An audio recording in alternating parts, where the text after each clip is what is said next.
Woo! What's up, everybody? We're back at it again. How you like that? We coming in the show starting with this shit. Teeth baring, fur sitting on end, nunchuck swinging, foot in the ass. I love it. Woo! Chandra Cursor, what's up? Cut up there with the nunchuck swinging up this motherfucker. Boy, boy, boy. Gotta love it today. We're gonna have the intellectual pancratian. If you don't know what intellectual means and you don't know what pancration means, Google it. Thank you for the support. Woo! We're gonna do some great things. Some great things. The great things. Woo! Trying to get back home. Had to stop at a spot with my boy Mike White, get some good food. How are y'all feeling today? How y'all like the background, man? How y'all like that? Coming up there with the thunder tank in that motherfucker. Shit. We gonna be testing out some shit. The crime and retribution and reality. Because this is what you did a lot last night. Boy, you gave Chitara a run for her buddy. God damn, boy, you ran so fast. Uh-oh. As soon as you debunked what I said, I gotta run. Whoa! Oh, we got a style and profile. Bring all your intellectuals, your nifnons, and their duels, because we're gonna have fun tonight. We're gonna style, profile, shit talking, dirty walk. Oh, come on in, come on in. We have all comers. We got the beautiful ladies. We got the handsome gentlemen. We're gonna do it all night long. I like that shit. And if you are unruly, this is what happens to you. You see the deadly panther clop. Give it a bow right there. Bow. One more time. Bow. And if you get really out of hand, we're gonna just smack right there with the nunchucks. Smack. Bop. Y'all know I'm having too much fun with that shit, right?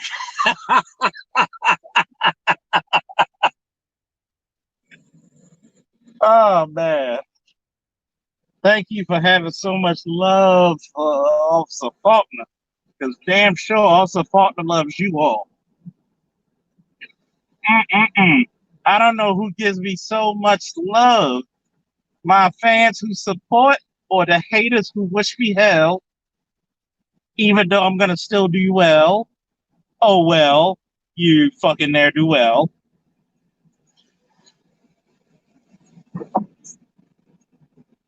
Oh yeah. Hey Chandra, do you like that din chuck? Bow!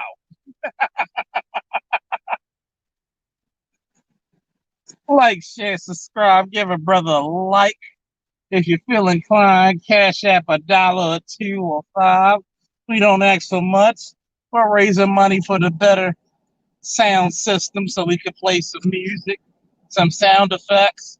Oh, and then we could get my cat and dog some kibbles and bits and bits and bits. Even though knowing them two in my house, they probably already know how to cook and shit. How y'all doing? How y'all doing? Y'all looking fine like why? Whew. I want all these people watching say something in the chat. We're not shy over these parts. Oh Lord.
See, that's a real brother. Said I got you tomorrow on payday. I respect that.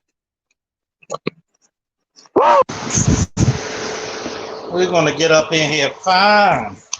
I'll play a little music for y'all. Gonna play a little instrumentals.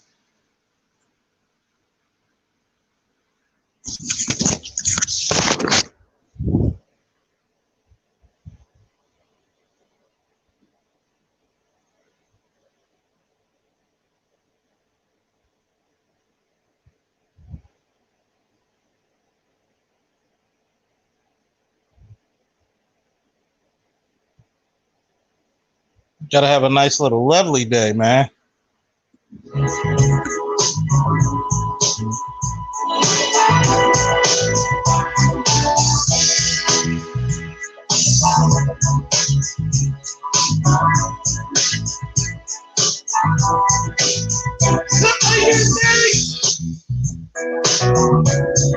Hell yeah! Wow! Anytime somebody come up here with some bullshit argument, you pulling nunchucks out on their head.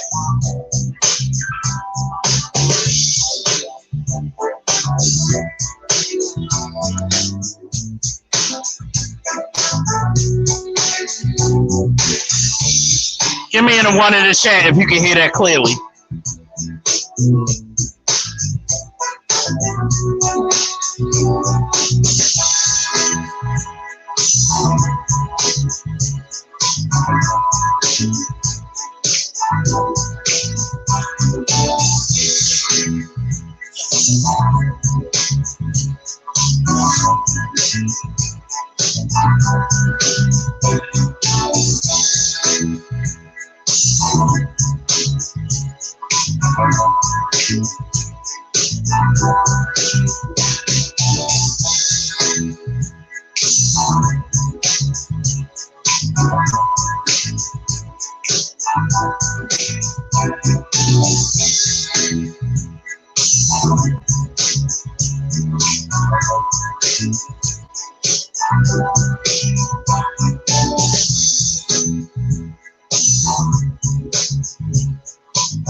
We gotta go to some little bit of ass kicking music right now.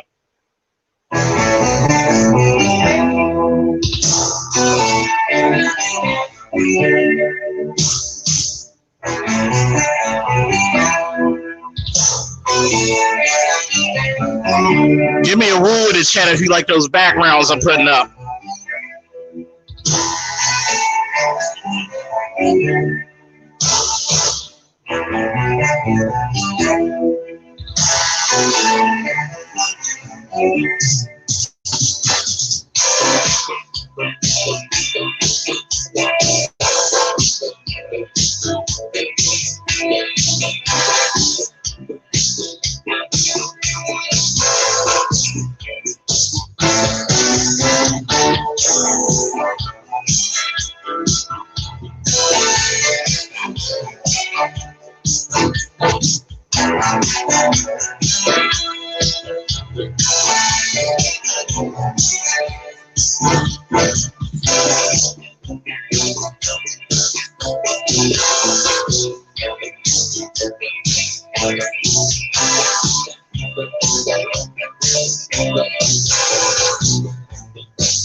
That's for everybody who asked me to play house music again. Give me a woo if you love house music.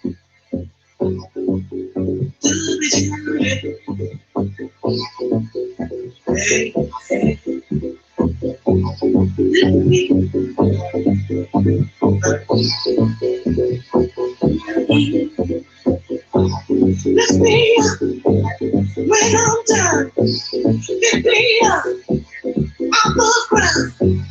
Turn my frown into a smile. Make my life more worthwhile. Lift me up when I'm down. Lift me up off the ground. Turn my frown into a smile. Make my life more worthwhile.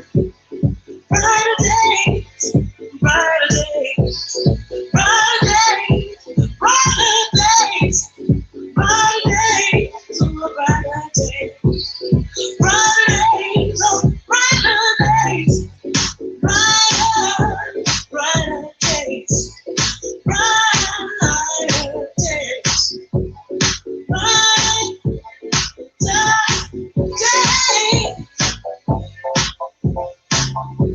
Lift me up when I'm down.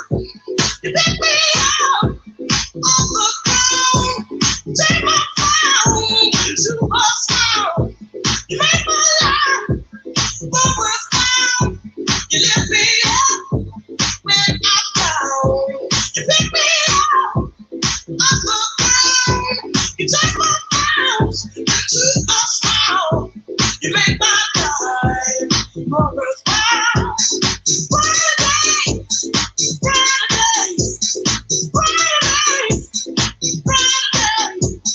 brighter days, brighter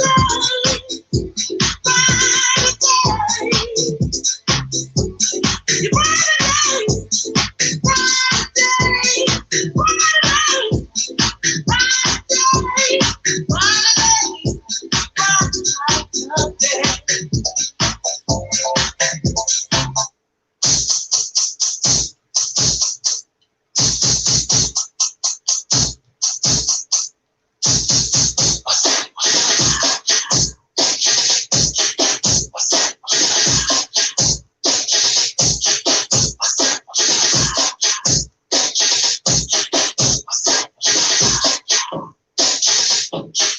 Miss Tony said, how you wanna curve? Miss Tony said, how you wanna curve? Miss Tony said, how you wanna curve? What's up, what's up?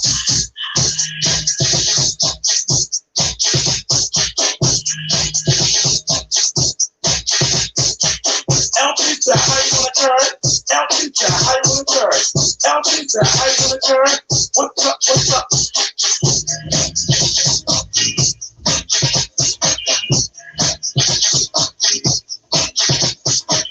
No cross that how you wanna curve. No cross that how you wanna curve. No cross that how you wanna curve. What's up? What's up?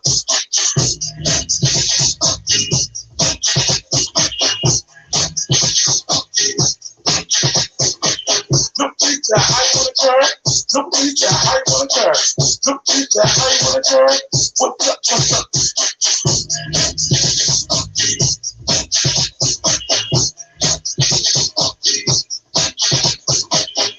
What's that how you wanna curve?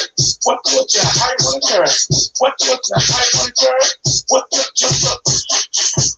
Hold up.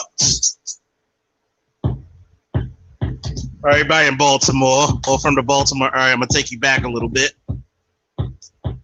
Hey, you knuckleheads. Walking down the avenue. A few more streets and we'll be through.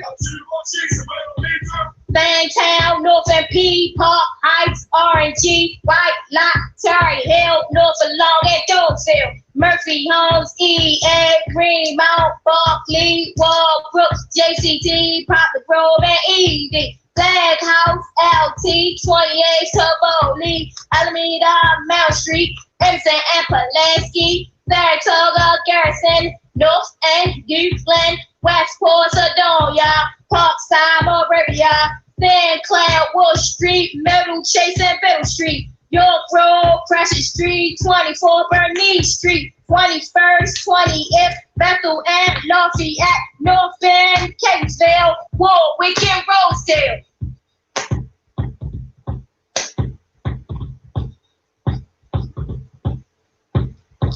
Hey, you knuckleheads! You knuckleheads!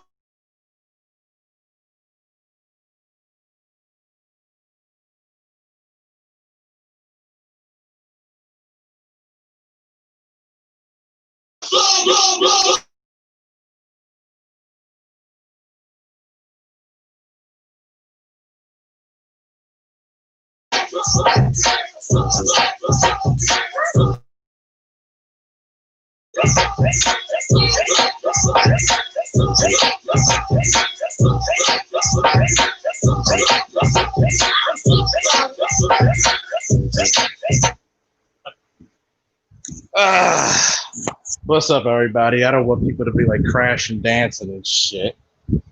How y'all feeling tonight? Over there, Garrison. Over there in the Northwest. Oh, Lord. Give me a woo in the chat if you can hear me awfully clearly, because I got these goddamn headphones on. Oh, Lord. Taking y'all back to my Baltimore roots. How y'all feeling? Hopefully y'all feeling good. We're going to have a continuation. We need more people. Get your family and friends. The King of Baltimore, the King of the Late Nights is back. You know, I had to spend all this money on drinks with my boy Mike White. How much did I spend on drinks tonight, man?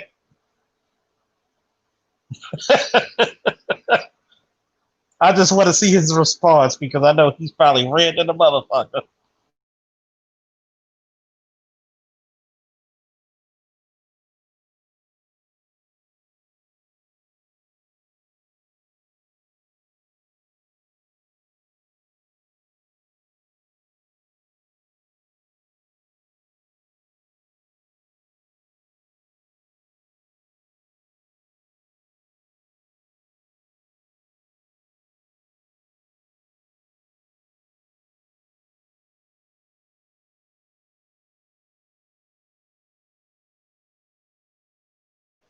Oh, man, I'm loving this shit tonight.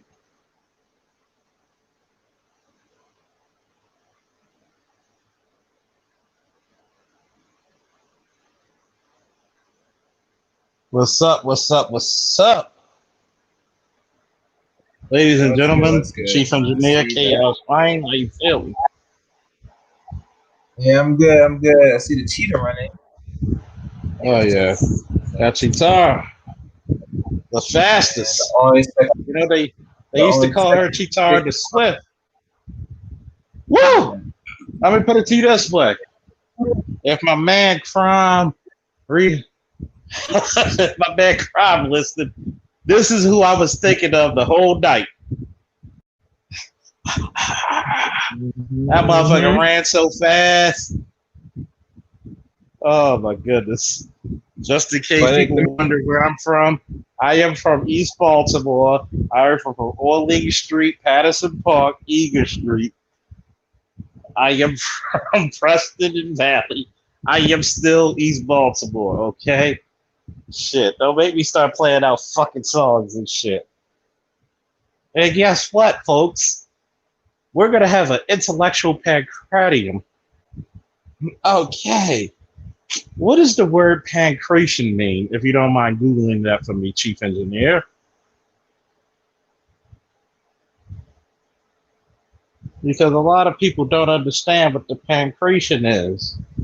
Pancration, if you don't mind me explaining to you all, it's like ancient Greece's version of mixed martial arts. Very few rules, anything goes. The actual word actually means all powers. So I have no fear of everybody debating.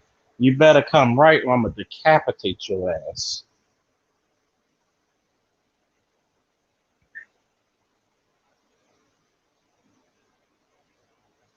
But we have something real special on the way. Do we not have it, Chief Engineer?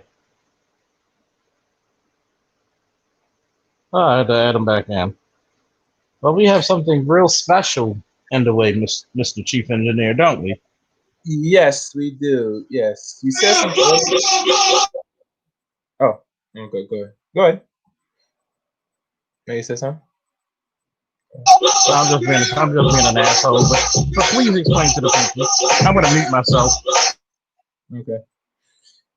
Yes. I'm not sure what you have said so far, Charles, but as you know what the title says tonight, intellectual procrastinators or procrastination. Um, Now, Charles, you know I'm not gonna show actual videos. You know how I do it. I like to do it with the nice little DJ board here. Let me see where my board is. Of course, of course, of course, Let me pull it of up. course. Let me pull up. But before I pull up, what did I miss? Because I was waiting for you to go live. 'Cause I told you earlier today, and there was more into discussion on another brother's channel, which I cannot really talk about maybe on this stream.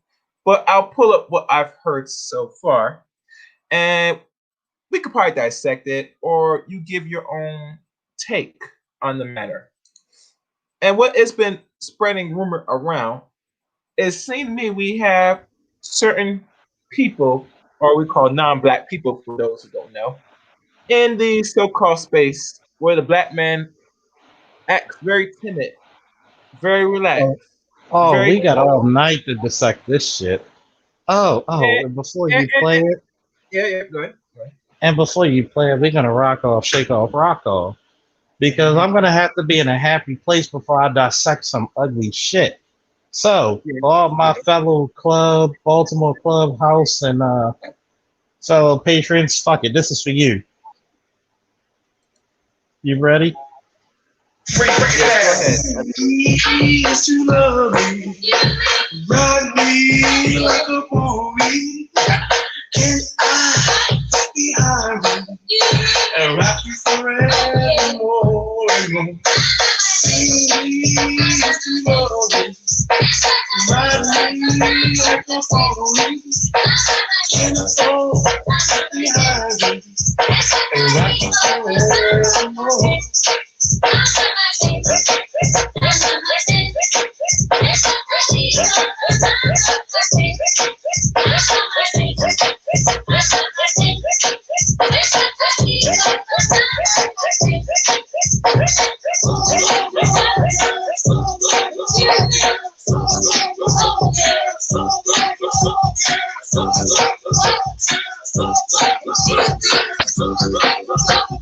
Oh, that's enough. That's enough. That's enough.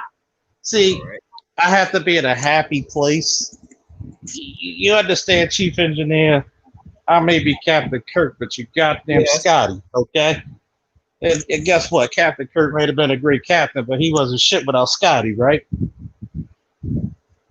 See, the one thing I do not like to hear is young, intelligent black males being shitted upon and told they were inferior by somebody with inferior genetics, inferior brain matter, and inferior shit. Okay? Because, I'm a big believer, like the people from Frank and Bass who made Panthro. Do you know the history behind Panthro? Chaos? Let me educate you. See, No, sorry, Panthro, not really. I haven't. Go ahead. let me educate you in the audience. See, Panthro was the representation of black people on the Thundercats, right?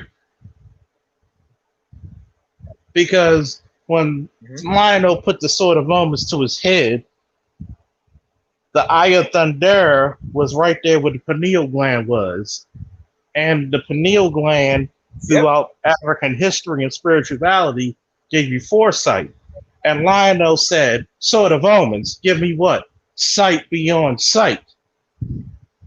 So Panthro was not only the physically strongest Thundercat, able to lift He was able to crush fucking steel and iron with his bare hands and rock. He was able to pick up things as large as a tank, which the Thunder Tank was, and lift it up with actual adult bodies in it. Wow. But he was also the strongest. No, Panther was the strongest. The physically strong, like he could crush, like literally, he was bending metal with his bare hands, crushing rock with it. But guess what? He was also the smartest. What did I say? He was also the most intelligent. From the wreckage of his spaceship, he built the Thunder Tank. From scrap metal, he built their plane. Mm-hmm. He was the representation of the greatest attributes of black men. Mm-hmm. And he was bald head too. And goddamn, he was bald headed. But guess what? Ain't that a bitch? And then the beautiful part about it, not only was he the smartest Thundercat, the strongest Thundercat, he was also a master of all fighting arts. Mm-hmm. Okay? Yep. So when people see me put up this Panther thing in this image, we got Chitara because the crime is back here. Guess what? That's my representation of crime, because he ran like a bitch. But all due respect to the Queen Chitara, because Chitara was one of the most thoroughest superheroines ever, because she didn't need anybody to save her. If anything, she asked the king, "What can I do for you?" Wait a minute. That strong woman said to the king, "What can I do for you?" Say, what did I say? Please repeat it, Chief Engineer. Yeah. She asked, this strong woman asked, "What can I do for my king?"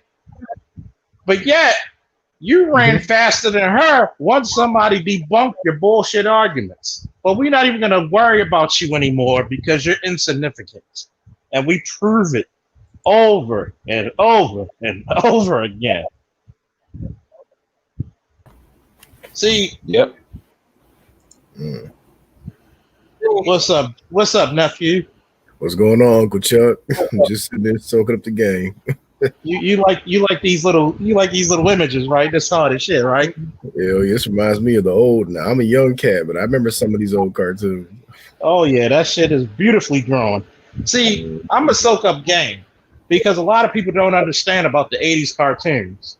Oh yeah. A lot of 80s cartoons, I actually did a college paper on it, how the 80s cartoons would teach you African spirituality and your black ass didn't even know it. Oh yeah, that's right.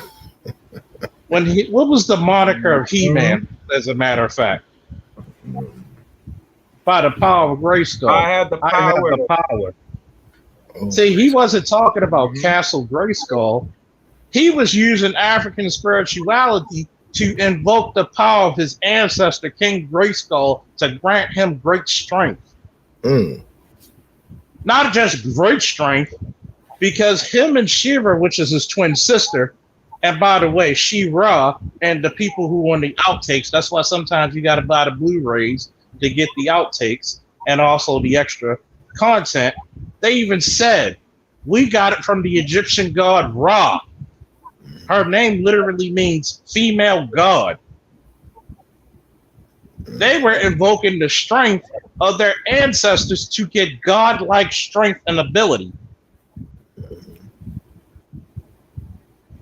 Think about that. Yeah. But black people are lost, right? But black people are inferior, right? Even my man Mike had to text me how many drawings it took to get that one fucking scene with that kick. Oh, it took about at least over 120 frames.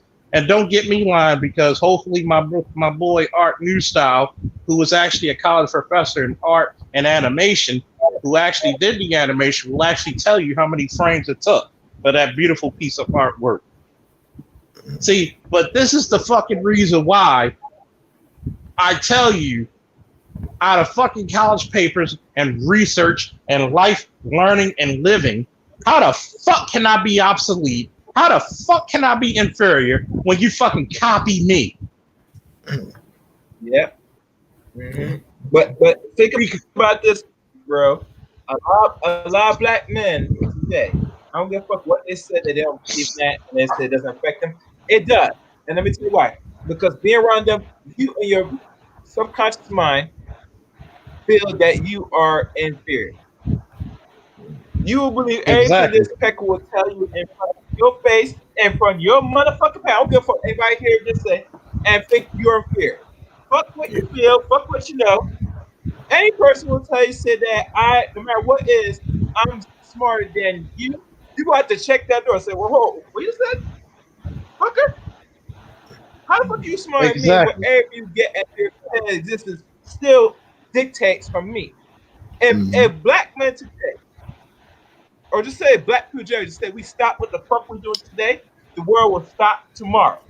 That's true. That's a But fact. you know, I want to go even deeper to that. That's true. Yeah. You know why they won't pay you reparations right now? Because they would have to have interest paid upon the intellectual properties you gave this fucking world and this country especially. Yeah, that's true. Fact. You have a PlayStation 4, an Xbox One, soon to be a PlayStation 5. It was a black man who gave you the arcade. It was a black man who gave you the home console. It was a black man who gave you street lights. It was a black man who gave you refrigeration. Shit. Matter of fact, they It were was a talking. black man who gave you the catalytic converter. You know, it was you know, that music and Streets of Rage and some of that chiptune music or whatnot. They based a lot of Japanese folks admitted they based a lot of those musical influences off of Motown. Exactly. When I played the Panther theme, did it sound like funk and jazz? Yep, that's black. Because guess what? The conductor, the illustrator of this shit actually said we got it off of black people. Yep. Why do you think Earl Hyman, shout out and rest in power, peace, and paradise to Grandpa Huxtable, who was the voice of the original Panthro? Mm. A lot of y'all didn't know that, did y'all? I didn't know that. Hey, you didn't know it was a black man, huh? I didn't know that shit. It makes sense. Who said, I will not play a character unless he's the smartest among you? Mm-hmm. Not only he's the smartest, he's the strongest. Yeah. He's the most actually enduring character. When people call me Officer Panthro, I take it as an honor. Because you not only called me your most fierce, your most strongest, but you also called me the smartest. Even in Thundercats, they said they respected the lion, but they feared the panther. They didn't hear me though. Do I have to say it again? They respected the lion, but they feared the panther. Does that sound like real fucking events to you? That's amazing. The black so guess what?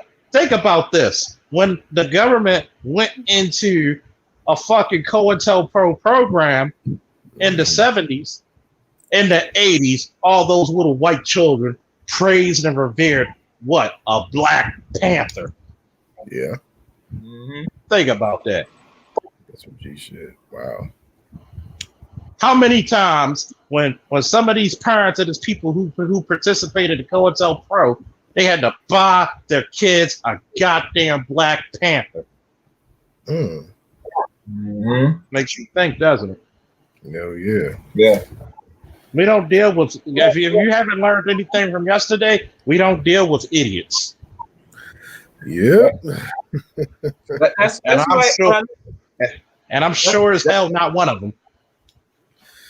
Yeah. That's why, Charles, any case, let's say, for example, if a white boy wanted to come try, right? Let's say entertain. This is your channel. I'll say I welcome, and I say, you know, I'm supposed to let my friends destroy you, and then after we destroy you, we just absolutely we keep pushing, you know. What he said? No, you don't get no talk. You listen now, fucker. You know what I'm saying? I want to hear about somebody say it's not true. It's not true. Yes, it is, and yes, it will. Because when you up here coming in and talking about something not true, I can tell right off the bat you are very much emotional and not knowing reality. You know, everything that you try to prove to get validation of so-called superior is we run rum shots in a second to show say, oh well, you're always superior because you're a sports. Yeah, but we're superior in all the areas. But the problem is you always show what you need to show to dumb down the masses. Oh You know what I'm yeah. saying? There are many black geniuses right now that we can't even talk about online. Just like what Susan said that he's been around children that are adults that aren't already into the tech and just they're born knowing how the thing works. Like I tell people many times, when you have children, you have to try to get as much out of their gifts and talents and put them in position because Exactly. this system will dumb you down. It will work overtime to dumb your children down so that you keep making niggas like I was talking about in the other channels, sitting there suck up and smile in face of people that are inferior to you. See, you got to understand this, right? Mhm. If one thing for the short amount of time people may see me doing live streams to the long term of what I was doing on Angry Man, BGS, Cerulean, O'Shea, Obsidian, Taz and Nyla. See, Mhm. people don't understand this about Officer Falk. I am a warrior. Though one day I may have to retire my badge and gun, Mhm. my beret and uniform, I will always remain a warrior. Mm-hmm. That's true. I went against the best That's YouTube right. has offered and I laughed at it. You let, Yep. I don't give a shit about naming names. Well, a few years Name 'em. ago, when Cynthia G came on BGS's panel, Oh boy. and I asked her one question where she had to, once again, do I have to put the character up there? Right there, she did one of these moves.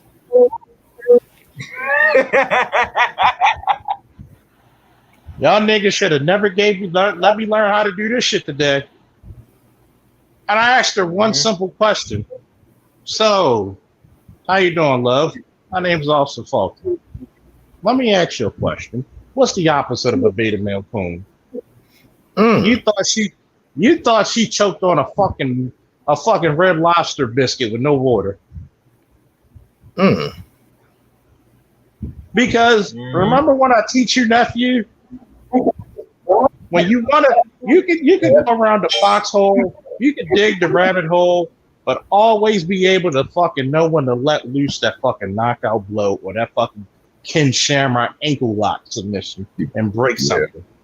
Yeah, Because when you defeat somebody, you don't be afraid to take their best shots and use it against them.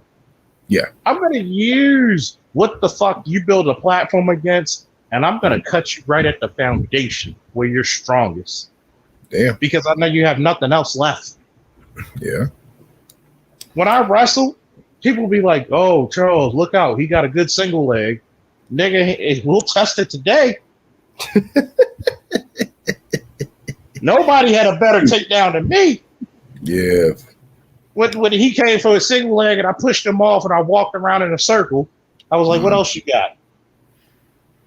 Yeah. But Charles, he got a good top game. He can't beat my switch. Yeah. See, that level of strategy you got was where I'm still looking to obtain. It's like when old boy yesterday kept saying goofy shit, and it was infuriating. You know, we were talking about the wig and her favorite catchphrase. That's infuriating. And they know how to get that emotional reaction out of you, but you be sitting back and you don't get emotional. You just think about what they're saying, and then you break out and ask them a question that's going to kill shot them. And I'm still working on sharpening that. Oh, trust me, you're a sharp dude, and the reason why I love you and underrated and unnamed and everybody here because you got to remember, majority of my followers, subscribers, and the people who come on the panel are college educated. Right. That's true. And one thing about college educated people, if they know you're not hitting on shit, they're not going to listen to you. Yeah, that's See, true. you have one advantage. You finished the degree, right? Yeah, I have an accounting degree. I didn't finish my degree in criminal justice yet. Oh, But when you speak to me, you think I could teach classes in it, right? absolutely. Even my sergeant who has his degree, he's like, dude, I thought you had a degree. I didn't finish my degree. But you're so well spoken. Nigga, you're black too. Are we all well spoken? I said you got to think about it. When I went to private school, let me tell you a little bit about my background. Let me reintroduce myself. My name is Hove, H to the O-V. No. Let's cut that shit out. When I was in the 7th and 8th grade, I was doing the equivalent of a 12th grade social studies, science, and English. When I went to the Army, and my man, shout out to Paige Craddock, my boy who was, we were in the QRF together in Iraq, the tactical team. He was older than me, so I had to, make sure to keep up with him. Wait, you were QRF? We were both QRF. Oh shit! So I've actually been on tactical teams. See, people don't think that I'm a hood soldier. No, nigga, I actually have the paperwork. Oh yeah. In the first 8 months, in the first 6 months alone, I went on 354 missions. Oh shit! Yeah, especially as QRF. I wasn't fucking with them QRF niggas. See, cats don't even know what QRF means in the chat. I know what you're talking about. And then when you hear a nigga say he's QRF, and they be like, "Yo, we got respect for you." Yeah, I stay away from them niggas. You gotta be a hood nigga to do it. Yeah. And see, you gotta understand, it prepared me for other aspects in life. When I was in a police academy, and they read over every goddamn thing you've done to see if you're a liar, so they can fire your ass from basically integrity issues. And they read my shit, and he pulled me to the side. Why don't you go for SWAT? I said, all due respect, sir, I got a son. If I didn't have a son, I would have went for SWAT. Oh, yeah. I don't regret it. Being with my son on his 13th birthday and seeing how he still wants to be a little boy inside, but he still wants to grow up. He enjoys me letting him go to the store with the dog. He enjoys giving him little responsibilities because he knows I'm treating him like a big boy. Yeah. Like a little man. He enjoys saying, hey, son, help me carry these bags out. It's your job to put the food in the refrigerator. Yeah. Even though I'm going to take the food out and put them in Ziploc bags so the shit can last longer. But he enjoys that shit. But the point that I'm making at is this. There's a difference between being educated, which means a regurgitation of information, versus being intellectual, a seeker of knowledge. Right. Yeah. I'll be damned to have anybody, and trust me, shout out to Chad, because my boy Chad's a white guy. Blackest white guy you'll know, because shit, he'll tell you some shit about family matters you didn't even know. Right. But he'll even say, look, I'm a white guy. I love everything about every culture, but I will never tell you how it feels to be black because I am not that ignorant, and I will never be that, and I will never be that phony towards you. Yeah, respect that. So how the fuck can some of these guys who get all this smoke for other black men not have the same smoke from other black men? One thing my grandmother used to tell me was that ain't nothing worse than an educated fool. You got a lot of cats that got these degrees or whatnot, but they haven't graduated from the University of Common Sense. Simple as that. And common sense is what makes sure you last long. Too many cats I know they got degrees that are dead for doing goofy nigga shit, having no game about themselves. You need game. You need to have some sense. Exactly. Remember this, right? Because I'm only having 11 people look, please like, share, and subscribe. I don't give a fuck if I got 1,000 people checking to 11, Because guess what? I know the 11 who always check me is the faithful few. Yeah. Yo, 300. And I'm gonna love them. I'm gonna love them the same way I'm gonna have 1,000 or 1,000,000 people viewing my shit. Because they know we keep it real. Mhm. See, one thing you'll get out of Officer Faulkner, I'm not a respecter as a person. I'm a respecter of intellect and integrity. Yeah. When Homeboy came on the shit yesterday, because we got to understand some people in the world are gluttons for punishment. Yeah. And when you were about to go into the, well, nah, nigga, I said, nah, Juno, let Uncle Charles show you how it's done. Yeah. Nigga. Well, when black people moved in it, no. Then white people moved into the fucking city too. Yeah, so would it be safe to say that when population increase, you will also get an increase in crime in the short term? Correct. Mm-hmm. And then once again, when he got debunked, let's look at the screen. That's exactly what happened. I said, yeah, because he was asking me a dumbass question. Oh, do you know about Dayton Avenue? Like, he Googled that shit. And I know he Googled it because there's a rap group called the Dayton Family from Flint. And they got that name off of Dayton Avenue, which is a very dangerous street. So he probably Googled Flint, like music artists, some goofy shit, and asked me that question. Yeah. No, that's easy. That's how they operate. But yet, Google is. But yet, we have a lot of idiots who want to be Google friends. You know, there's a lot of people who got PhDs off of Google. Yeah. So I'm still confused about this chaos and Gino. How the fuck we gonna have guys get checked by a white guy on some superiority when we got all this information out there? I wish that white guy would have came to my fucking shit. Especially last night, I was the fire bringer, the soul singer, the fucking earth shaker. Oh no, I'd have took his wife from him. Now, first of all, let's get this straight. Let's be fair. Let me be nice. We know motherfuckers like that incel white boy motherfucker don't have wives or girlfriends. No, of course not. we know that his dick is an Indian, not an Audi. That nigga's out here. That nigga spent his life on World of Warcraft. Please don't get me started. So you telling me the same shit that you're gonna have brothers in here who claim they're intellectual men.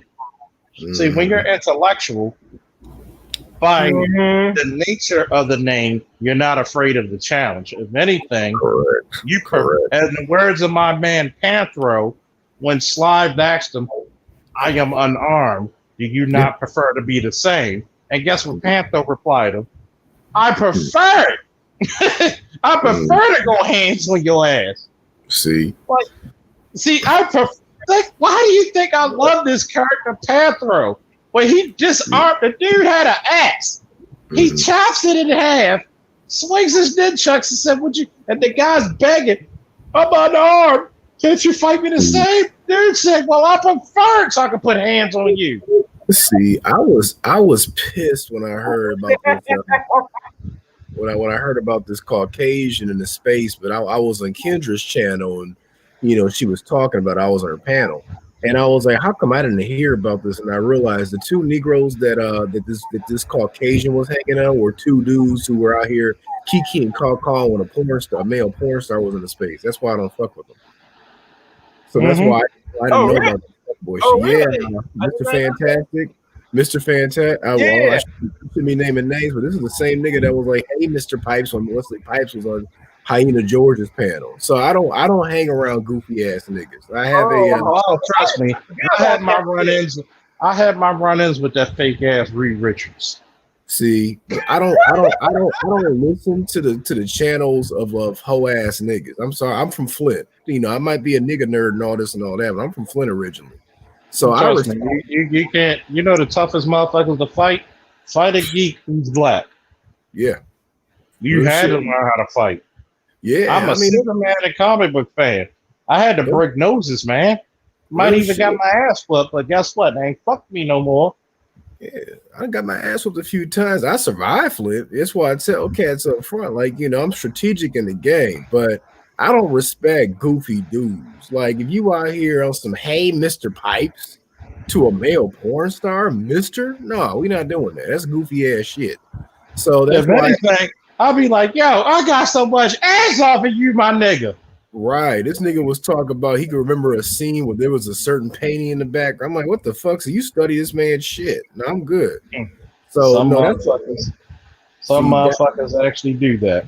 So no, I didn't know anything about the situation when it occurred, but I always tell folks, I wish a fucking you guys make up 20% of the population, but 70% of the crimes ass nigga would try me. I wish a Caucasian who jacks off of World of Warcraft all day would fucking try me, please, in this space. I beg a motherfucker. I beg of thee. I swear I beg of thee. I beg of thee if one of these motherfuckers come on my panel telling me some shit like this. But they won't. Did you see how I embarrassed this motherfucker for 2 straight days? Yeah. Yeah. I was watching the whole I've researched. Trust me.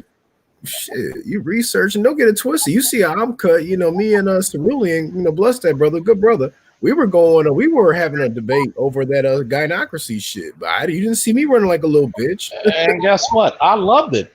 If the clicker wouldn't cut me off at that time, I would have kept it going. See, I love it. Why do you think I call this the intellectual pancration? See, people don't understand what the word intellectual meant, because guess what? In Poland, they call it the intelligentsia. Right, that's true. Pancration is Greece.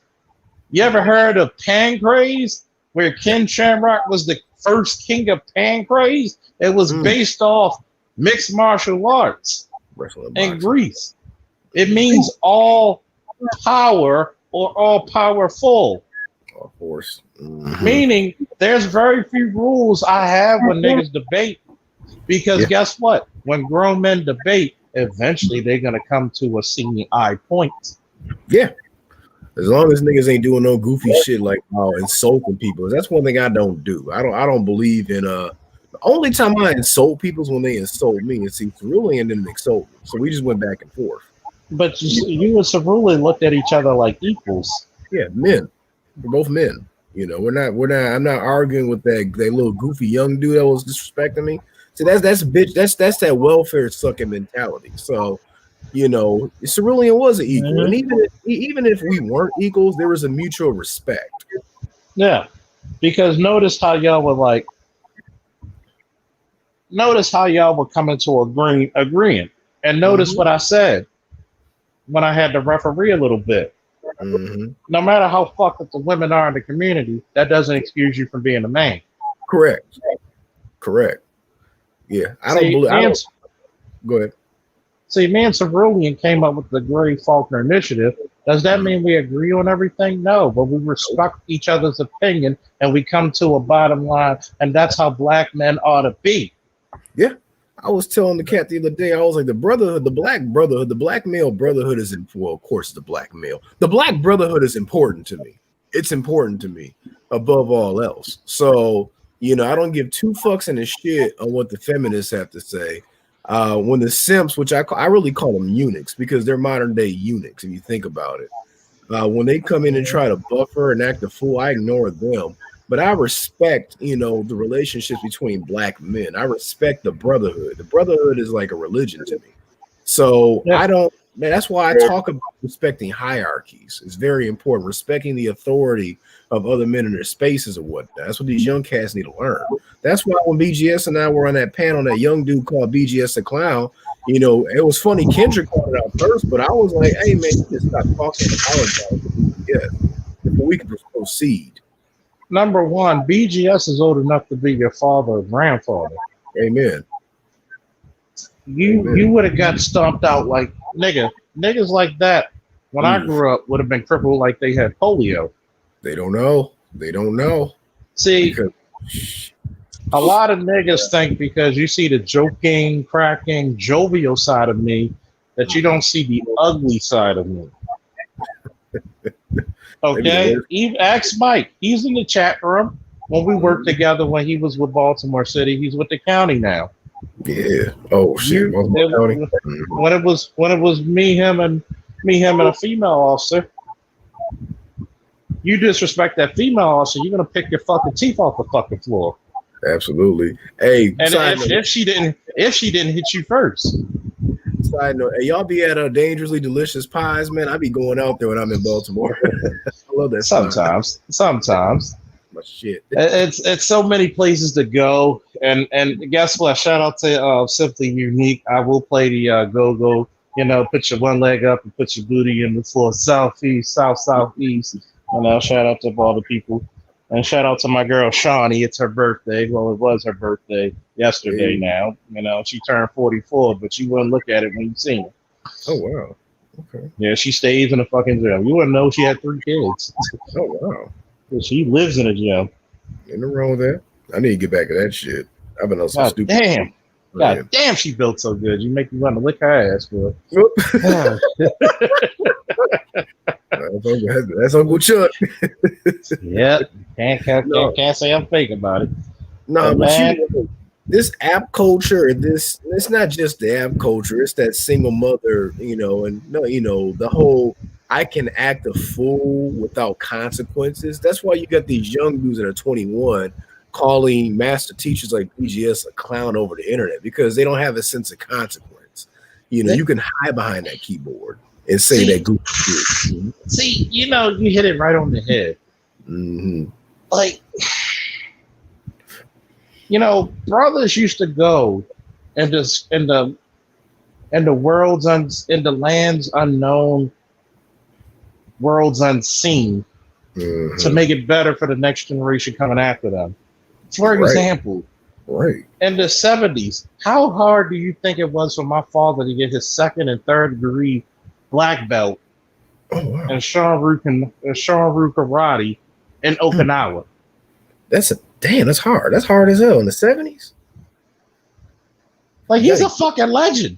You got to get out there. I don't know if he got there due to the military or whatnot. He was a Marine. He was a Vietnam vet. Okay. And then you have to, in between your studies and your duties with the Marine Corps, you have to make time to study your art. That's going to be difficult because your duty station, all that work in your duty station, shit. Mm-hmm. And then you a fucking gaijin. And what does gaijin mean? Mm-hmm. You're a fucking foreigner. Oh, yeah. Yeah, you're right. You're a fucking foreigner. He said, dude, he was telling me one time, man, I got kicked out of a Kumatang tournament. Because in the karate tournaments, you can punch to from the shoulders down, but you can kick to the head up. You can kick the whole body. So the dude poked me in my eye, so I punched him and knocked him out cold, and he threw me out the damn tournament. Oh. And then the master gave him his 3rd degree black belt after that tournament. He said, there's one thing about honor there's honor of the art, but he said there's also honor among men. Yeah. And he was a disrespectful man when he did that to you, so I honor you as a man. Yeah. Yeah. When I wrestled, I won championships here in the state of Maryland. Mm-hmm. Well, my parents asked me, you think you're good enough to go overseas? We'll sponsor you. Hell yeah. I got a bronze medal from Germany in freestyle wrestling. Oh, wow. There was only 2 black guys over there out of 120 wrestlers. Guess who was one of them? You were. They threw me in my first match in the tournament with a Russian. Wow.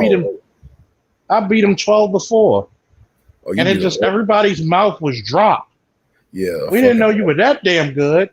And you got to remember, I was competing against powerhouse states like Iowa, Oklahoma, Ohio, Wisconsin, Nebraska. Oklahoma, if I didn't say it already. Those are powerhouse states for wrestling. And I'm beating those guys. I'm about to say, them Russian cops be out here kicking through fucking windshields to arrest motherfuckers. Them motherfuckers are crazy.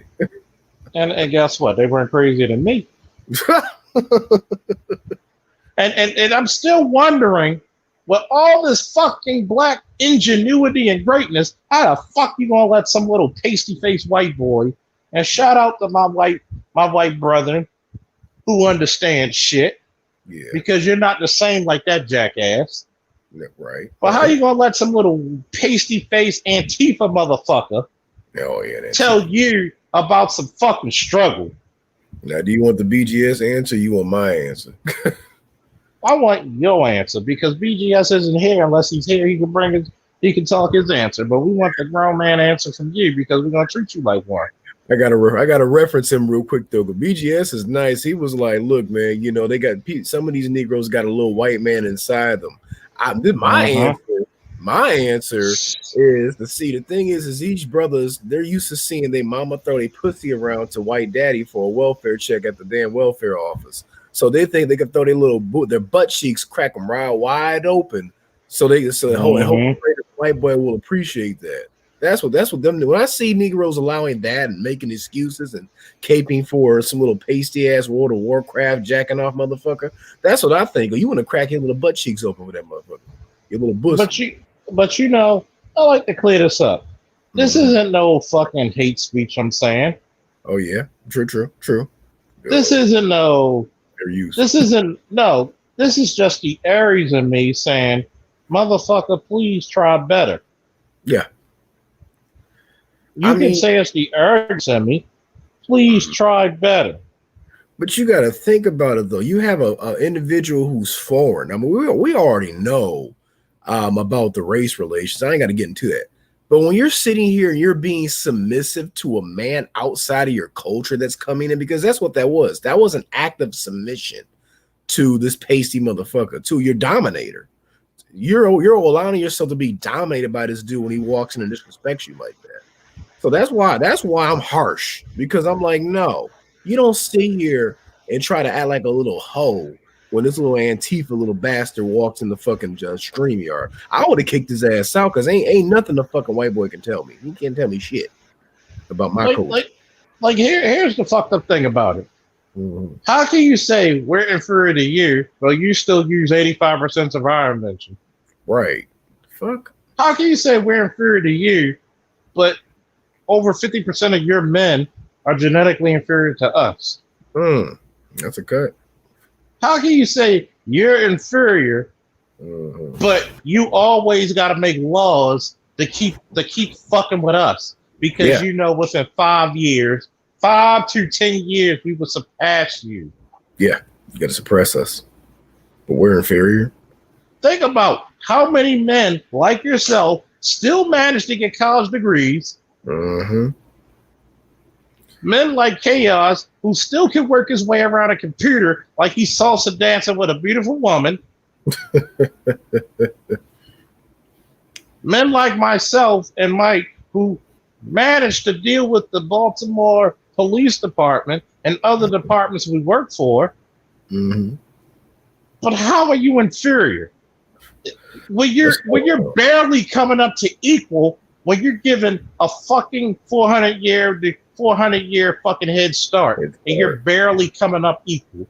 Shout out to the Professor Cerulean Gray, who gave a video and a synopsis saying from a 3-star Marine general, the obesity problem from white males and the lack of testosterone is a fucking national fucking crisis at risk to national security. It is. You little incel motherfuckers can't even pass the physical fitness nor the ASVAB. Guess who's passing it? All right, so you ready? Black man. I want to say. Gino, you ready? I'm ready. Chaos, you ready for this shit? No, because I want to hear this shit. I'm not ready. Before I play, I want to say this.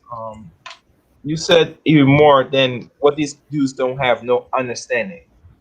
When we entertain these Caucasoids in front of black space and black, let's get real honest. They're not only here to hear what black people have on their mind, but they really want to network and have some conversation to build some black friends. You always say that white person always want to have that black friend. Y'all heard that, right?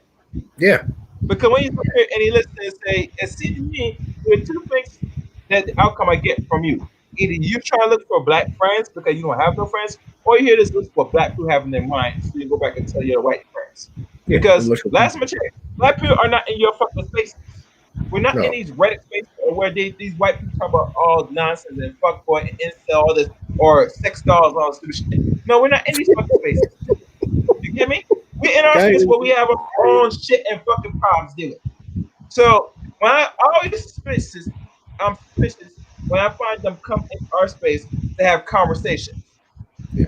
So this is what I'm gonna do now.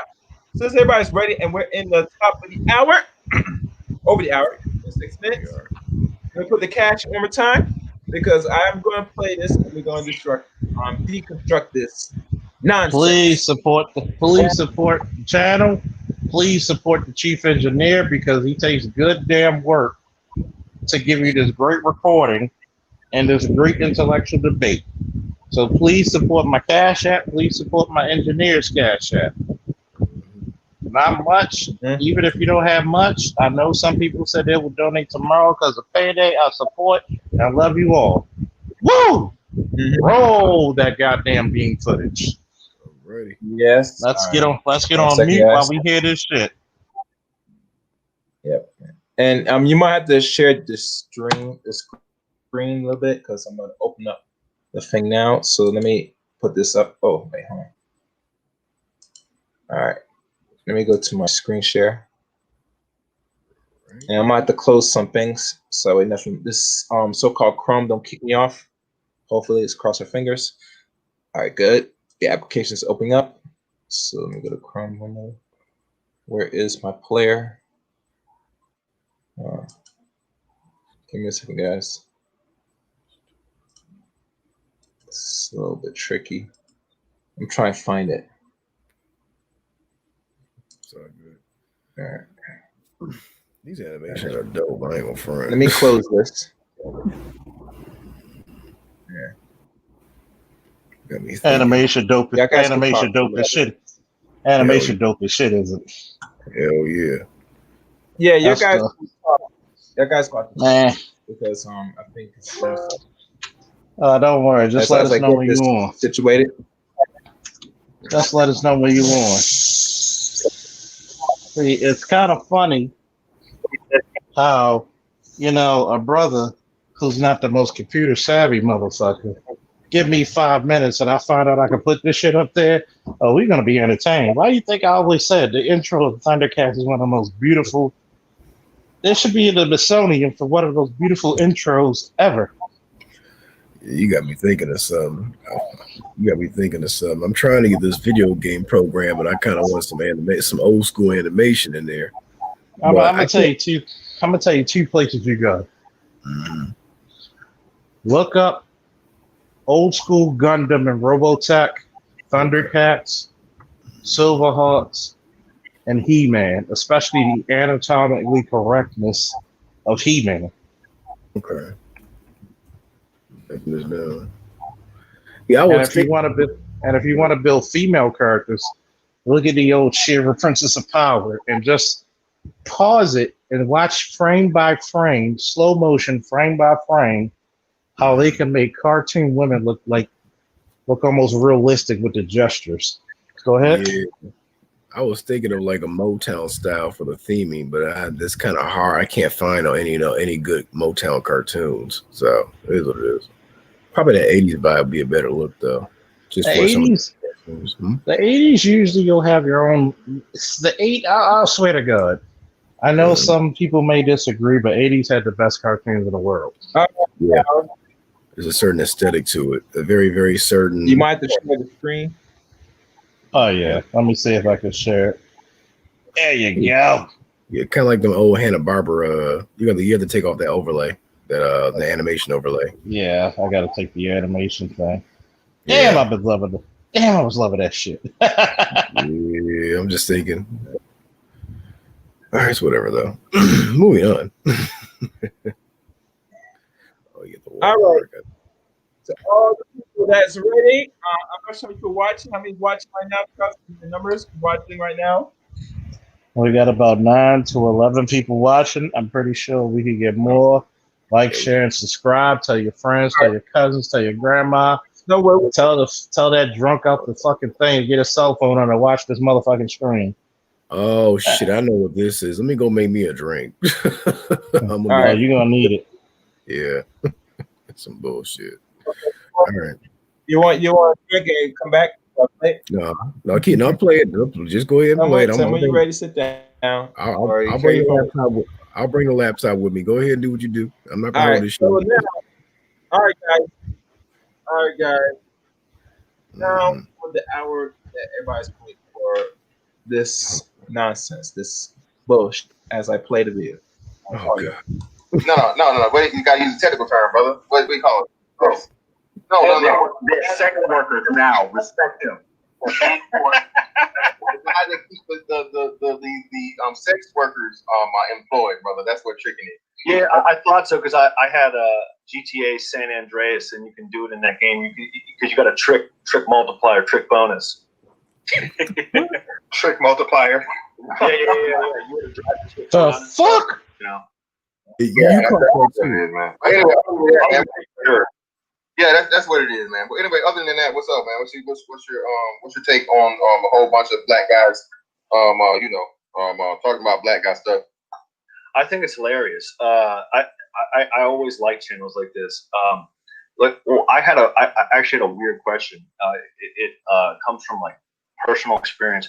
Why is it that like I have a lot of experience with white women.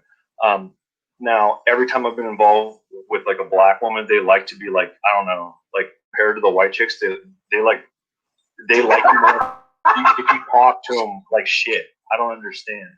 The black women that you've been with? Yeah, they like the way that I treat them is way different. Tell your truth, and Hold on. I've only been with one. Hold on. Wait. Hold on, brother Andrew. Now, if you have the time. If you have so just round. So do you target black women, or you just take it as you come? All right, cool. So you just if they throwing it to you like motherfucking Tom Brady, you just gonna catch it, right? Yeah, it's like whatever happens. All right, cool. So how about we do this, man? If you got a chance, how about we do a topic just on that? Because it's often said that black men have this crazy obsession with white women. We often try to get away from that because that's really not true. But the obsession that black women have with white men never ever gets touched over here. I don't know. Did you already do this with Tommy already? I don't know. No, I haven't. But Tommy said something the other day, and it is true. Like if you're a white guy, you can have like 1,000 black girls. Okay. Whoa, I'm not understanding that, man. Because how are you able to bag one of the most loyal women on the face of the planet? Okay, say get him out of here. That got the show. Well, Andrew, let's do this, man. You just brought something to my attention, man, that definitely needs to be covered. So, what's your schedule looking like, man, during the week? Like, I mean, I guess, like, are you near here now? Like, are you available during the daytime? Yeah. All right. So, what's a good day for you for the rest of the week for us to set up an interview on your experience with black women? Today, Tuesday. Yeah. Pretty much good anytime, man. So how about Thursday then? We'll set it up Thursday. Thursday, what time? Let's say noon. Okay. What time zone?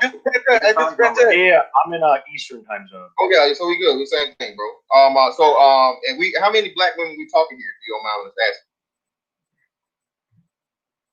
Hold on, give a second, it's buffering. Let me be part of this conversation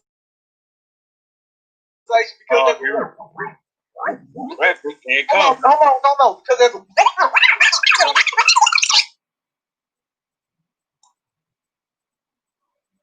Black women we talking here? If you don't mind us asking. Well, I've only been with one, but it was like the easiest thing ever. you only been with one. Let me be part of this conversation because Here we go with that. no, because as a white man, brother, you have no moral ground to sit here and talk about anybody. As a white man in the United States of America, y'all suffer from the fusion of responsibility, brother. But we're gonna talk because I don't got no problem with white people, But I gotta give you some pushback for this, man. But we gonna talk about it. No, that's fine. But I'm just saying, like, it's not one because that's all I could get. It's one because that's all I was interested in. Okay. It's buffering again. Give me a second. It's all good. I don't know what I'm so insulted by the way. I'm gonna just wait till it finishes. These niggas deserve a Panther or Thundercat size ass whooping. Man, Oh, I need to collect my thoughts.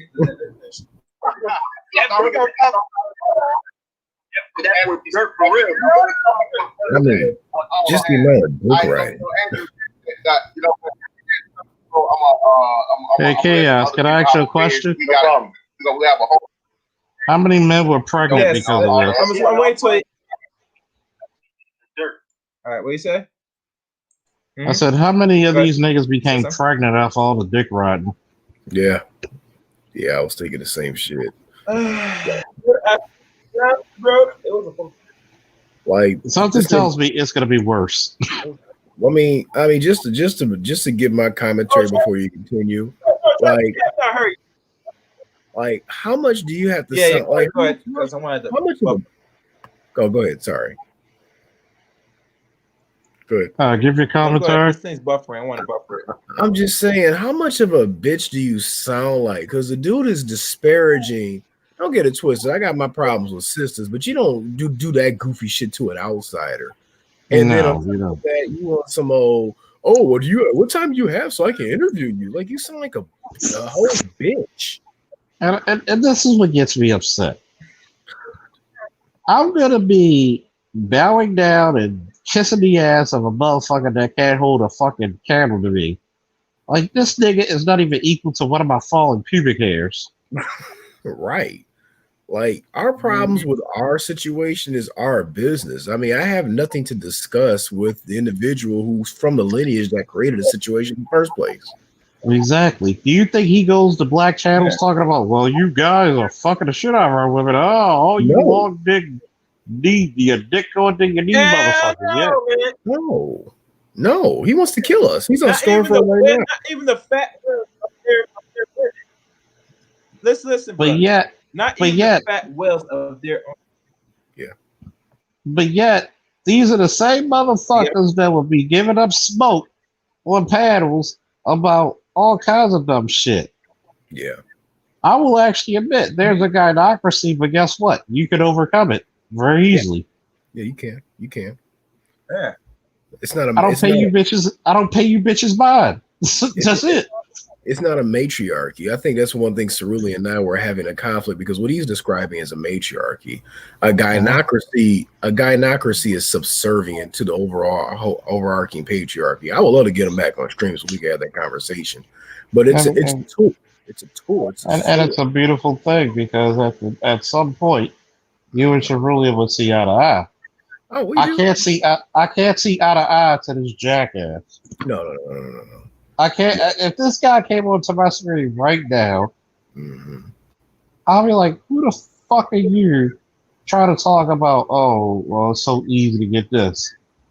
Like, you know what? I said, "Who the fuck are you?" That's an insult. As much as I talk about how black women have divested from us politically, at the end of the day, that's still our counterpart. That's still your women. Yeah. And for all the black women listening, and for all the black women listening, this is what a lot of those white guys, not every, because we're too smart to be disingenuous. But this is what a lot of them think of you. Yeah. But what the fuck? It just kills me because these dudes sound like they had their mouths open and they were on their knees when this white boy came through. Like they were ready to just take his dick down their throats. Exactly. They probably it's so down their throats that he probably scratching the bottoms of their souls. Oh, Jesus Christ. And what makes it painful, not one of these motherfuckers, they thought it was comical what he was saying. And they thought it was appropriate. Yeah, please. Go ahead, Chaos. Go ahead. You know go the ahead. sisters on the other channel, the breakdown. They mentioned this same brought up the same thing about the submission piece, and they brought up this white boy with a lot of black men, and it's saying just that alone, that's gonna make some women when they hear that dude kicking into a white dude makes their pussy want to dry up. That's they said out of all people, you let this white boy come in here, take care of your women, do whatever, and you happy and fine with that. But do that with his women. And you know, most of the women not even that attractive, even ones that they choose these fat, obese white women. And they can't sit there fucking lying, tell me no bullshit in my fucking face. That they won't even look at you much as have the same conversation with you, even fucking the worst of them. So, and you know what's really painful? We have to really is that even when I went to the breakdown, and you know how boisterous Sister George and Concrete Rose was. Did they interrupt me one time when I spoke about this shit? No. They knew. And see, motherfuckers aren't stupid, okay? Motherfuckers know there's a time and a place to bother that motherfucker. This ain't one of them. And if I will tell you what I said verbatim. If I hear anybody who I associate with, who been on my goddamn panels, bowing down to a motherfucker like this, boot on my foot or not, you're gonna wear 3 shoes on your fucking body, 2 on your feet, 1 in your ass. You don't fucking be weak to no motherfucker. And this was Mr. Fantastic's panel. Am I correct? Yeah. Yes. Hey, and you know what? So they said he said that's his white brother. Yeah. Now look, I hear this. Most of those niggas from a white brother. I don't know where black men get this from that these white people are your brothers. I swear to everything that's holy. I mean, now look, I don't try to start beefs with other men, but y'all see why I said this nigga's a bitch ass nigga. No. I just know that's bitch ass shit. This is why I don't listen to his fucking shows. Oh, Jesus Christ. You gotta earn that term from me. He earned it. You know it's sad. Yeah. You know it's really fucking sad and just despicable, disloyal. You keep praising other people's race who are not praising you. They see you as competition. They see you as food. You are worse than Judas. Yeah. Nah, that shit. Judas shit. He's saying Judas is just fucking too goddamn shit. Judas is kinder than this goofy shit this nigga's on. At least Judas did what he did for a purpose. A divine You're not purpose. even gaining anything out of this. What are you free to interview you? Yeah. How many of these motherfuckers come over here? How many, and what do you have your degree in, Gino? Accounting. How many of these motherfuckers say, hey, we don't have too many black accountants. Can I interview you? You're into animation and comics too? We really got to interview you. Hey, right. Chaos, you've been dealing with podcasting and engineering for podcasting for years. Can we interview you? You want to know what's funny? My professors were actually telling firms not to hire me behind my back because I was one of the few black dudes in the accounting program that was asking questions and being active and shit. And because these other white kids were like, they were like fucking, they weren't the white kids directly weren't fucking with me, but they were scared. They were afraid to challenge certain ideas, but they saw me out here doing what I do because I don't have a sense of shame. You know, that was bullied out a long time ago. So, you know, I don't mind getting up in the professor's face in class to ask them a question. These motherfuckers don't scare me. I'm paying you. So these professors peeped that and they realized that I was competition to the other white kids. So they went behind my back and told motherfuckers I was too black and inappropriate. Yeah. How do you think I felt when I went to Germany to wrestle? And this was in the 90s. Jesus Christ. I was like 15, 16. Yeah, you had it worse than me. Way worse than me. So you thinking about it? I had to prove myself. You know, there are guys who were winning world championships, Olympic championships, junior Olympics after 10 years after I stopped. See, who do you think made it easier for them? I will never take away their fucking success because they earned it. But who do you think helped pave the way? It was you. It was you. Had her in the 90s. They were far more loose with the mouth than they were with me. Like in regards and then you gotta think about it. You had a motherfucker like Kenny Monday, who was the first black Olympic fucking champion for America, who had it worse than that.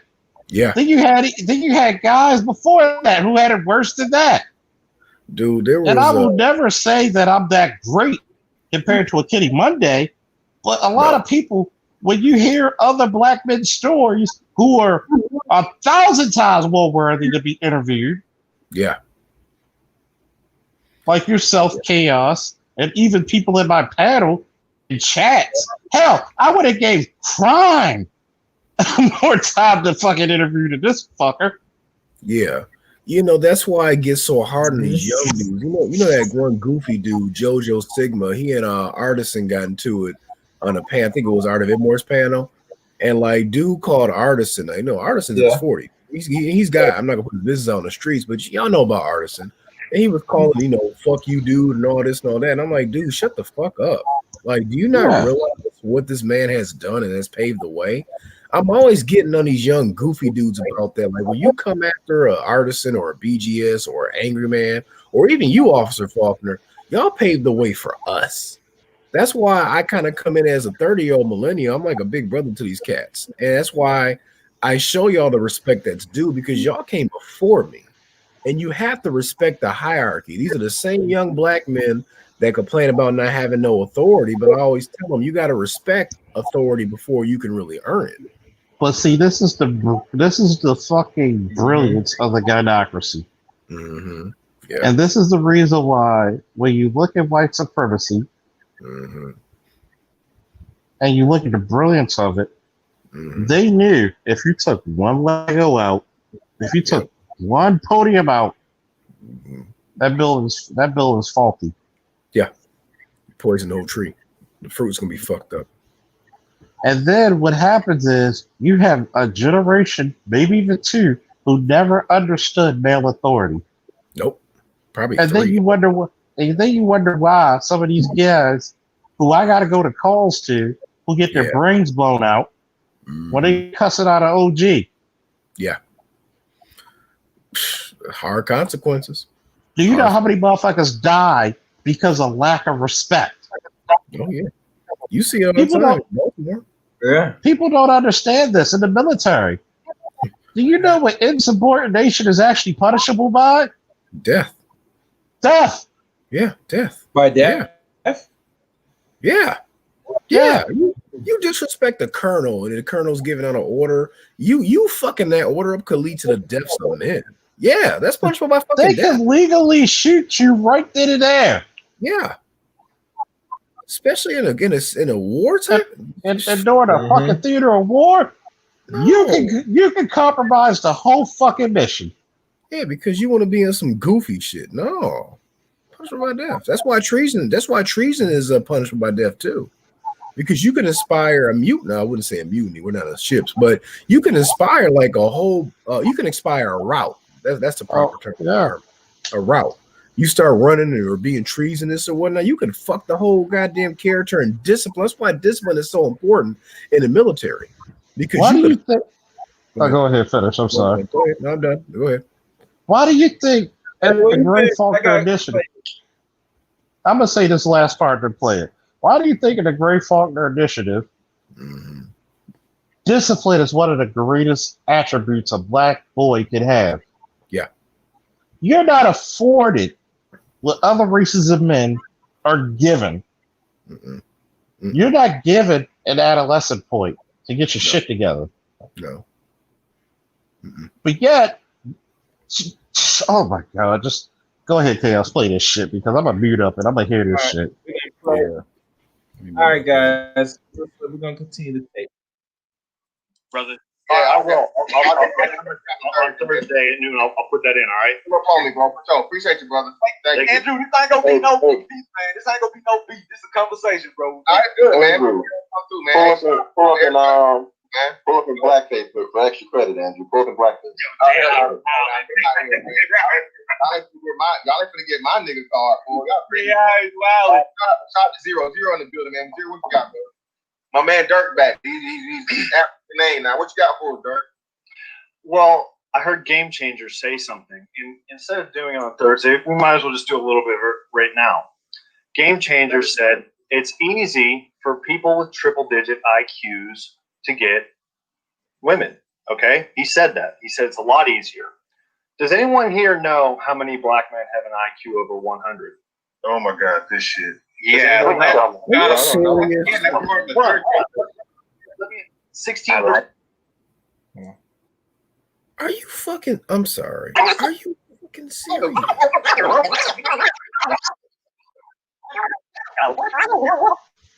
I'm gonna tell you what. Each one of those motherfuckers who allowed him to say that shit need their asses whipped. It's Buffy. He really said that. It's Buffy. That's why it's positive. Even the recording though it's bullshit. I'm sorry, Chaos. That just caught me on guard. That shit hit me like in the breadbasket, man. Dude, I gotta smoke a cigar after that one, boy. Are you serious? No, I did not hear that. And these niggas didn't check him on the spot.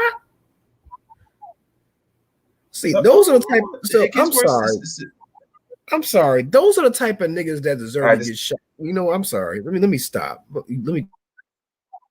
All right, I'm gonna play it continue because it's buffering. So if you see me rewind back, I'm just letting it rewind so it play its course. Yeah, that's part of the third thing. Let me 16%. 16%. Okay, let's do this. Hold on, wait. How many? Hold on, let me finish. I didn't hear about anyone else. No. Hey, yeah, let him have his opinion, bro. No, this is not an opinion. He's stating things as if they're fact. No, I have a study up here. This thing's buffering again. So I hate about this shit. I don't know why this one do the full recording. So I'm gonna listen to the same motherfuckers that take all the fucking things that white people excel in versus black. They take all the things black people excel and throw it to the side, but keep everything that white people excel in their SATs, in their ASVAB, in their vocational test. And you're saying you're trying to tout your IQ. Do you know the difference between the IQ is just cultural sayings? Yeah, we know that because the IQ test is skewed against versus white folks. But I did make a comment in the chat that was offensive, but and no excuses on my part. But that's literally how infuriated I am. Like I'm gonna be like this. I don't give a fuck if it's in the chat because it's true. But yet, you wonder why we're not respected. I'm gonna say this. People can say I'm a simp for saying this shit. People can say, "Oh, you're this." No. Did I not say a few fucking videos ago? How your women view you is how the world views you. How can you be a simp when I literally just heard that and these niggas didn't check them? Like, then on top of that, you let somebody come to your house and shit in your fucking yard. It gets worse. Oh Lord. It gets worse. Oh, I gotta hear this shit. I'm gonna mute up. I'm gonna shut up. You guys are a bit different, but like I said, you guys gotta hear it for yourself. You keep playing. Let me finish. I didn't hear about anyone else. Hey, yeah, let him have his opinion, bro. Yo, this is not an opinion. He's stating things as if they're fact. I have a study up here. No, I'm not talking about that. I'm talking about how you quoted me. I didn't say that people with triple digit IQs to get. You said it would be a lot easier. Come on, I like where it's going. Come on, bro. Let him talk. All right. It's buffering. Give it a second. I know y'all want to interrupt, but buff. Did this nigga say I like where it's going? What? So, what you? That's good.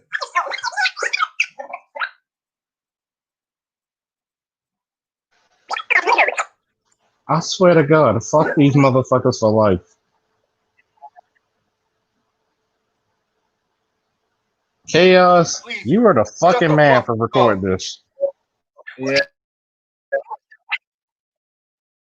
Yeah. No, not yet. Wait, Andrew, hold on. Wait. Yo, for one, man, if I fucking say something, man, everybody please shut the fuck up. I didn't even hear what the fuck he said. I didn't hear if he said 16 or 16. So, what did you say, 16% or 60%? 16%. Do you know how many whites have it? 50. Okay? Get the fuck out of here. Now I gotta pause that. 50? Did you know? Oh, I want people to understand the chat room. Did you know the same IQ test that came out in the 30s, where it was invented, they had to remake it 5 more times because they're all people couldn't pass the same IQ motherfucking test? That's true. Let's talk about. Really, Let's talk about. Let's talk. Test. The purpose of it is to justify exterminating people, and the main people they want to exterminate was niggas. That was all purpose. Okay. Okay. Okay. I'm not smart. Black people do not know the history of this. Okay. Damn it. Who's Mr. Fantastic, by the way? Yeah, we need Let's break something down for a minute. Mr. Fantastic of the Fantastic Four, aka Reed Richards, is supposed to be the most intelligent motherfucker in the Marvel universe. Let me go look this nigga up, man. So when you look at this motherfucker talking about it's easier for niggas to get, number one, let's do something that none of these motherfuckers on this panel could do and bring a woman up. If we got females in the chat listening, please give me a woo. And I'm going to put the link as soon as we finish listening to this fucking debauchery. Yeah. I want to say something.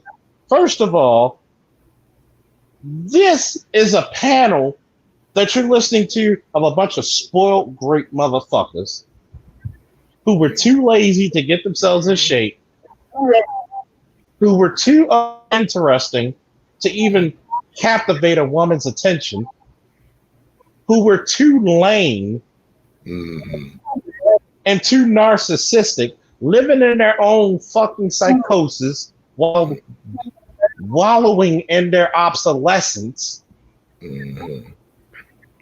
not even understanding that a woman will be repulsed by them. These motherfuckers alone are female repellent. Yeah. See, guys over here, all we got to do is wash our ass. Matter of fact, we don't even got to wash our ass. We can cut the grass, fix the tires, work underneath the car, take out the trash, and be dirty. And better bitches will follow us than you. Yeah.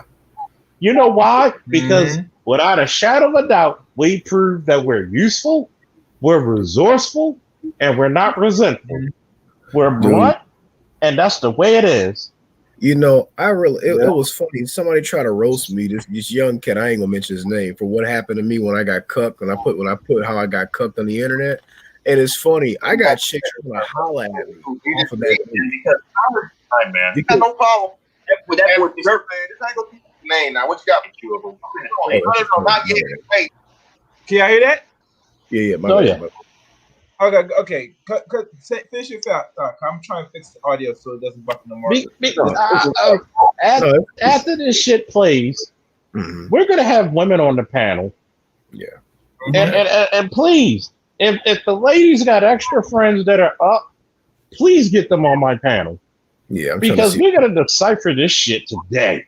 I'm gonna share this shit on in my Discord channels to see if I can get some the stream. I mean, not this shit, but the stream. Hold on, real quick. Because I want some black nerds up here. I want some black females up here. We need people watching because See, Officer Faulkner's not afraid of shit. If a motherfucker with an AK in Iraq is pointing at me, if a drug dealer trying to swing on me does not shake me, I'll be damned. As much problems I got with black women and the shit that I might say about them, I'll be damned to let somebody outside criticize my interaction with them. See, I never had problems with black women submitting to me. You know, we're going to get to that submission part real quick. Even when they came out of term and I had to cuss them the fuck out, they learned. Because weak motherfuckers don't know a shit test versus a shit shake. Okay? Yeah.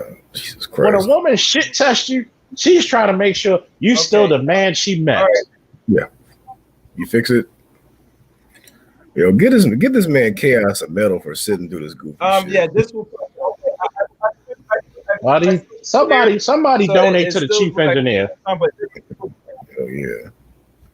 This shit's making me sick. All right, so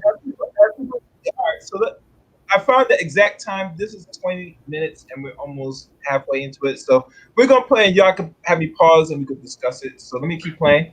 This one on buff the string. You know how many whites have it? 50.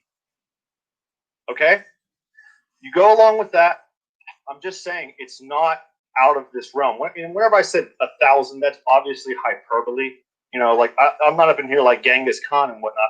I'm just saying that, and I just said I'll send it to the other thing too, the other chat. Sorry, hold on. This is great science. This is 30 years of compilation of IQ research. It's been demonstrated over 70 years. Okay, and are we going to say that black women aren't attracted to intelligence? They definitely are. Okay, I think it's pretty reasonable what I'm saying. Okay, clarify your point. Keep going. I'm saying that it's a lot easier for intelligent men to get any women at all, of any race.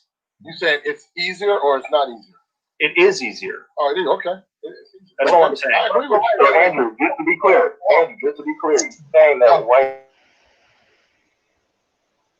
people are on average more intelligent than black people, right? Yes, sir. Well, he's going by conflation of statistics of population. Like, You hear that man say? He said, "Yes, sir." These dudes did not stop him. Some have responded and pushed back, but when the man said, "Yes, sir," everybody said, "Oh, what you say?" Now, one. Go sit up, guys. You know what? I wasn't even gonna light a cigar today. Well, I need to smoke on something today. This is bad. What you said, Charles? Oh, you smoke? Okay. I wasn't gonna smoke a cigar today. And I gave you But these motherfuckers make me smoke and drink. All right, let me keep going. Fucking said, bro. Like, don't. You know what I mean? Okay, well, he did. I didn't fucking hear it. Chill out, bro. God damn. Now let me have the shit. Now, Dirk. Hey, Terrain, we're gonna need you on the panel after this shit. Of that study. How many? I just sent it in. Is it a blind study? How many people were surveyed? This is a study over 30 years, and this has been repeated over 70 years. Okay. Okay. Pause it for a second. Pause it right there. Pause it right there. All right. Better than. Pause it right there. Let me over 70 years. Let me debunk this shit, right? Did white men ever have an institution of racist fucking policies and fucking laws against them? Nope. No. So let me ask you something. For brothers to still get college degrees, blue collar jobs, skills, trades, and all this, if you took out racism, we actually surpass you, you dumb motherfucker. Mm-hmm. Yeah, I see everybody coming in the chat. I posted this stream in the Discord and shit. You guys, this is fucking awful. This is awful. Some of the shit that I heard earlier. I mean, if we got more than 20 or more people watch it, and if Burby outweighed the ratio of likes, hit the like button, support your interest. I'm not putting the cash up there because support the Cash App, support the interest, Support this motherfucker. Yeah. Because right now, this is some of the realest shit you getting. What's up, Terrain? Dude. What's going on? Like, because I knew it was bad because I mean I heard, but this is the first time hearing it. This is my first time actually hearing the audio. I want to get to read all this shit too. Yeah, he missed the earlier parts because the white. I of this. I get 4 more minutes on this whole audio clip. I want to play it through so that way everybody can give the assumption and conclusion to this. Yeah. And I'll pause it if y'all catch anything. So let me explain. Go ahead. If you look at the average intelligence of a black man in Africa, it's 65. That's retarded. It's below retarded. I'm not trying to talk shit. I'm just telling facts, okay? Have you ever taken an IQ test? Yes. Okay, so you do understand that some of those questions are cultural questions that you. No, they're not. No, they're yes, not. they are. No, they're not. No, yes, they're not. Don't you lie. Yes, they are. Don't you lie. No. I don't know what distraction. Stop the emotion for a second. Stop the emotion for a second. No. Hold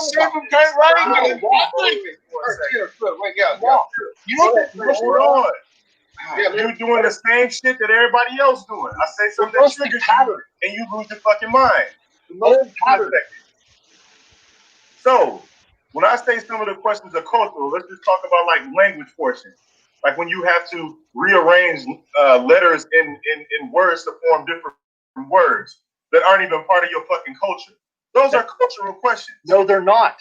No, they're not. No, repeat what I just said. Have you taken an IQ test? I just said I did. I'm going to repeat what I just said. IQ test. See what I mean?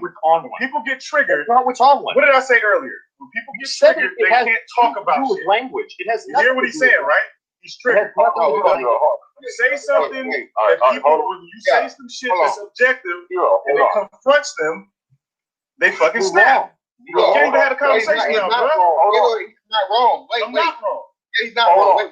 Hold up. Pause it. Shout out to the brother who actually challenged him and actually told the truth. I don't know who it was, but shout out to him who actually challenged him. Because goddamn it, last time I checked, that was zero. That was zero. I give credit. He did challenge him. He was supposed to. Because guess what? Serene, Gino, Chaos, and Simply Unique. If you see the chat, please come up here, ma'am. Yeah. How many times have we found out to be true the IQ test, the SAT test, the ASVAB test, vocational tests around this country were culturally biased? Yeah, a whole lot. That's common knowledge. All the time. Oh, Charles. It gets better. On Game Changers channel.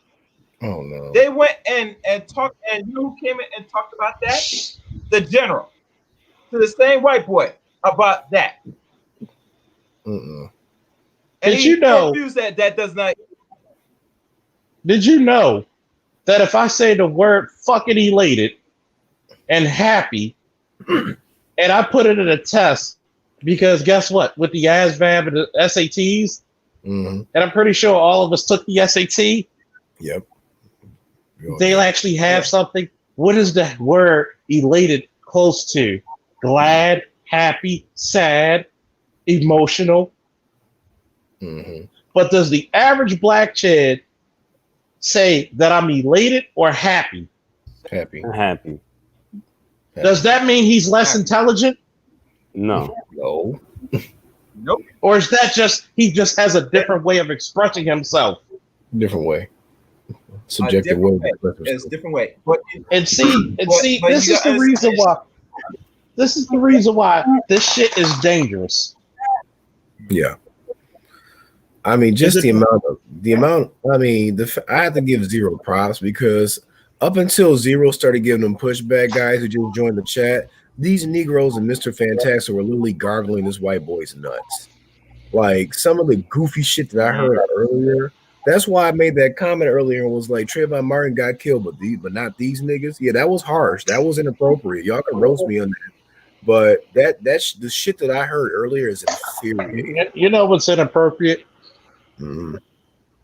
What's inappropriate is allowing a narcissistic jackass who sits on monuments of nothingness to come into your platform and try to debate you with falsehoods. With falsehoods. If Serene was given something about the news, which Serene, I believe your degree is what, in journalism and communications, right? Yeah.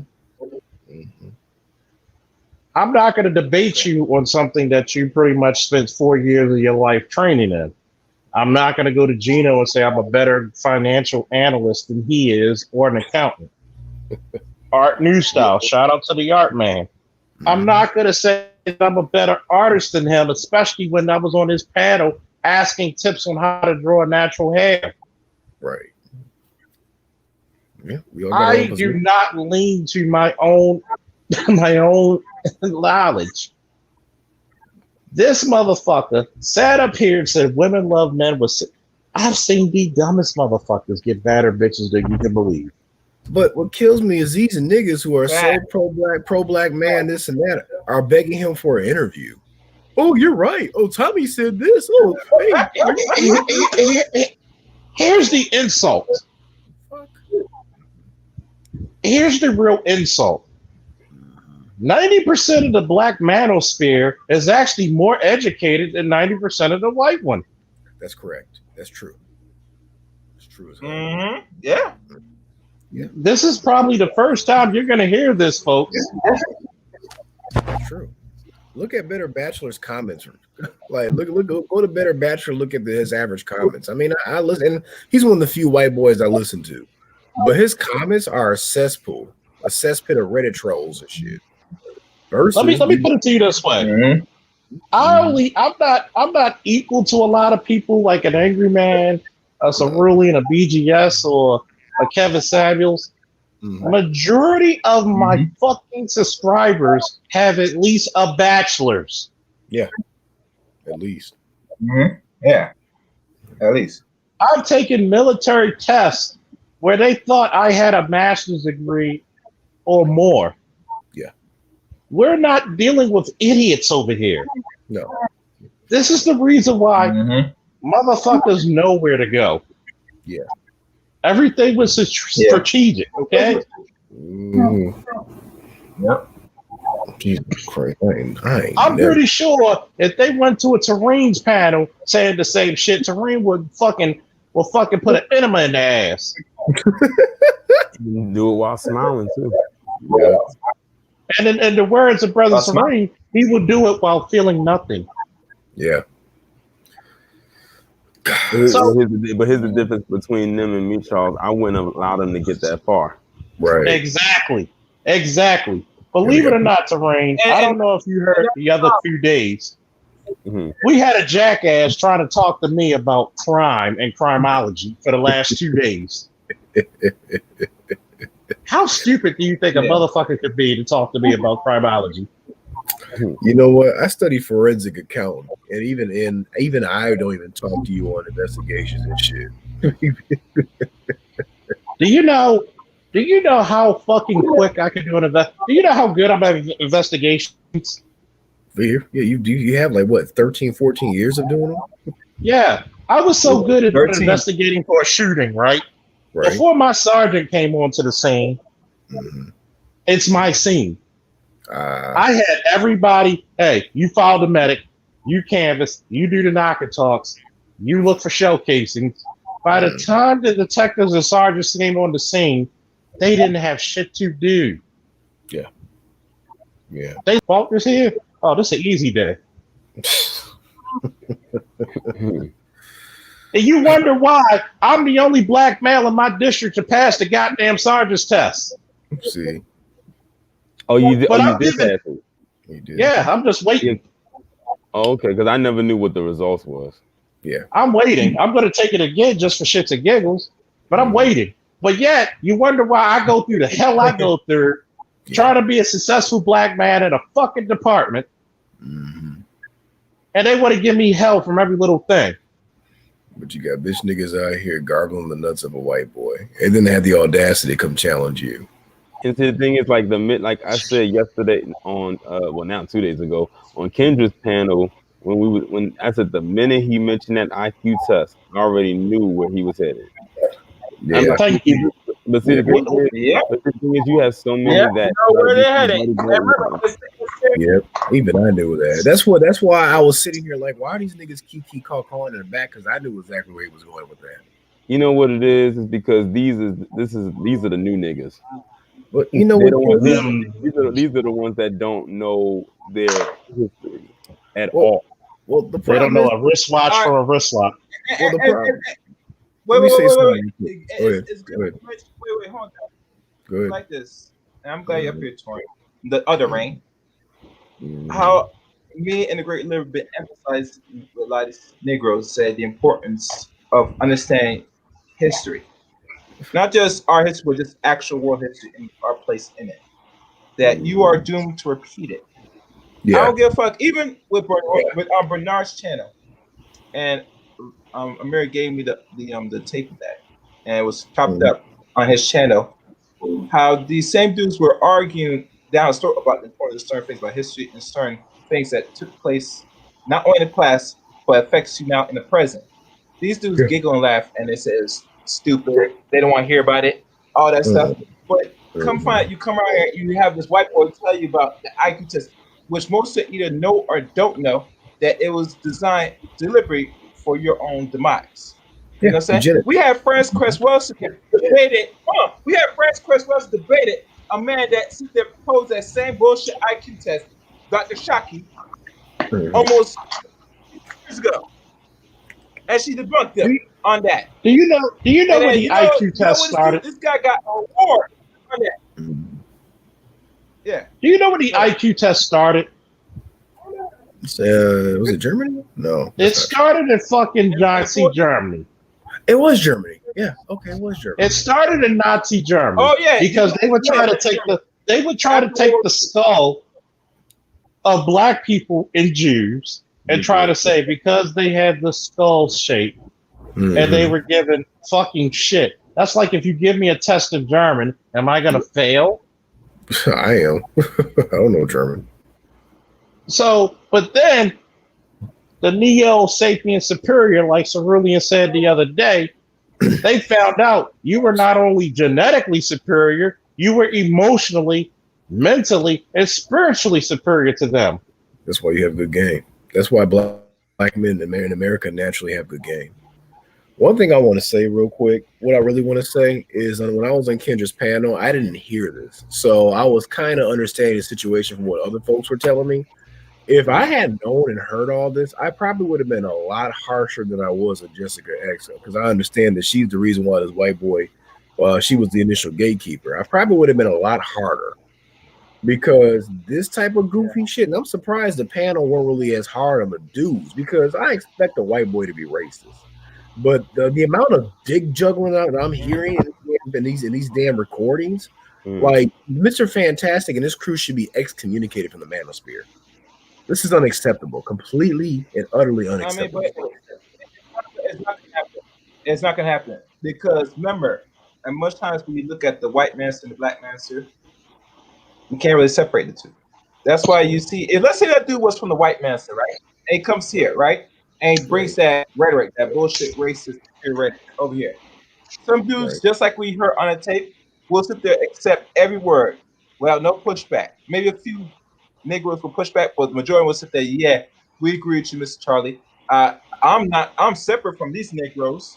You know what I'm saying? I took the test and I passed it. I don't know about other black men. So I guess it's true. Same thing applies when it was on Bernard. I think I seen they talk about the same IQ test. The same IQ test they talked about this bullshit, right? These bubblegum soul motherfuckers. Yeah. They got Nick Is Cannon. there? Oh, go ahead. That's what they got Nick. That's what they got Nick Cannon. Yeah. But yet, this is. Yeah. I'm glad you brought that up to Ring. Yeah. I personally looked at Nick Cannon as a clown, but I started respecting his game when I followed him. Yeah. This is how cowardly, and I'm just going to say it. This is how cowardly the modern black man has become. Yeah.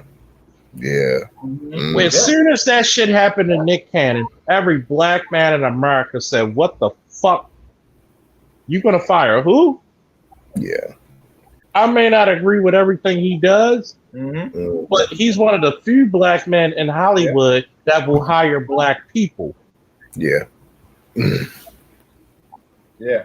Fire him if you want. We don't pay for none of your shit. Because last time I checked, before I was a criminal justice major. I was a world history major. Catch me outside. How about that? I dare you to debate me on world history. Oh boy. Okay? Yeah. Because I will go straight Visigoth on your ass. If that motherfucking crime is still in the chat, Google it, bitch.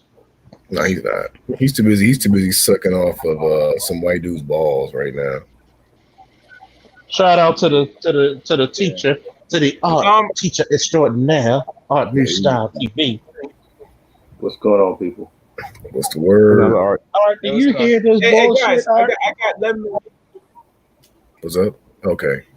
We're gonna play some more of this, and we're gonna get everybody. We're gonna get everybody in the panel. We got 11 minutes left on this tape. So, how you doing, Art? I'm not sure if this is the first time you're hearing this, Art, but I'm gonna try to see if I can put the remainder of this so we can get more critique. So, listen good. Not understanding. If you give a person the same IQ test to a person from Africa, that you get a person excuse me, an IQ test written in English by American people, and you're trying to get a person from Africa that's never had any basis of American talk knowledge to complete an IQ test, you're going to fail, bro. It's like fantastic. Wait a minute. Why did the Chinese people? Can I please respond? Wait, yeah. Give me a second. Let me go all the way through it. I'm gonna trick you. Listen, it's just like again, language is the fundamental basis of any IQ test. If you give me a fucking IQ test, hold on. The Chinese come over and ace their IQ test, though. Right. That's one thing. That's a fact, though. I just have to put in there.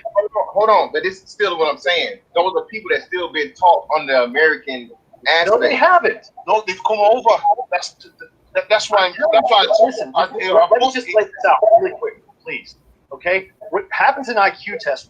You'll see a bunch of patterns. It'll be a bunch of shapes. And it'll say, "What's the next likely shape that's going to appear after this?" So it'll show 5 different shapes, and it'll say, "What's the most likely shape?" It has nothing to do with language.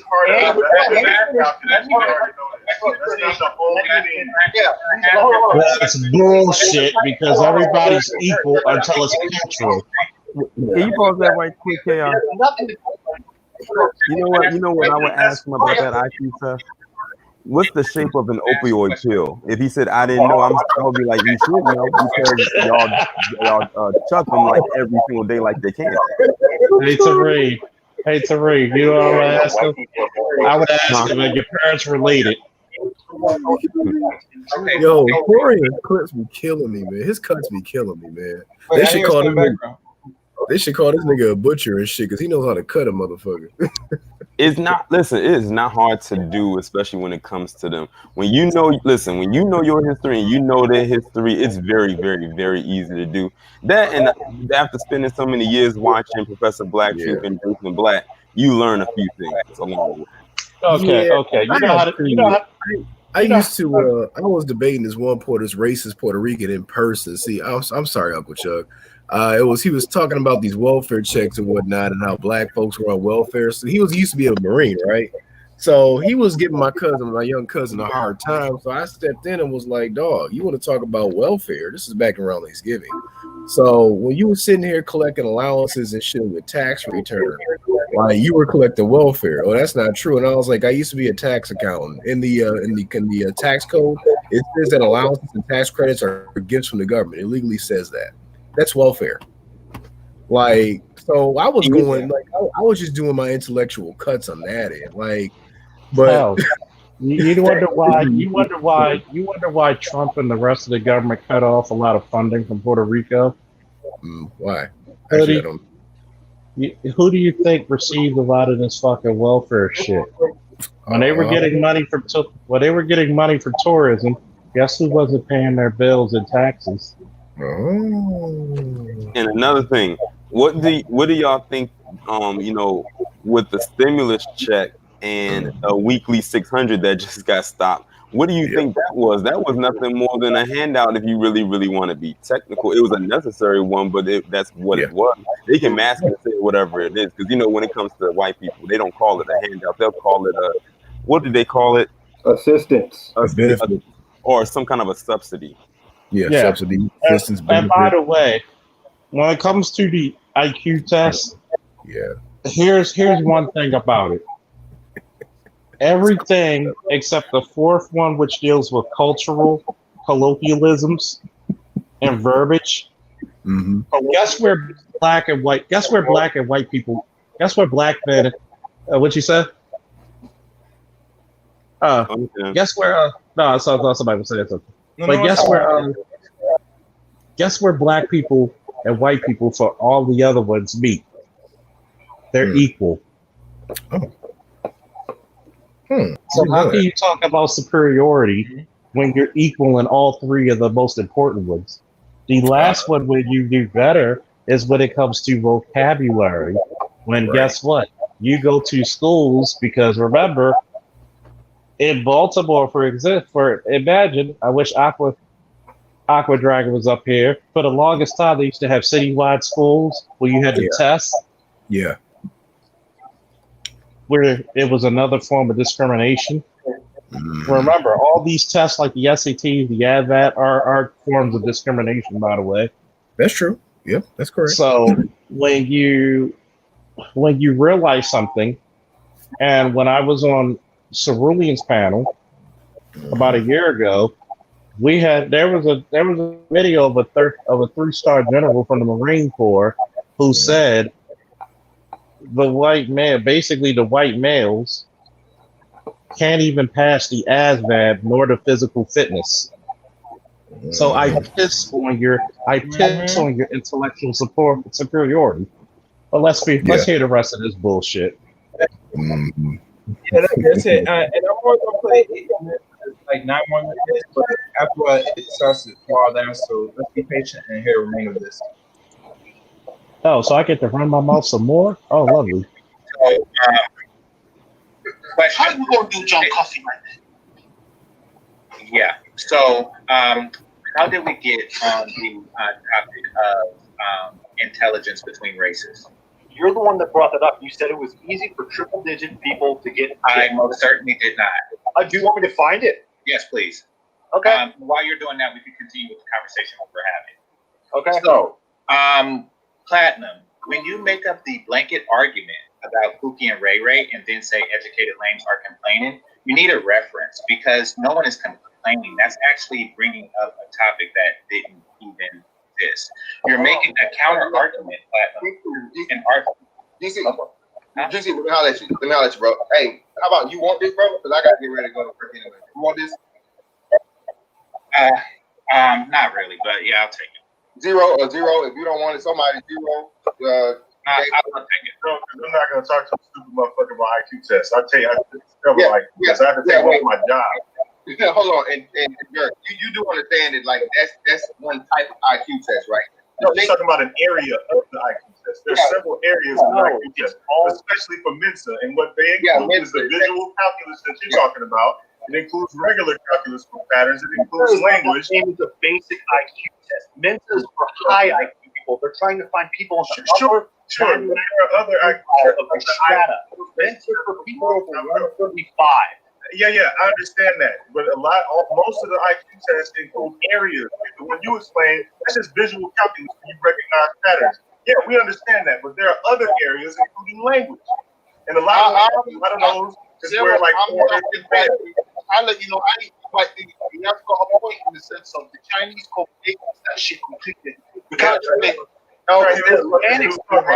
when they come overseas, man, I'm telling you, bro, listen. I took the fucking mental one like on purpose. Like I said, I promise you, it's not just shapes only. It's not just compared to. I'm not on that train. I've never done it, so I wasn't saying that. That's what I'm trying to tell you. You partially right, Andrew, because listen, bro, the shape and recognition, like you said, of patterns is one part, and zero is right. Of course, like I said, you have people that have it too. If you've never been taught math, you've never been taught patterns. What the fuck? You know what I'm saying? The majority using Africa is the thing where they don't. A lot of those people don't have actual set up education. So you pause.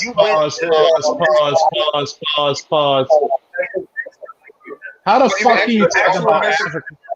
How the fuck are you talking about African education when they gave us number 1 through 9 and the Arabics gave us 0? Fucking stupid fucks. You still get proctored online. Let's do this. Your argument is women are attracted to high IQ men. You said that. Okay. Look, once again, look it up. Hold on. Once again, look it up. However, let's go with that for a second. By that logic, Chinese immigrants should get all the pussy, do they? Okay, so that being said, as a norm, Asian norm, let's move the topic. Wait a minute, Game Changer. It wasn't the women. Now you said men.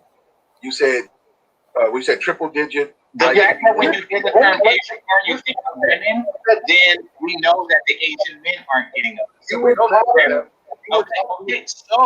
So the statement of women being attracted to high IQ, whether it was made by me or not, was inaccurate because Asian men have the highest IQ. How do you shoot a bullet and deflect it yourself? Nobody caught on to that shit. You're supposed to be looking that up, right? Aren't you looking that up? I know what you said. No, but look it up. Look it up. See, you said people like being muscular and looking like a dog, people think that they're dumb. You said that. Okay, I did. Don't fall into trope like that. Once again, look it up. Does anyone remember what he said? Because he said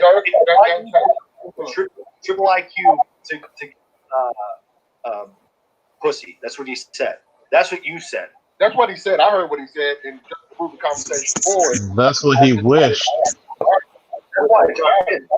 I know. That motherfucker had more women running from him than a fucking earthquake. Wait. We ain't gotta take 15 minutes. Goddamn, brother Game Changer. You set it up, bro? Yeah, let me set up. I put the link in the All right. So, hey, all you niggas, click this link right here. Don't feel like playing in the same part, right? Click that link right here. Y'all go kill each other and jump on fucking dirt over there.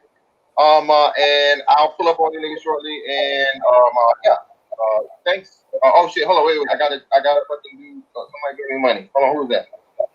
The Gold Eagle. Oh shit. Let me see. No, we're not gonna even mention the implications of what he just said. They're like, wow. Shout out to the Gold Eagle for the 20. Ask Andrew does he think the IQ test scores are genetic? Y'all trying to talk some shit. Shout out to this is one of the reasons why niggas feel out of that side. No, he told a room full of black kids. I'm sure these facts now. Hey, Rick, well that's what I'm saying. Hey man, hey. White people are telling the black people. That's what I'm saying, bro. I mean, shit.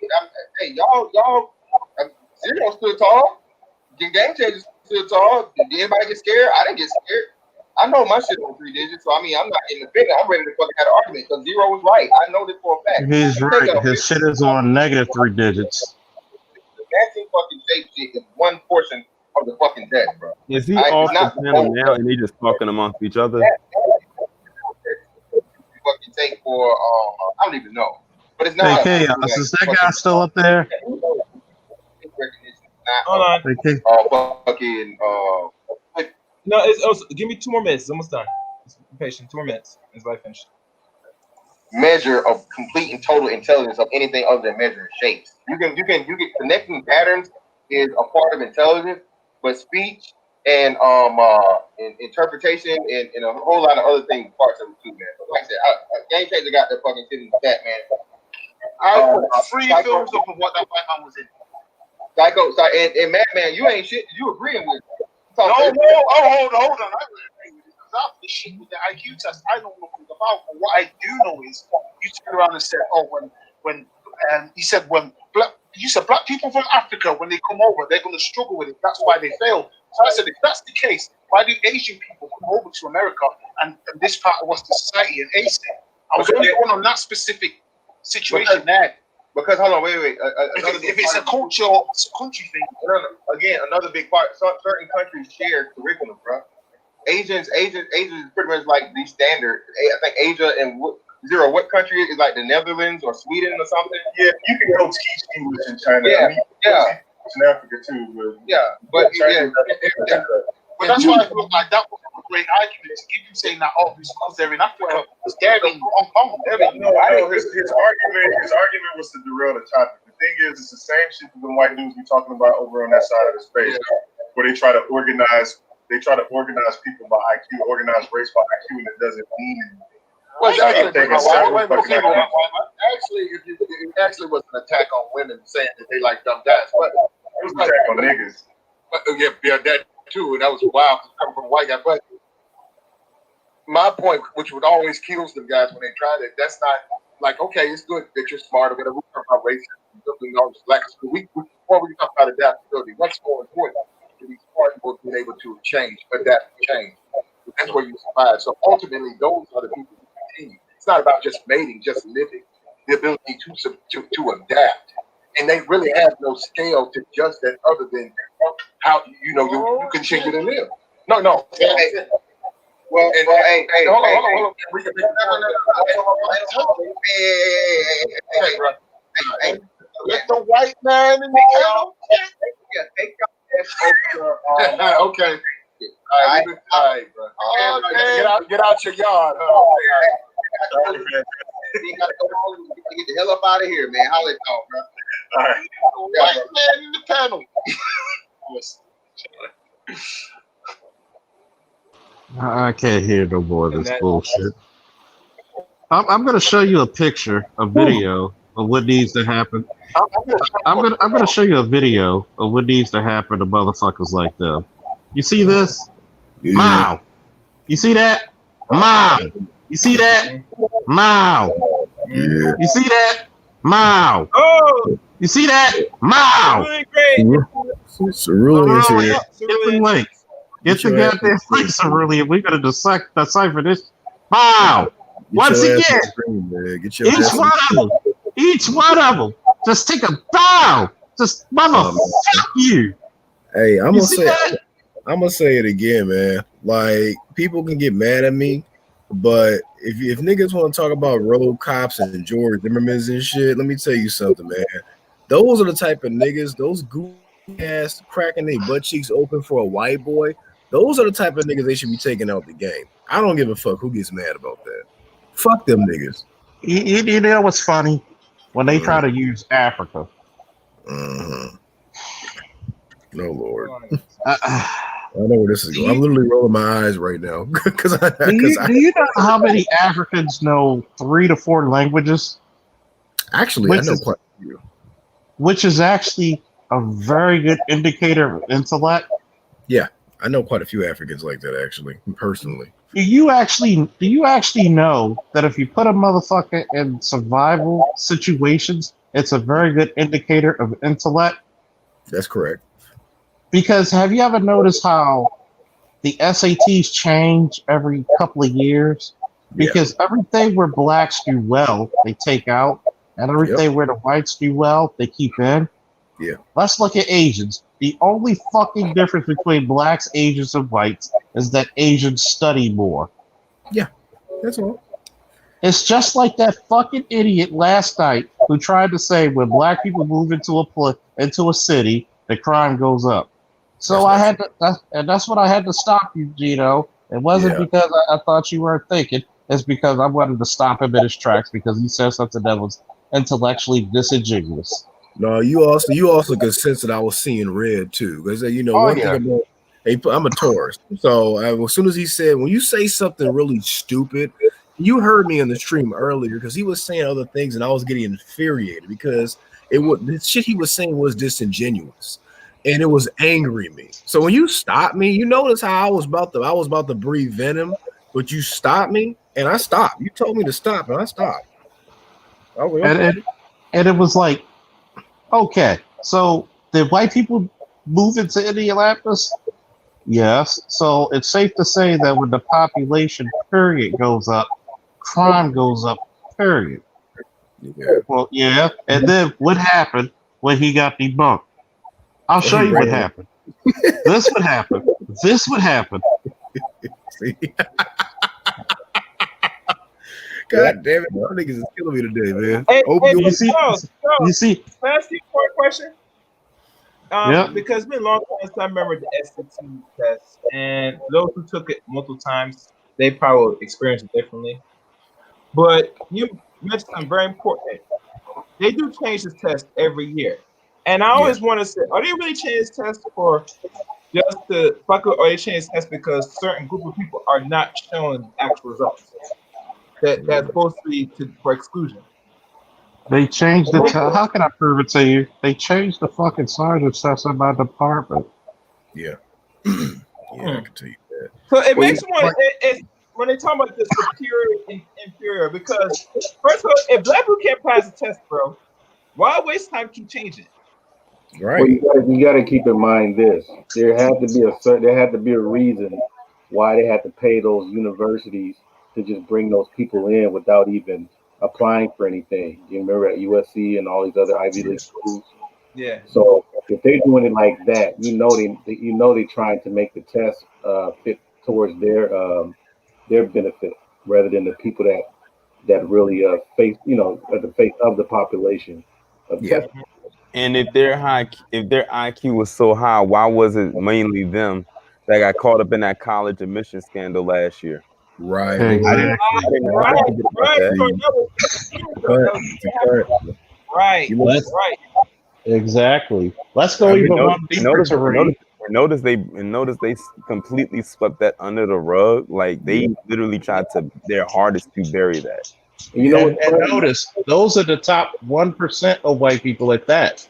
There was an Asian that got caught cheating. That's why he was with the Asian standards. For example, okay, we have a thesis class. For most people to take their masters, either call it thesis or dissertation. Now, when you get into a master's program, you got to apply. You have to be accepted. You got to put all kinds of things in, and sometimes you have to be interviewed by a committee to make sure that you are qualified, right? Right. So I'm taking this class. We get our arguments together, and then we read some of our stuff around the table, and then we make comments and things like that for people to do adjustments, right? Right. Would you believe this Korean dude? He's had to be Korean, nice dude, but he could not even read the shit he wrote. I kid you not. In a thesis class, he was like, he couldn't read it. The standard. These were the same motherfuckers. I forgot what the memo was called. I was actually Googling up and I still can't find it. But then the 60s, they were begging black pastors to sign this memo, basically to beg the president at the time to allow Asian immigrants to come into the country. And that's kind of why, I live in Houston right now, but that's kind of why we get Vietnamese refugees that came down here and took over. If you go to A-Leaf, it's a neighborhood in Houston. A-Leaf, they got all the signs, the street signs, and are not only in English, but they're also in Vietnamese. So you have the standards, but you still need niggas to bring y'all over here. Okay. All right. Welcome to our esteemed commander, Cerulean Gray. I believe I think somebody told me that it's a fellow Leo. So. Indeed. Actually, my birthday's in like 2 weeks. You got man. We Leo'd up in here, buddy. Yeah, man, you might hit that big 4-0, bro. I'm gonna say this, right? Mm-hmm. If these motherfuckers were such the standard, why are they always running from their fucking countries and where they come from? Why are their countries so fucked up? Oh, Well, they don't like that's why we got to put the flashlight on them But because it Smith gets away already with laid this. it out. He talked about this way. Arturo, you've been talking about this for almost a year. And, Simply Unique, please come up here too because I need a woman's perspective. Well, yeah, I mean, if you want a master's degree, I mean, it's not really that hard, but it's not that easy either. Like, you need work study hours, probably some, at least a year of internship really helps. Yeah. Some volunteer work, that's one of the ways I did through volunteer work when I went through the program. Even though I dropped out, you also need like what is called you have to meet the special requirement called GRE for graduate record examination and all this other shit. And if you meet those requirements, especially if you have like tutor kids, like the special like work study programs where you tutor other students and all that, you got all of that. I mean, it's pretty easy. Yeah. Getting through the program is the hard part, and the financial part, that's the really hard part. Yeah, it's a difficult part.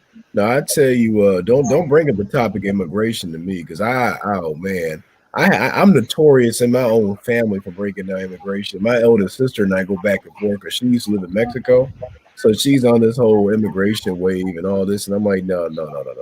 Oh, well, speaking of immigration, we're talking about master's programs. If you've seen like master's entrance in the United States in the last like 8 years, you'll see like immigrants are the majority. Yep, that's true. Immigrants are a majority. As a matter of fact, most of them, whenever they actually come here, whenever they go through their GRE, they find that they already have at least a bachelor's equivalent. Yeah, which is like what makes it easier for them to get into the program. Yeah, and plus, there's plenty of scholarships out there and grants, but since a lot of them don't apply, the adults, they go ahead and they give those grants to them.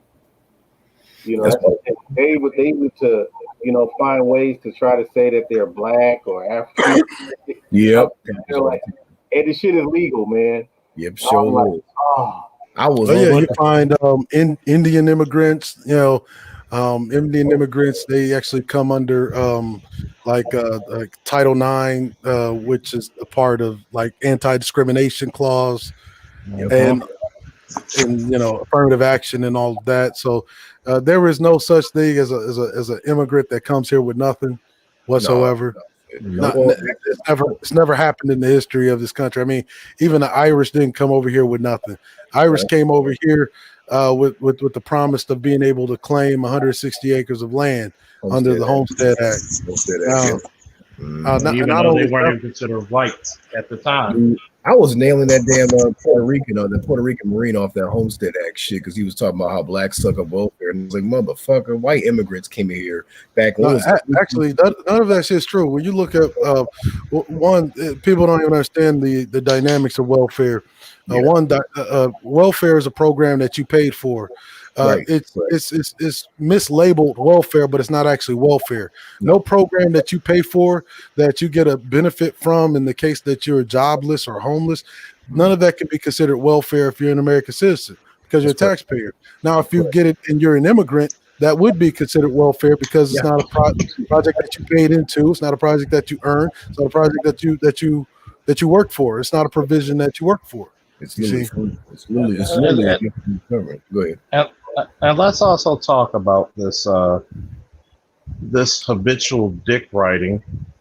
Oh yeah. I mean, if I was a referee or an official on a football team, I would throw a flag on the play for excessive dick sucking.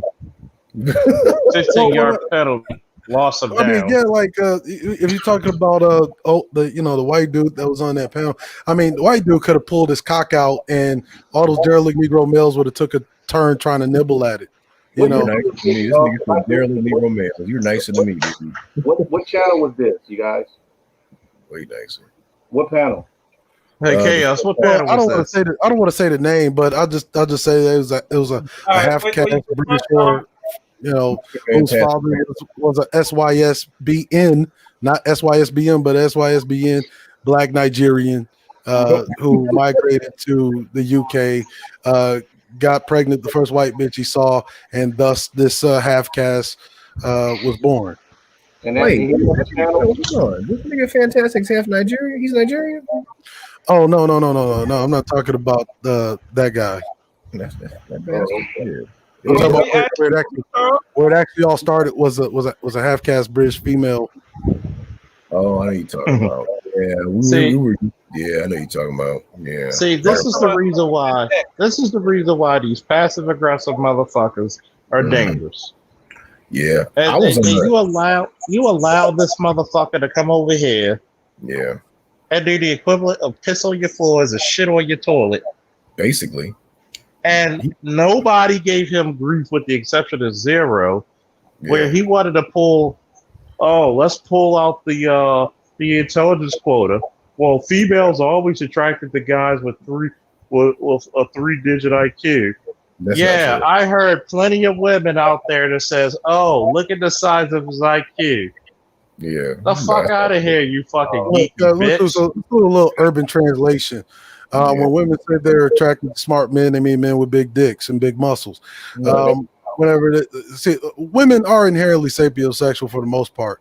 The dick part is really kind of a bonus. Like the problem with a lot of these derelict Negro males is that they measure their entire existence by either how much pussy they get, how much white supremacy bucks they have in the bank account, and none of those things are what make you attractive to women. That's correct. So, and what they're trying to do is use the art of seduction on these women, try to make themselves appealing to the women. That's why whenever you can hear them talking all this shit about women, yada yada yada, but as soon as women come into their spaces, what you do is you see them trying to pander. I'm a 6-figure nigga, and yada yada yada yada yada. It's like only women care about how much income that you fucking have. You know why? Because pussy loves money. Yeah, it does. Well, see, that's why when I was on Kendra's stream and I was gathering the situation in the stream with that half Nigerian chick you're talking about, I was hard on her. And I even told her, I was like, if you think I'm gonna be easy on you because your thumbnail, and I don't do all that goofy shit. This shit you pull was some really, really goofy ass shit. And they're doing all of this shit for the prospect of pussy just by the very advent of a side boob. Oh my god! in an accent, in a British accent. I told her, I was like, look, I got a couple chicks in Britain waiting for me to get over there once this pandemic clears. I'm not worried about you. And the funny thing is like all of the character traits that they say are so wrong with black women. It was like if you've ever been to the UK, you'll notice that certain someone has all of those characteristics and more. Yeah, the only difference is she has a British accent, and she can insult you with a smile on her face. As a matter of fact, she just insulted the very niggas that built her. Yeah. Well, Sister Neek just said that she was calling black. Now, let me tell you something. The black women in America are a problem, and they have divested from us politically. But I don't tolerate outsiders talking shit about my, because that's still my people, regardless of how I feel about them or how I complain. I don't let no white boy or no Nigerian chick say that they're fucking monkeys. Here's the fundamental problem, right? Yeah. Fundamental problem is that you have niggas in the manosphere that have put these women on pedestals. They have promoted this SYSBM lifestyle. They've told you that every other group of women is better than the women that you have, and this is what you got. And while they were sitting there promoting, said, half caste British drag, she was literally shitting on them because what she really wants is the opportunity or the prospect of having half white babies. Yeah, let's make something clear now. Let's make something clear. I am SYSBM, but I have dignity. So I have racial dignity. I can't sit here now. I might complain about the sisters over here, which I will, but I don't really want to hear two shits from what an outsider has to say because like that rhetoric. That's what opens the door for foreigners to disrespect you openly. See, you see the outside motherfucker can't come into the space unless you invite him in, right? Right. That's true. That's true. And this is males. They invited that in the moment they started erecting non-black women as their fucking standard of beauty, their standard of intelligence, their standard of womanhood, and yada yada yada. And what they don't understand is like those women are actually looking at whoever the dominant males of society are, and right now those are white men. And that's what you got to realize this. I tell niggas like them all the time. You had Big J, Triple XZ, Lenny Williams, stuttering motherfuckers. Yeah. Why are you talking about black women so much? Mhm. Because unlike you, I could get them. Yeah. They're my women. I get to complain about them.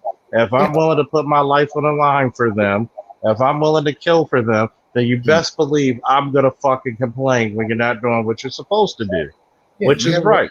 You have a right to, So- but nobody else has a right to do that. But guess what? I'm not gonna allow the next motherfucker.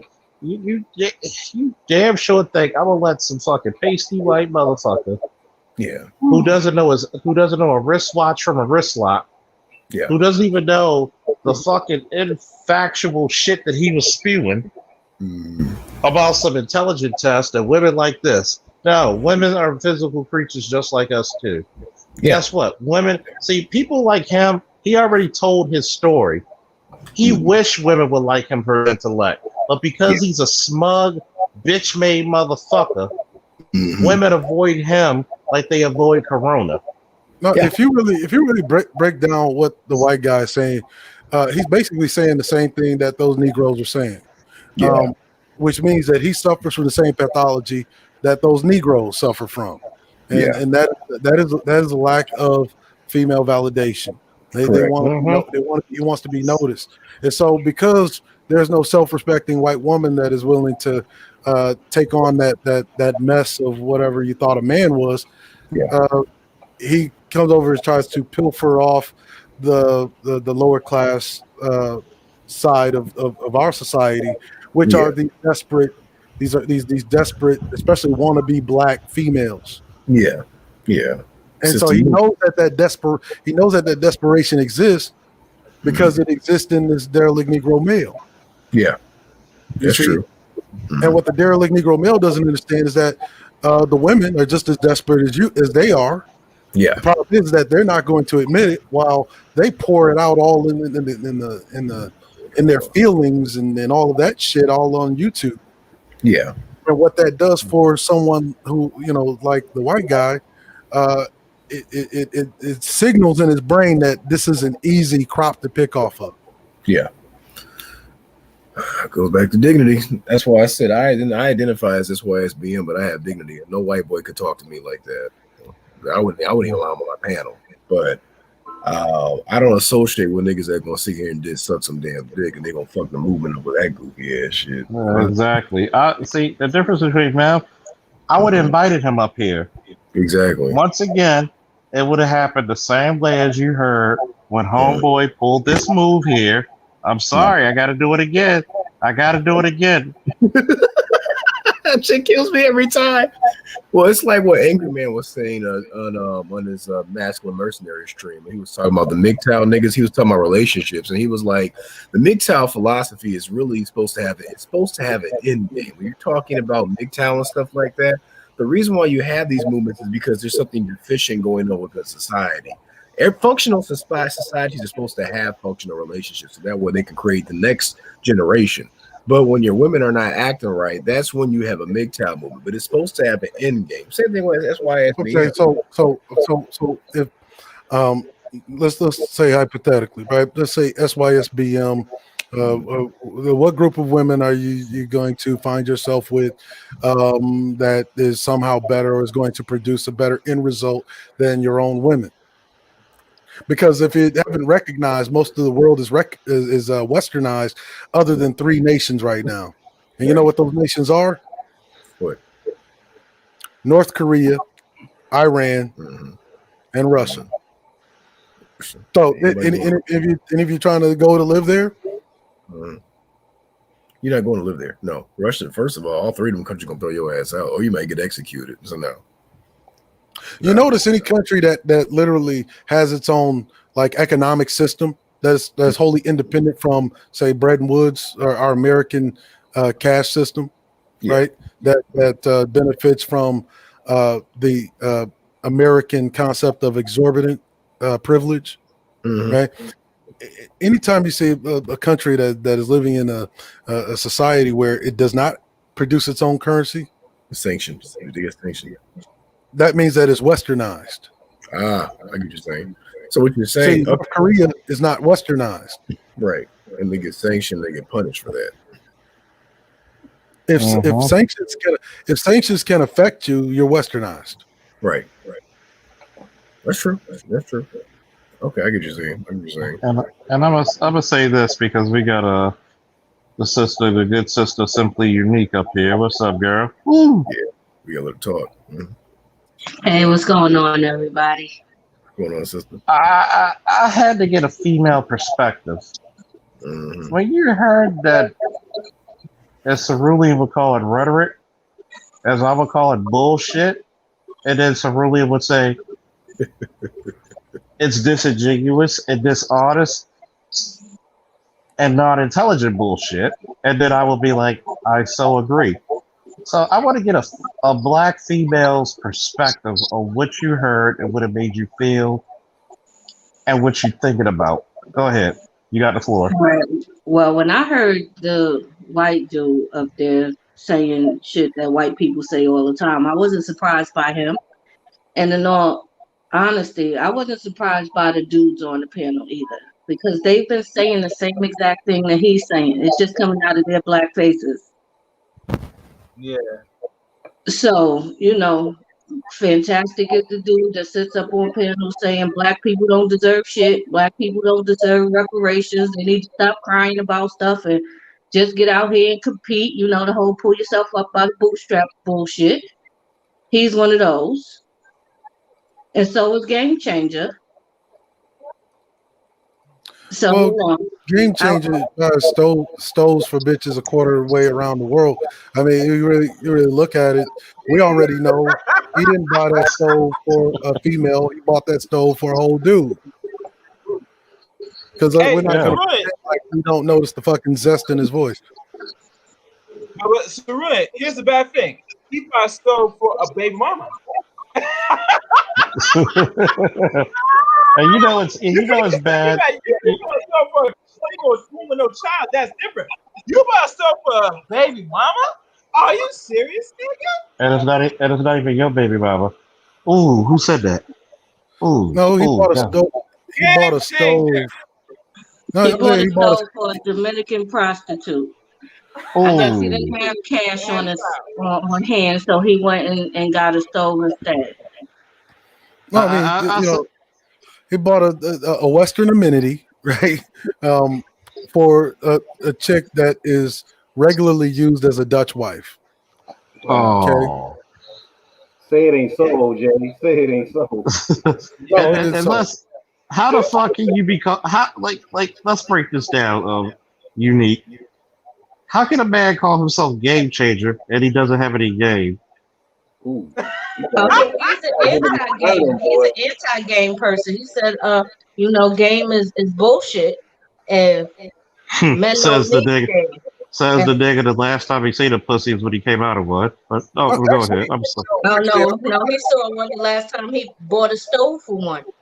No, but actually, he saw pictures of one. I'm not in total disagreement with that. Like you really look at game. Like you don't really need any game. Try being yourself. I think being yourself is probably one of the most attractive things to women. Like pretending to be somebody, not like somebody that's a 6-figure nigga living in the upper class strata and yada yada yada. And then whenever they fuck with you, they get to treat you like a fuck boy because that you're not everything that you said that you were. Mm-hmm. That's very true. And see, here's the point that I like to say. And I know Unique was giving me questions last night. Everybody like, share, subscribe, hit the Cash App, and support your interests. Now I get to go. Oh my God! I don't even know what I'm supposed to. You ain't shit, Jane. You ain't shit. Oh God, you ain't shit for that. But I get to ask Unique questions. Something unique. As a black woman, do you feel as though that you will be protected by the Negroes? Hell no. Oh, see, so that's what y'all missed too, right? So the day before this interview happened, because this wasn't, I think that was Game Changers panel that he was on this particular one, or Fantastics. Jessica X's panel was the day before. And on that panel, he sat up there with pretty much the same dudes, and said, he would basically beat the shit out of a black woman. Wow, really? Yes, Oh, game he changer. said that to them. And they no, the white dude said this on Jessica X's panel, and they were all like, "Yeah, I would be mad at you. I would do it too." So Wow. wait a minute. Let me. I got to go into investigator mode, right? If you don't mind, because I have to repeat the information that was given to me. So he was on a black females panel, Well, she's not correct? black, but A Or mulatto. oh, she's a Jamaican. Oh no, she's she's a She's mutt. hybrid. She's a mutt. Black. So this person who is like butter, I can't believe she's not black, actually had a white guy come on her panel where she gets her name and her recognition through black people and black YouTubers, correct? Mm-hmm. Yeah. Correct. Allow a white guy to say that he would beat the shit out of a black woman and nobody checked him. Oh no, they agreed with him. Let me tell you what actually happened, because I Oh, don't want to please, seem please say it ain't disrespectful. so. They Please, did. He said he was telling a story that he was somewhere going to some club and he was in line.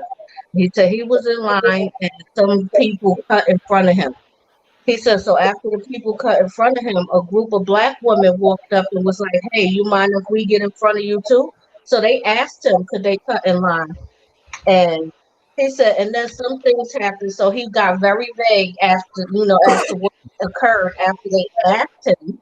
And he was like, and then she started cursing me out. And I was like, well, go ahead and do something, 'cause I would have beat the shit out of her. so these quotation marks men allowed themselves. So derelict Negro males. derelict Negro bitches. They don't even get the respect of being called a male anymore. Just allowed a guy to say that he would abuse their woman. Yeah, and as fantastic was the loudest voice talk about, oh yeah, I agree with you. I would do the same thing. Yes, the boss. So, Yes, the boss. so from a black female's perspective, from the outside looking in, what does that make you feel? What does that make you feel? What does it make your brain all the synapses and everything going off in your brain, all the neutrons? What does that make you feel? I felt like a mob of people should have found him and beat him beyond an inch of his life. That's how I felt. I said, because the same thing that happens with black women, which is kind of why, some of the rhetoric I hear as far as black women. I'm not one of those that, the sisterhood, black women are perfect. I know we all have issues. There are some fucked up black women. And as we're talking about these idiots now, there's some fucked up black men. What I don't like is the general grouping. So I would never group all black men, even with these fucking morons. And it burns my soul that a lot of the men group us all black women into one ball of the bottom 1% of black women that are just absolutely ratchet and worthless. So I would never hold every black man accountable for these I can hear from your horrible voice that whatever do. I can hear from your voice that you can't even get the fucking words out to describe the vitriol that you heard. I'm not a woman, but I can sympathize. I can't empathize because I'm not a woman. Does it seem like if these were the black guys you were surrounded and you were in an area, this guy could spit in your face, beat your ass, and rape you, and these guys would just do nothing? Do you get the feeling of that? Yeah, oh, absolutely. I mean, and like I said, I've noticed, like I said, the rhetoric coming from that particular group of men for a while now. for a while. I've always said that, there's certain groups of men, they are like, they want to be white men. They're white men in blackface. Oh man. They revere white men. Reverse blackface, huh? And all right. I want to hear from you on this one, man. Yeah, you can share my screen as I talk. Let me see if I can share it. Getting used to these controls, so you gotta excuse me. This shit is difficult for the motherfucker. Oh, you get the watermark. Okay, I see.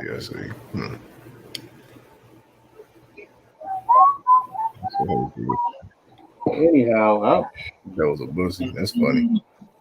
Mary, what's good? What's up, man? How y'all doing? Hey, Mary. But go ahead, finish your thought. I'm just taking it back. I'm pretty much the oldest person on this panel. I'm used to hearing it. That's why I was asking. We can go far as 1800s, probably even before that, and just wonder. I even put a post there. What's the difference between simping and cooning? Yeah. You cupcaking for the master, and you cupcaking for some women that really don't even want you. Yeah. So, I'm just taking it back. I got caught up in a few of those paddles and going back and forth, but who's that above me? At the end of the day, I try not to include them too much. I include their type, but I don't include them specifically in my conversations because basically it's some kind of virus. I think it might be some coon virus. No, ain't no virus, bro. Something's going on, man, where these guys weren't even old enough to know what cooning was, but they're the poster child of that shit. Yeah, I mean they get mad when you call them a coon, even though it is the appropriate word. I mean, people don't even know the origin. Coon was actually a word to keep white folk in line. Poor white folk. This way, it came up with a song called "Every Race Has a Flag But the Coon." Yeah, because whites, especially poor whites that would find themselves in black communities and black circles, they looked at them as race traitors. Yeah. So they would call them coons to kind of keep them in line, adhering to white hegemony. Hegemony. Yeah. So when you look at it, we're calling them by the actual right term. Like, they don't stand for shit. They don't stand for their own flag. They don't stand for their own race. Yeah, that's why you got. White boy could have pulled his fucking cock out, and you would have had niggas punching them other niggas in the face to get a chance to nibble on his fucking cock. Yeah, like you gotta understand. In my situation, I'm probably the most harshest towards black women on this panel currently. I'm probably one of the most harshest cats, and not all black women, but the current culture that we're in, right? But here's the thing with me though. I do not have a desire to be like a white man. I have no desire to suck up to some white dude. Even I'm mortified at what I heard. Because, I complain and I talk about the whorehouse culture we currently live in and about how these sisters have divested from us politically. But that shit that I heard today, no. Even I'm like, what the fuck is wrong with these niggas? But we as Leos, we want some damn truth. Yeah. I can't, and I'm quite sure it applies to everybody that's not a Leo too, but I just can't get the whole thing where you're trying to piss in my face and tell me it's raining. Right. If you're a Leo, if you're a Leo, my position is this: if you're a Leo, you know the goddamn truth. You want truth, you know what the goddamn truth is. Thank you. Of course. And I'm sitting there watching. Oh, you know why we keep bullshitting? It's trying to suck the white dude's cock. Yeah. While they're trying to pander to side boob. Well, see, one thing I understand is that even though, in my opinion, these sisters collectively are on some other shit. When a white man comes in and talks about black women, he's going to start talking about you too, because he doesn't see your situation. Because what's going on is what we have going on is an internal gender war, but an outsider sees us as an opposing force. I understand it. I get that. That's why you wouldn't see me on a panel kiki on with no white boy, because again, I have a sense of racial dignity as a black man.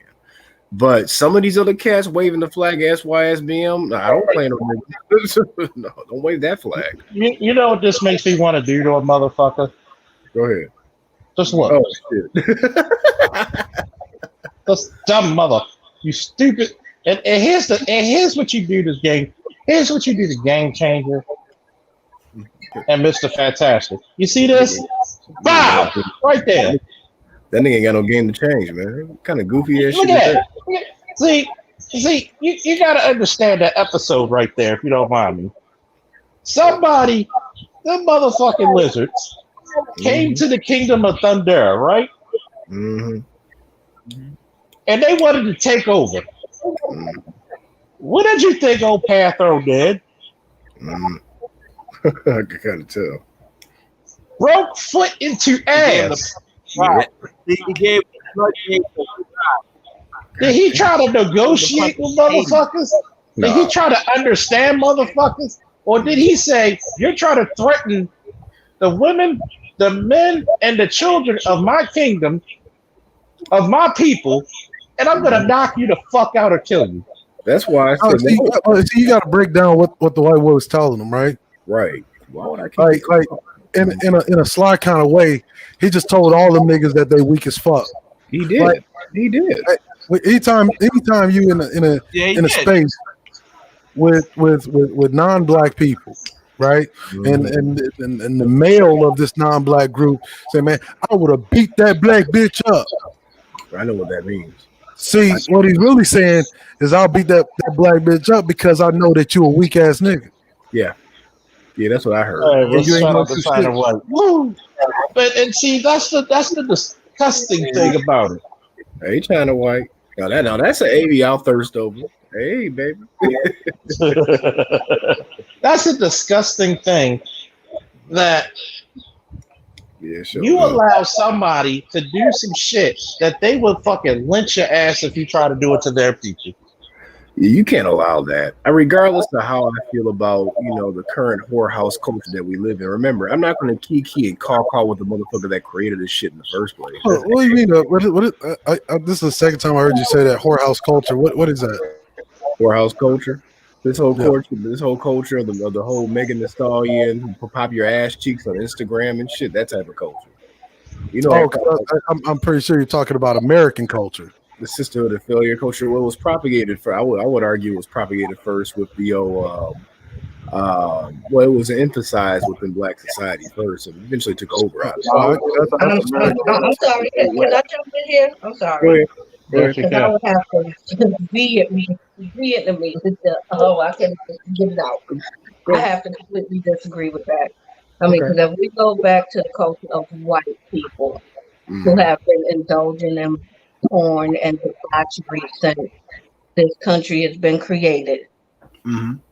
The whole thought culture, we are late to the party when it comes to that. Really? Well, we have things like the movie called Deep Throat from the 70s with the white boy sucking people off. And that was in the movie theaters. Hold on.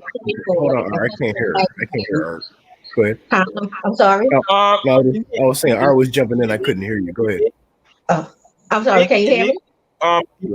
Yes. Yeah, you're going to fix the audio. It sounds like it's too bad. You probably gotta come closer to your mic. Something you need. All right. Can you hear me now? Yeah, you're crystal now. Okay. Now, I was saying when you have things like the movie Deep Throat that came out in the 70s with the white woman sucking people off, and that was in the movie theaters, and Hustler and Playboy magazine, which black people weren't in until maybe the late 80s to 90s. So white people have had a whole culture for decades. Like I said, we're late to the party. Let me back her up. Then I'm gonna jump off. And I'm not justifying it. Don't get me wrong. I'm not justifying it, but it burns me up when I hear people putting this on us like we created it, and I don't agree with it. I think it's disgusting. I wasn't arguing that we created it. I wasn't arguing that. Go ahead. I'm gonna say something, and then I'm gonna peel out. 'cause I know you got way more prominent stuff to say. But just to back her up and give her more context, you had Mae West, you had Marilyn Monroe, you had all those kind of women that were glamorizing the call girl culture. Right. And we're talking about the 30s, 40s, and then even going further back, the white women were exploited within the Moorish culture. The white women were the first harems. So, I mean, that's bullshit that then all of a sudden you just did the switcheroo. I think what you're trying to say is that even though you see that in our culture, I think it just cuts a little bit more deeper because it's more close to home. Maybe you try to. I'm not sure. Well, I think the argument I'm trying to articulate is that I understand that it was engineered in our culture. So I'm not saying that we created that, because on a natural level, black people don't. If you take out all the influences, black folks don't aspire to be whores. I mean, I can go to Black Wall Street in Tulsa and amongst Rosewood and other functional communities that we created. This was engineered. I mean, we could start talking about the welfare check paradigm. We can start talking about black feminism. No. This was engineered. That's why Gloria Steinem was a CIA agent. So I'm not going to sit here and say that black women are natural Jezebels. That's not true. Now, I wouldn't argue that point. You might want to see the movie Goodbye Uncle Tom or Farewell Uncle Tom. Probably like towards the end where you start seeing them prepping real young girls like sluts for the master. You know, and on top of that, they were wiping glitter and shit on little boys to get ready for them to be molested. Yeah. So they were doing that in slavery times. A concubine paradigm. Yeah. When you think about that, man, it's this stuff here, man. We just trying to find our way out of this stuff. Yeah, we were bred into our situation. So I'm not sick. I mean, if you're sick of the culture, you have to create the culture. And see, when we talk about Great Faulkner Initiative, you talk about putting black men placing themselves into critical institutions of authority, law enforcement, execution of policy. That is what military is for. That's what law enforcement is for. Law enforcement is for your domestic policy. Military is for your foreign policy. You have to rule in a full spectrum way in order to change the culture. That's true. I agree. You can't sit around and say, "Oh, well, I'm tired of this whole culture." Well, everybody's tired of it. Even you hear women talking about they're tired of the shit. Tired of seeing these hoes winning. Okay. And what do they mean by winning? Well, whenever that ass cheek goes over the side of the sink, she's getting promoted all around YouTube. She pulls out a little side boob, you know. She gets talked about highly of as if she's not a whore. Preach, goddamn it, preach. And it's sad that you get these thirsty ass niggas. See, the thirst is real when you thirst for white acceptance. Yeah. And that's what I heard from it. That's what the fuck it is. You motherfuckers simp for a chick that doesn't even want you, but would actually prop up a white guy over you. Yeah. Will actually sell you out for that same white guy who's an average, below average at best white guy when it comes to looks, intellect, and even verbiage. A World of Warcrafter. That's what I call him. He looks just like a World of Warcrafter. Who probably looks like Baby Huey when he pulls out of a polo. Yeah. And you're propping this guy up, big upping him, but yet if you go to his channel over in his sectors, they will call you all kinds of niggas and Negroes and darkies and all kinds of shit, and you will run tuck your tail coming back to a fucking stream like this, trying to plead your case and your testimony. Yeah, Chimp Mania, Nigger Mania, Stormfront. So that's what we were talking about earlier. All that stuff, man. But yet, you're so looking for Asian, Arabic, white, all this fucking Hispanic, all this acceptance, and you don't even accept the fact that you're black. And that's the problem I have, because I believe that black men have a right to conquer and to save themselves, but part of saving yourself is having your own dignity. Now, if I tell brothers to go out and outsource your love life or whatnot, you got to. What's up? I hear squeaking in the background, like some like he just muted. cricker. He just muted. Like I tell brothers up front.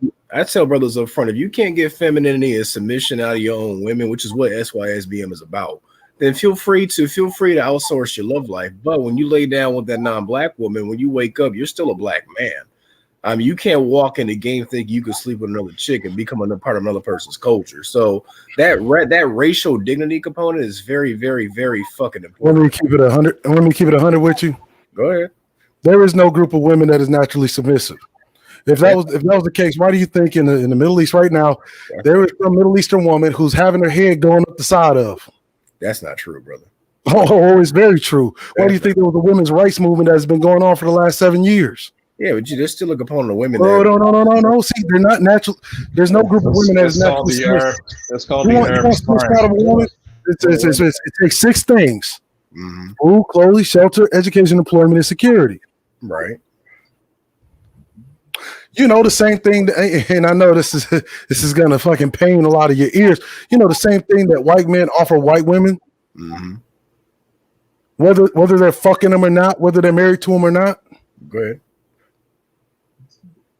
When a white woman needs a job, she go to a white man. When a white woman needs some money, she go to a white man. When a white woman needs a place to stay, she go to a white man. When a white woman needs some food, she can go to a white man. All these things, these are institutions of control. That's what it takes to garner submission from women, is institutions. Correct. That's what I was talking about. You have to rule in a from a full spectrum dynamic, not from these little interpersonal relationships. Oh, I'm not getting any submission. You're not getting any submission because money doesn't fucking make the man, even though American society told you it did.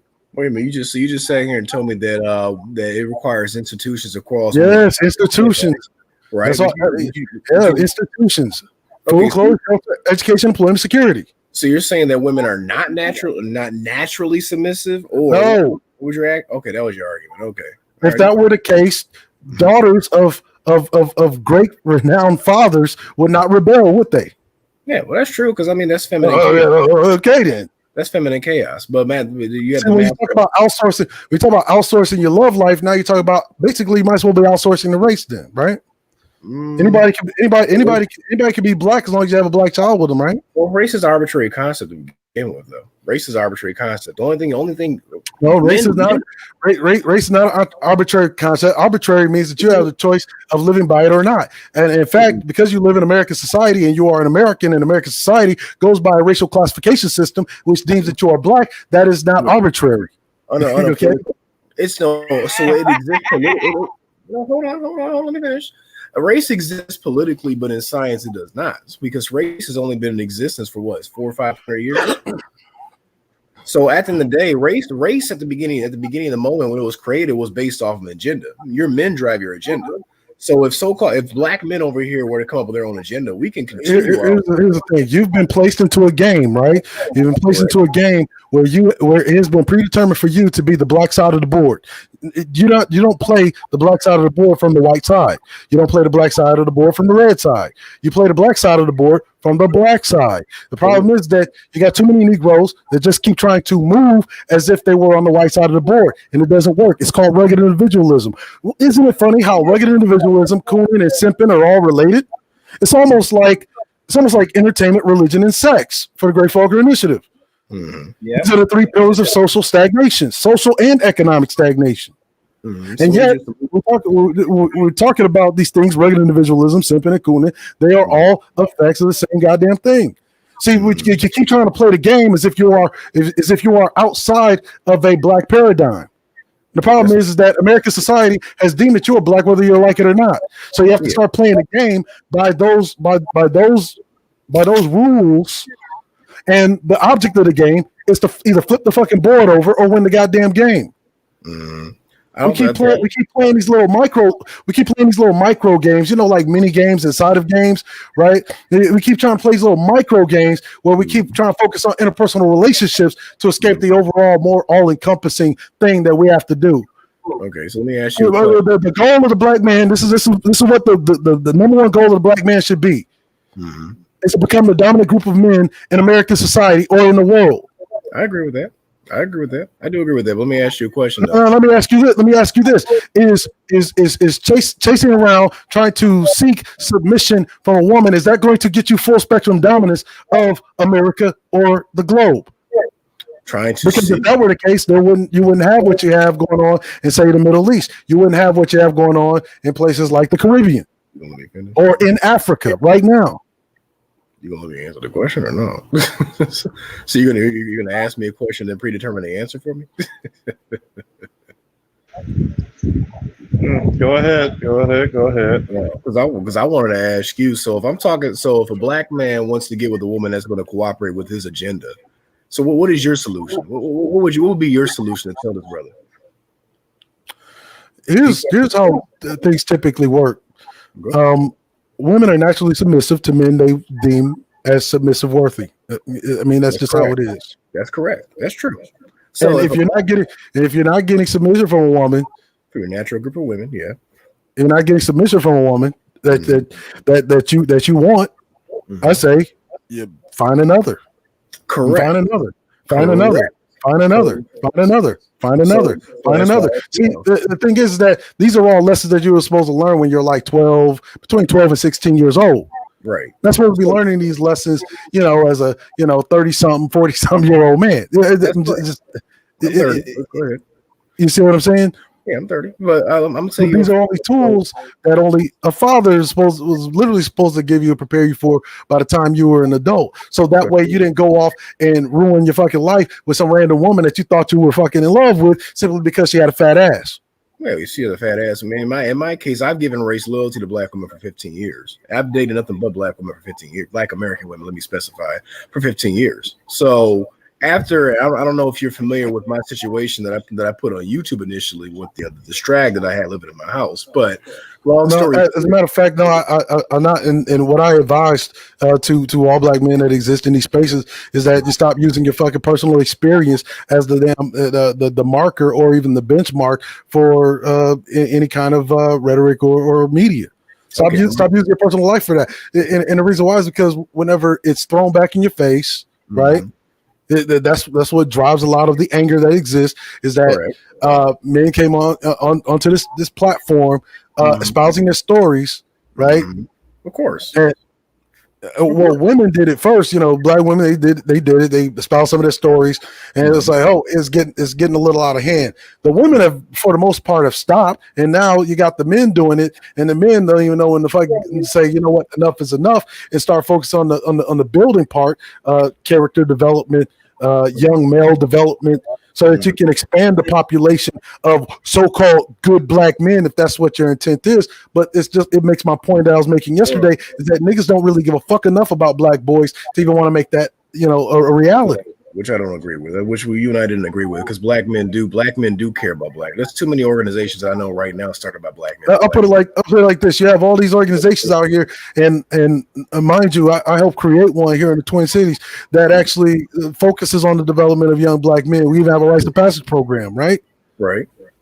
Now, say the organization fails, this is wholly held up by our own money. You see what I'm saying? But see, if it fails, it fails because of a lack of capital investment from people of our own community. Now, how do we know that niggas don't really give a fuck about black people or black boys in general? Is that you got all these niggas on YouTube claiming to be six-figure niggas, but how many of them have you ever actually heard of talk about what organizations they actually either donate to or invest their time in? None of them. You don't hear that. You know why you don't hear it? Because it's not a regular part of their fucking daily bread. Okay, it's not a regular part of their daily routine or their weekly routine or their monthly routine. No, it's just something that sounds good whenever you're using it as a talking point, but whenever you got to put it into practice, oh man, that's too hard, man. These niggas ask too much of me. Yeah. I'm gonna ask the panel real quick, and then I'm gonna let Gino finish the statement. Go ahead. For 3.5, almost 4 years, what did I say the 3 things the black community don't give a fuck about? Good. Anybody want to state? We give a fuck about black boys, their education, being the heroes of their own fucking narratives. I have yet, for almost 4 years, anybody to debunk that statement. How can I tell it? Look at what black women do with Black Girls Rock. Oh, yeah. That's And, and what's our equivalent? We don't have an equivalent. And that's Well, how you it's kind of hard to do that when you got there's literally like fighting over what they perceive as some kind of alpha sexual position with various women in these digital spaces, and trying to prove to women they claim that they don't want that they're better men than the fictional Pookie and Ray Ray. Right. You see what I'm getting at? This is why I brought up Tavis Smiley yesterday.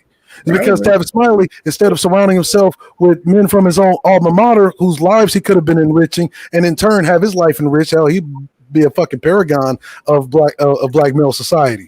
But no, what he chose to be is a nigga who wanted to surround himself with the type of pussy that he wanted to fuck. Okay.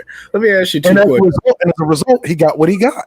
Let me ask you a few questions real quick. This is really let me ask you a bitch question first. What's your zodiac sign? I'm a Leo. I can tell. I can tell. So going on to point two, you have a way of dominating the now. If you notice, I'm not going to run from you. All right, I'm not like Crime and Punishment or whatever. I'm not a bitch. I don't run away from people that challenge my points. But you have a dominating. You like to over talk, like the way you are a bright brother. Don't get it twisted. But it's sometimes it's kind of hard to counter your points because you're like a tsunami. Because I'm trying to respond to your point. Actually, whenever it's general conversation, I actually stay silent for a good part of the conversation so I can gauge the conversation in its totality before I actually speak. You know? Yeah, it's not a complaint. It's just cracking me up because I'm trying to counter or rebut, and it's just kind of hard because I don't know, it's the way you speak. I mean, you're very educated. I mean, you're really good. I mean, I'm definitely learning from you. But I'm just sitting here like, damn, I can't get my point across. Go ahead. This is why I call it the pack. This is why I call it the pack area. Yeah. It's all powers and everything goes. There's very few rules, and I only referee when. But guess what, Gino? You got the floor for 3 minutes. Oh yeah, it's not a problem. I don't need that long a time, but it's just interesting. I mean, again, I'm not a cat that runs away from conflict or debate or whatnot. What I want to ask you at my simplest question is, what do you? So if a black man is sitting here, like, what is your end game at this? Because if a black man is sitting here, the way I take SYSBM philosophy is that black men should save themselves as men. I mean, that's really the fairest way I could put it. And with that meaning, the SYSBM groups I'm in Telegram, we're talking about promoting ourselves in regards to improving our skill sets, encouraging each other. There's language groups. We're talking about increasing our marketable value as men. So at the end of the day, like you were saying, that women submit to men with resources. As we already know, currency, it's not so much about the intelligence. It's about what the intelligence can generate. Intelligence is just a tool.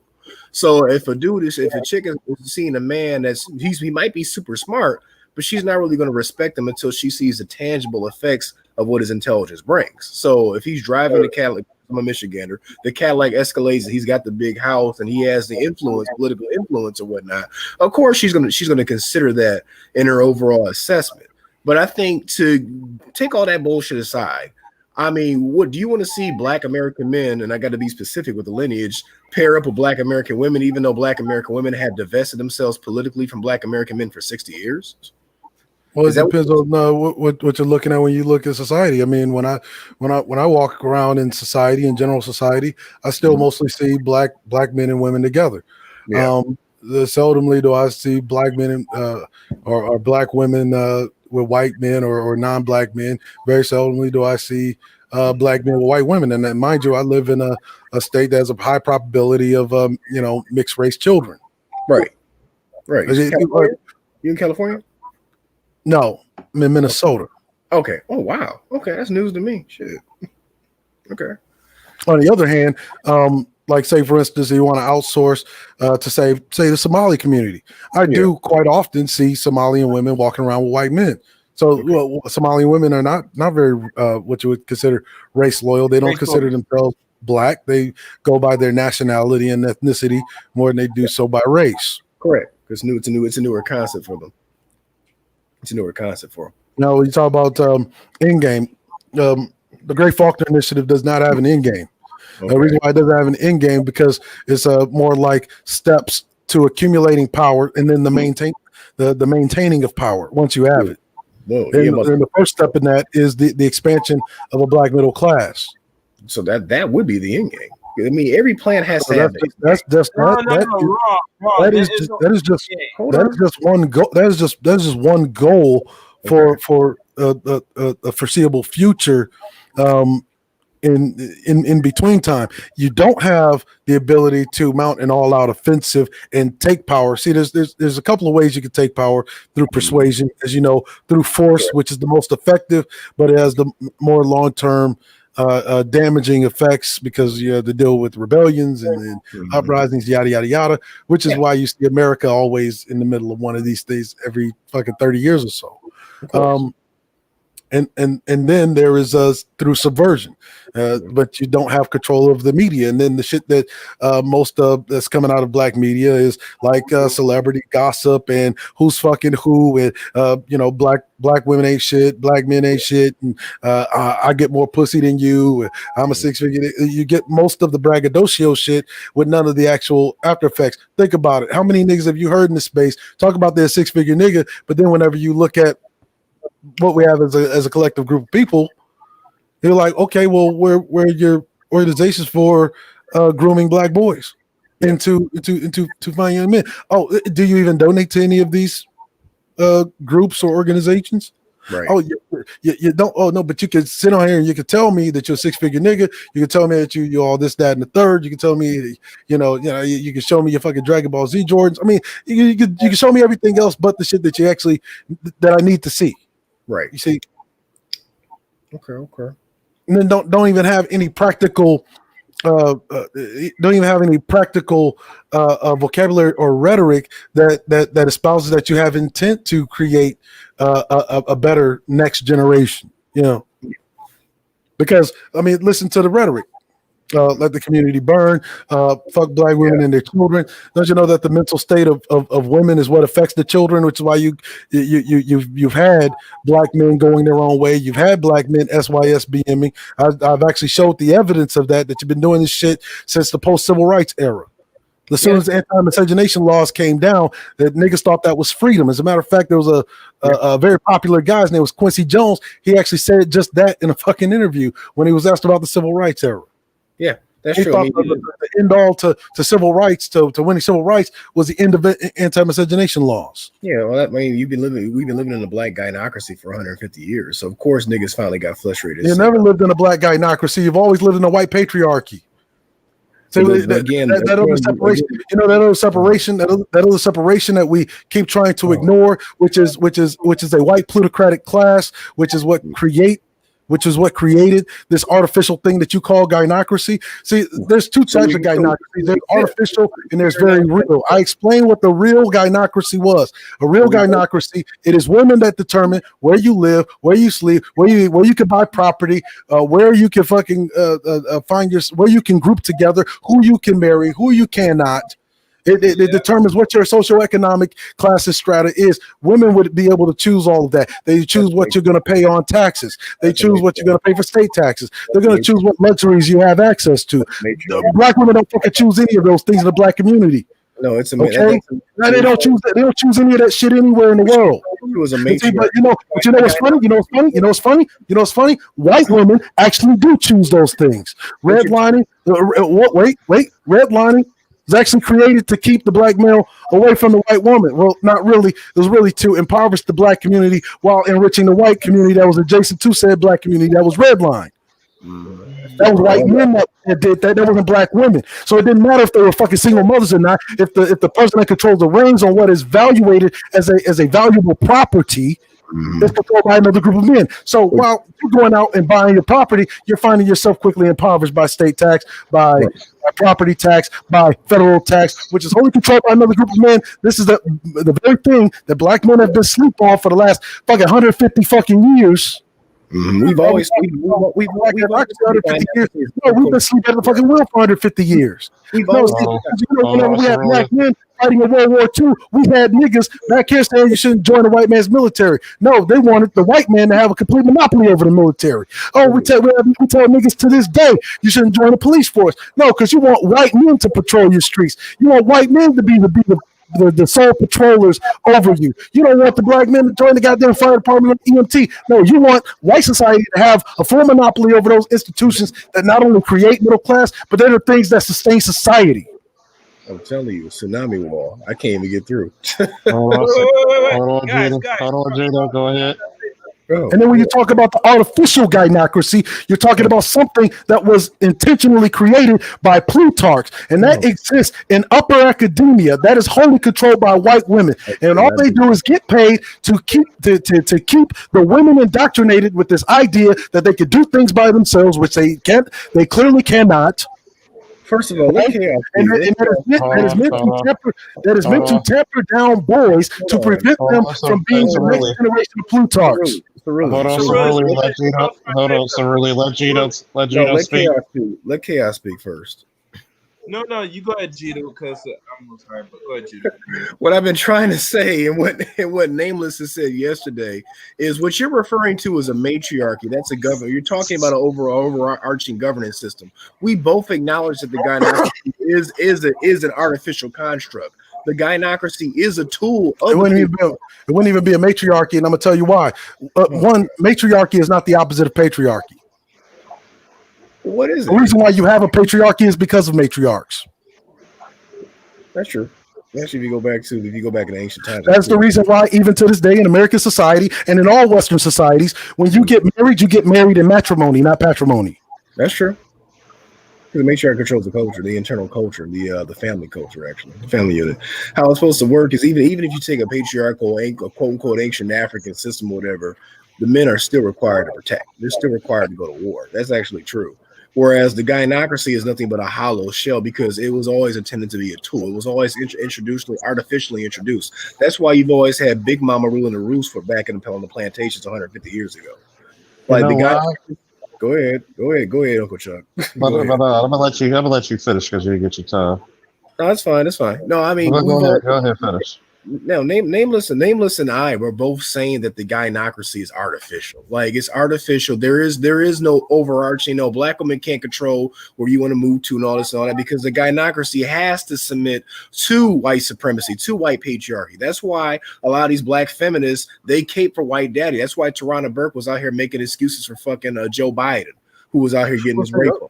See, this is where we get into the point where what we as black men can do for ourselves. So, because I've gotten out of the mode of explain away. I could break down black feminism. I can break down anti-black misogyny. I can break all of that shit down. Yeah. We have to get beyond the point where we're steadily talking about the symptoms of the overarching problem and deal with the actual problem. I get that, but when you're at the top down, because you got to understand, you were bringing up the fact, like, so you have so many points that I'm trying to respond to, and again, it's not an indictment on your character. That's just how you debate. So I gotta get over and get used to it. But you were talking about how black men, as soon as they struck down the anti-miscegenation laws, black men started going MGTOW or whatnot, or they started. Yeah, black men did find we did find the MGTOW movement. Why was that? Because around the 60s, when they started striking down the miscegenation laws or whatnot, you had Gloria Steinem and Michelle Wallace coming out with black feminism. Not to mention the fact that we've already had to deal with in that particular case, about 100 years, if we're talking about the 60s, of the artificial gynocracy that we've been living under. So if black men are at the very, very bottom of the totem pole, but our very first opposition is black women, and again, not all black women, but, you know, this collective of black female fuckery, then of course we're going to get frustrated with that because, again, that's supposed to be our counterpart and they're playing for the other team. They've already politically separated from black men before we did. We didn't divest from black women first. And I'm speaking specifically as black. Actually, you have always, I could actually take you back all the way to the early 1800s. You've always divested from black women. It just what is. I want to hear this. I'm going to sit back. Let me mute my mic. As a matter of fact, Artenstall brought up a point about the guy from South Carolina the other day, the representative. He was actually the guy that was behind. He was a special counsel to Andrew Jackson. Andrew Jackson is the guy who remanded the Field Order 15 that would have put 160 acres per man. That's correct. In the black man's hands. Okay, that was a black man that did that. That wasn't a black woman. That was a black man that did that. Said you niggas didn't deserve anything. Want to know why? Because he had a white woman. Yeah, the He white was woman. part of the mulatto class, and he thought because he was a special snowflake and they allowed him access to walk around with his white woman in South Carolina that niggas didn't deserve shit because, see, look at me. I'm a good nigga, and I got a white woman. If I could do it, anybody could do it. No, you were being allowed to do that. Okay, so you're gonna take one coon that doesn't have any sort of all it takes is one coon to fuck it up for everybody. What about the cow? Understand what was taken away. What about the if you're talking about 4.5 million, talking about 4.5 million slaves, 2.125 million black men, right, in the early 1800s, right? That's not exactly And now you multiply that 2.12 million by 160 acres. Multiply that. How much land is that? It's quite a bit of land. It's quite a bit of fucking land.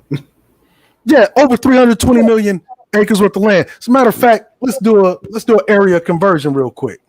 Oh Lord, get this calculator out. If you want to share your screen, that'd be good. Yeah, be my guess. Although I don't quite agree that one black man is representative of a whole movement of women that. Oh no, but okay. Not to mention all. Go ahead. Not to mention all the concubines prior to that were stealing black men out left and right. I mean, so 370 million acres land. Right between Jacksonville, Florida, and South Carolina, if I remember correctly. I'm talking about all that land between that swath of 995 now. What's present day I-95? You're looking at roughly 60,000 square miles. Okay. Yeah, 60,000 square miles. Should be around between, the southern tip of South Carolina all the way to Jacksonville, Florida, if I remember correctly. That's all the land that Sherman confiscated during the Civil War. So you're saying that this 60,000, if you understand 60,000 square miles, let's I want you to look up the square mileage. That's right. Could do it for the audience. Of the United States. Square miles. Mile size. How big is that? 3.7 million, 3.8 million square miles. Which would be the size of a million. Let's see here. I'm just loving the intellectual speak. I feel like and my mistake, I misplaced the zero. My mistake, I misplaced the zero. It would be 578,125 square miles. Can we get a sense of scale? Can you give me a country or something? How big that is? I'm trying to calculate all that. I'm having a problem right now. Oh, well, let's see. Let's look up the square mileage of. He's saying that's say Japan. Now, Japan is 145,000 square miles. So you multiply that by 3.5, you would have like 3.5 Japans. 3.5 Japans. 3.5. How big is Japan? Hold on. Let me do something. Japan is 145,914 square miles. Japan compared to a state. France is 248,573 square miles. Right. Hold on real quick. So basically, two Frances. About 3.5 Japan. So yeah, Japan's about the size. Oh, about half the. That doesn't even sound right. I'm looking at a map of Japan. Superimposed. 1/6. That our esteemed Chandra Cursa got right. 1/6 of America. Yeah, I'm looking at it right now. 1/6 of the square miles of America. Oh, you're saying that much square miles supposed to go to black people? That much square mileage was robbed of 2.25 million black men in the early 1800s. Not even in the early 1800s. It was actually after the Lincoln assassination by a black man. Yeah, something's not jiving right with that because from what I remember correctly, first of all, I'm looking at the size of Japan in reference to the United States. From what I understand, Sherman confiscated the land between the southernmost tip of South Carolina and the Jacksonville, Florida. That much land for black men in America? Something doesn't sound right with that picture. I ain't gonna lie. I'm looking. You're looking at the entirety of what was called the Florida Territory, which would have included your from your Mason-Dixon line all the way out to about Meridian, Mississippi, all the way down, and then that little square corner of the United States. It's not really a little square; it's actually a pretty big square of the United States. That much land is actually how much land was taken away from the Confederacy that was supposed to be divvied out to all these black people. To put it to you in perspective, think about it. How much land and how much property was given to the Irish and the Italians?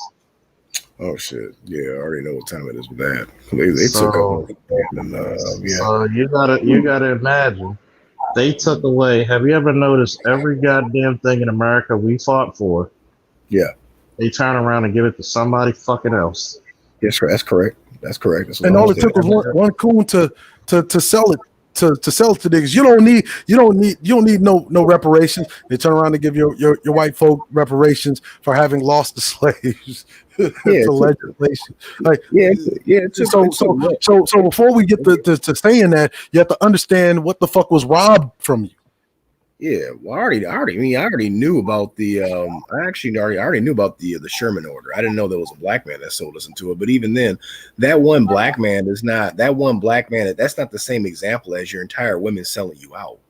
He sold out the entire race. He didn't just. It's even worse because what they have. See, you got to understand what feminism was to begin with. See, we always talk about feminism, and yes, there's a lot of negative and misandric parts to feminism. But what you forget about feminism is what a lot of people who are not in upper academian circles is the wealth redistribution.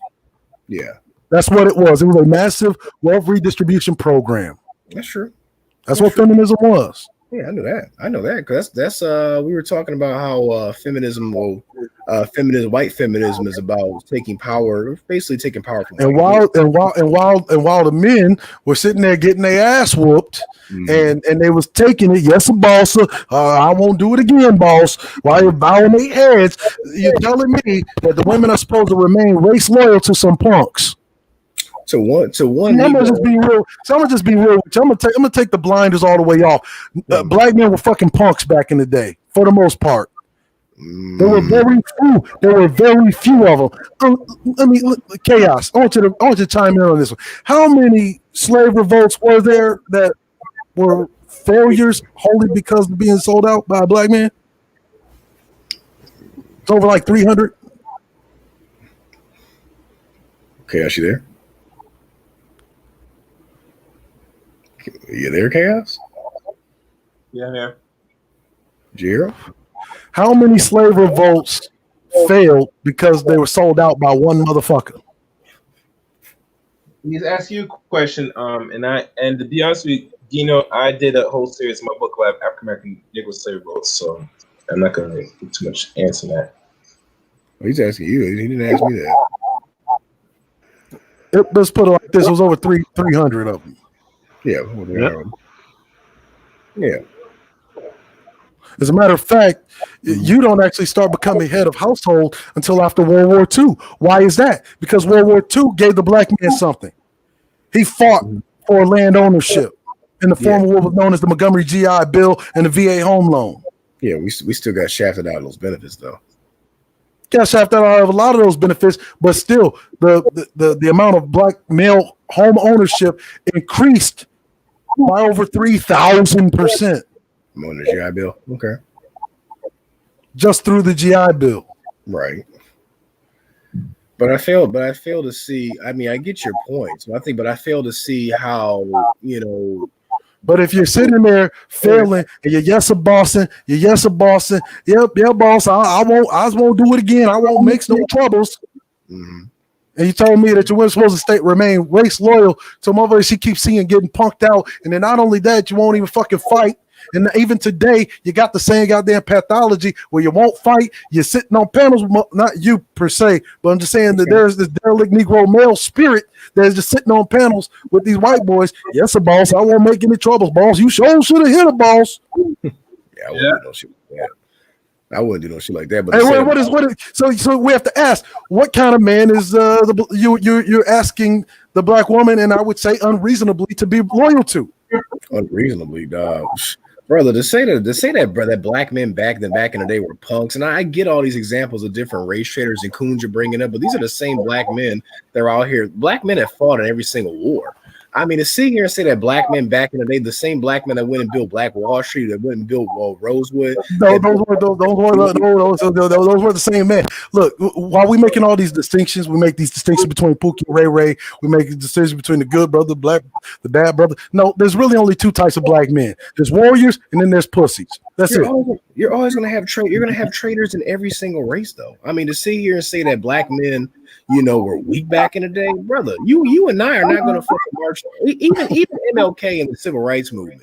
Now, I talk about the nonviolent movements left and right, but to be real with you, I'm not marching all fucking day in the sweltering heat. Come on now.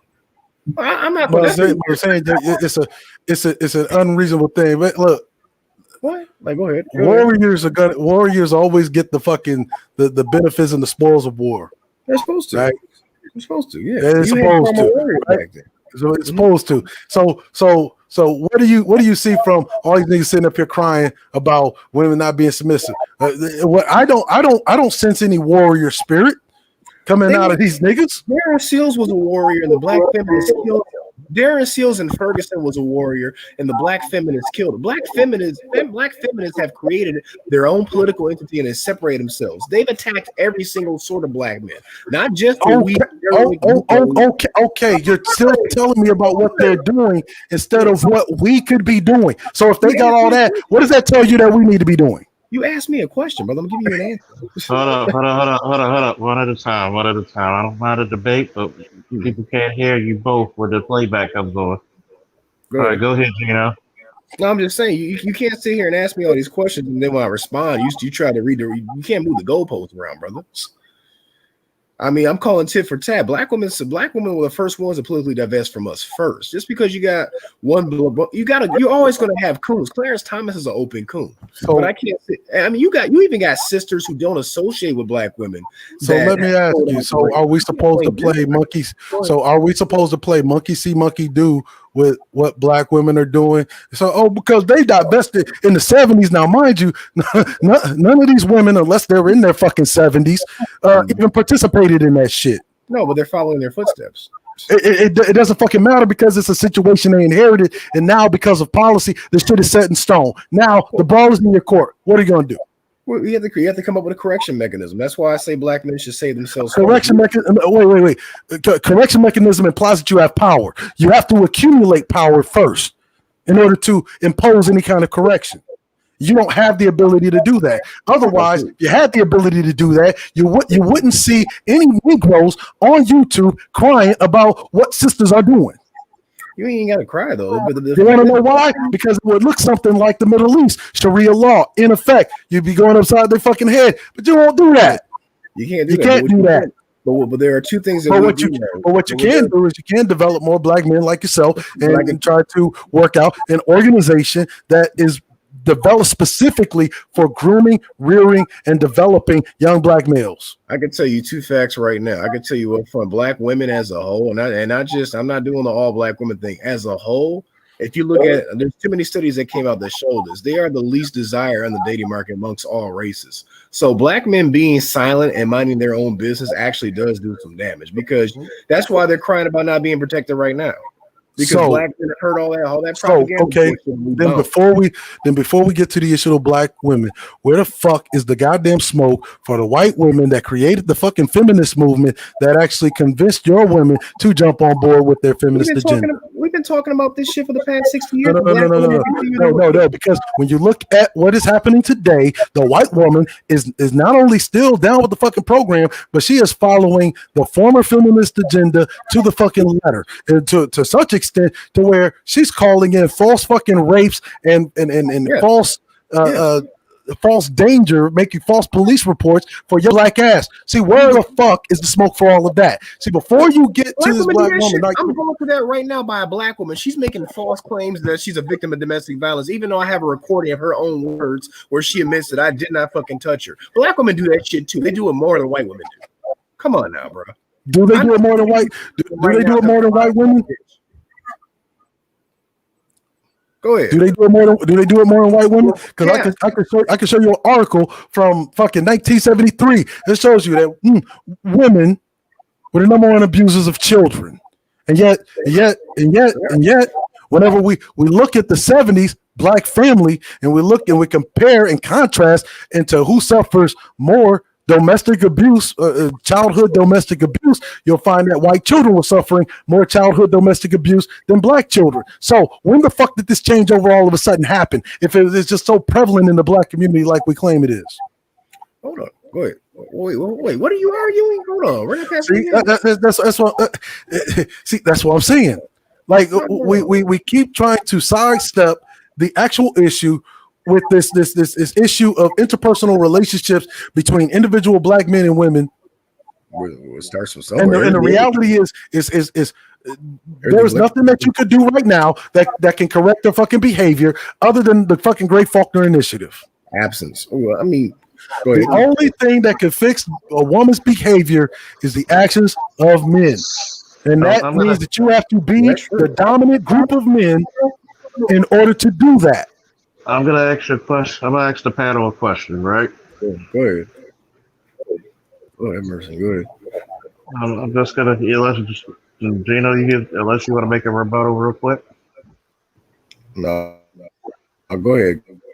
Go ahead. This is the purpose, and I'm the first person to tell you, black women can be fucked up if they aren't. Mm-hmm. But when you look at the society, you look at how the society affects women overall, especially when they promote gynocraticism in the black community. Correct. And when they build that wall up of that type of rule, it's always gonna be white society putting up the bricks, which we all can agree. Now, if a man wants to go his way, but also get back. But at the same time, I agree with that. Do I think that how can I say it? Black women will change? No. You have to change the culture. You have to change the environment. The way you do it, and this is the one thing I always ask black men across the board. If every black man didn't pay child support, are they going to put us all in prison? Nope, you can't. They can't. If every black person put their money together to put in senators, state and local, to put vote in the vote and change or overturn the child support laws, would that be effective? Yeah, it would be. It would be. But here's the I would say go step beyond the senators. What you really need is just a few states where there's a large black population, and try to get a black governor or at least a black leaning governor in that state.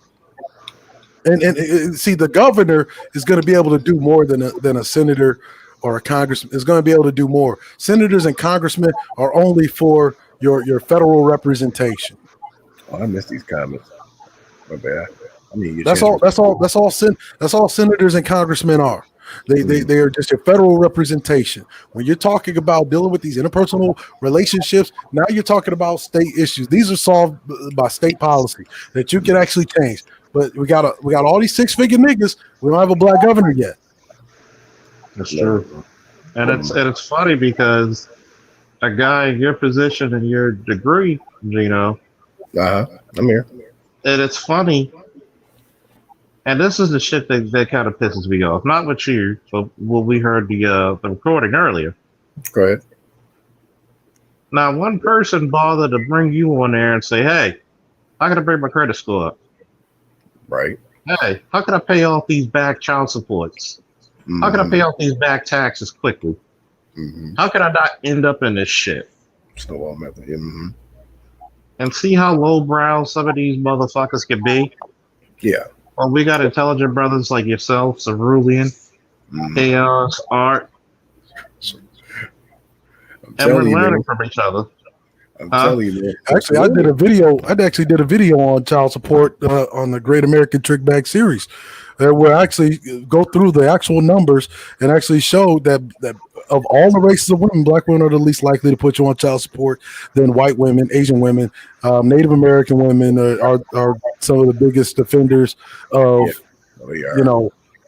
the false paternity and all of that shit. So I've already done all that. So while you have all this shit working in your favor right now, you need to be focused on the political game, getting black governors, getting black sheriffs. So we're getting black police officers, and the reason why is because what is considered a crime is wholly determined by the officer on the fucking street. Yeah, that's true. That's actually true. Actually. Yeah, I already know that. Okay. But yet you'd be surprised how many motherfuckers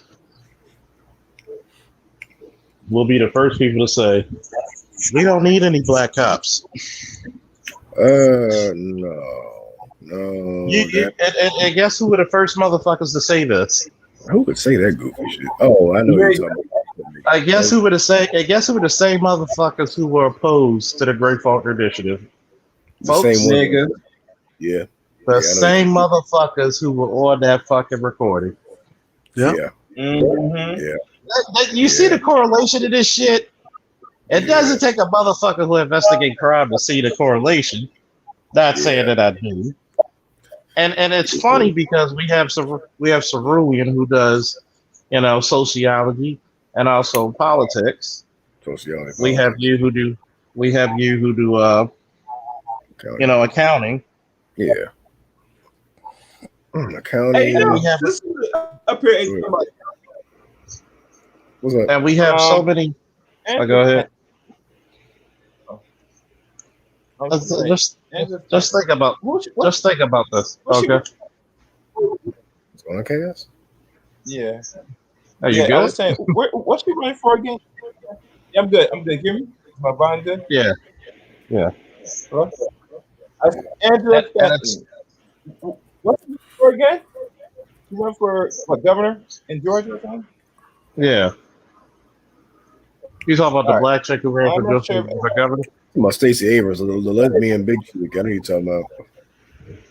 Yeah, allegedly. We talk about that, right? Stacey Abrams, and she's going to do this for LGBT, but not for niggas. Well, look at who's putting her in. Look who's funding her campaigns. It's not you niggas. It's the LGBT that's doing it. But see, we talk about putting your money where your mouth is. Well, you just let an asset go. Good. I think my biggest frustration. Chaos is talking. Sorry for that. Go ahead. No, I just had a question about Andrew. He's running for governor, I think. I forgot what it was. It was some. Oh, that was the answer. Okay. Well, the problem is when brothers like me call that out, and we talk about, hey, this individual is not promoting our interest or whatnot. It's mostly your queens who come in and they buffer the conversation. That's why I kept saying that. Where BGS at when you need them? That's all good. This is what happens when you get those type of chicks. when you get those type of chicks, as elegant as I can be, sometimes the right word to say is to shut the fuck up. Men are working. But if you do that, you're misogynistic and all this other goofy shit. Yeah. And I got a cape on that I can fly. Fuck all that shit. I mean, guess what? At some point, you got to be a man. Not saying you're not, but not saying you're not. But for those who are confused, you got to be a man. And eventually, part of being a man is telling motherfuckers to shut the fuck up. What happened with homeboy? What happened to homeboy last night?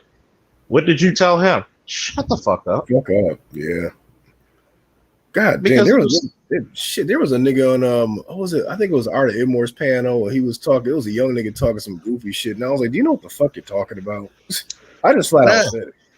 Yeah, and that's what you do when you get these women who want to be on this little feminist tirade. Shut the fuck up. I just ignore them Because you know you don't ignore them. You embarrass their talking points. You know why? Because when you bring out reality to them, just like you hear all this shit about I don't need a man.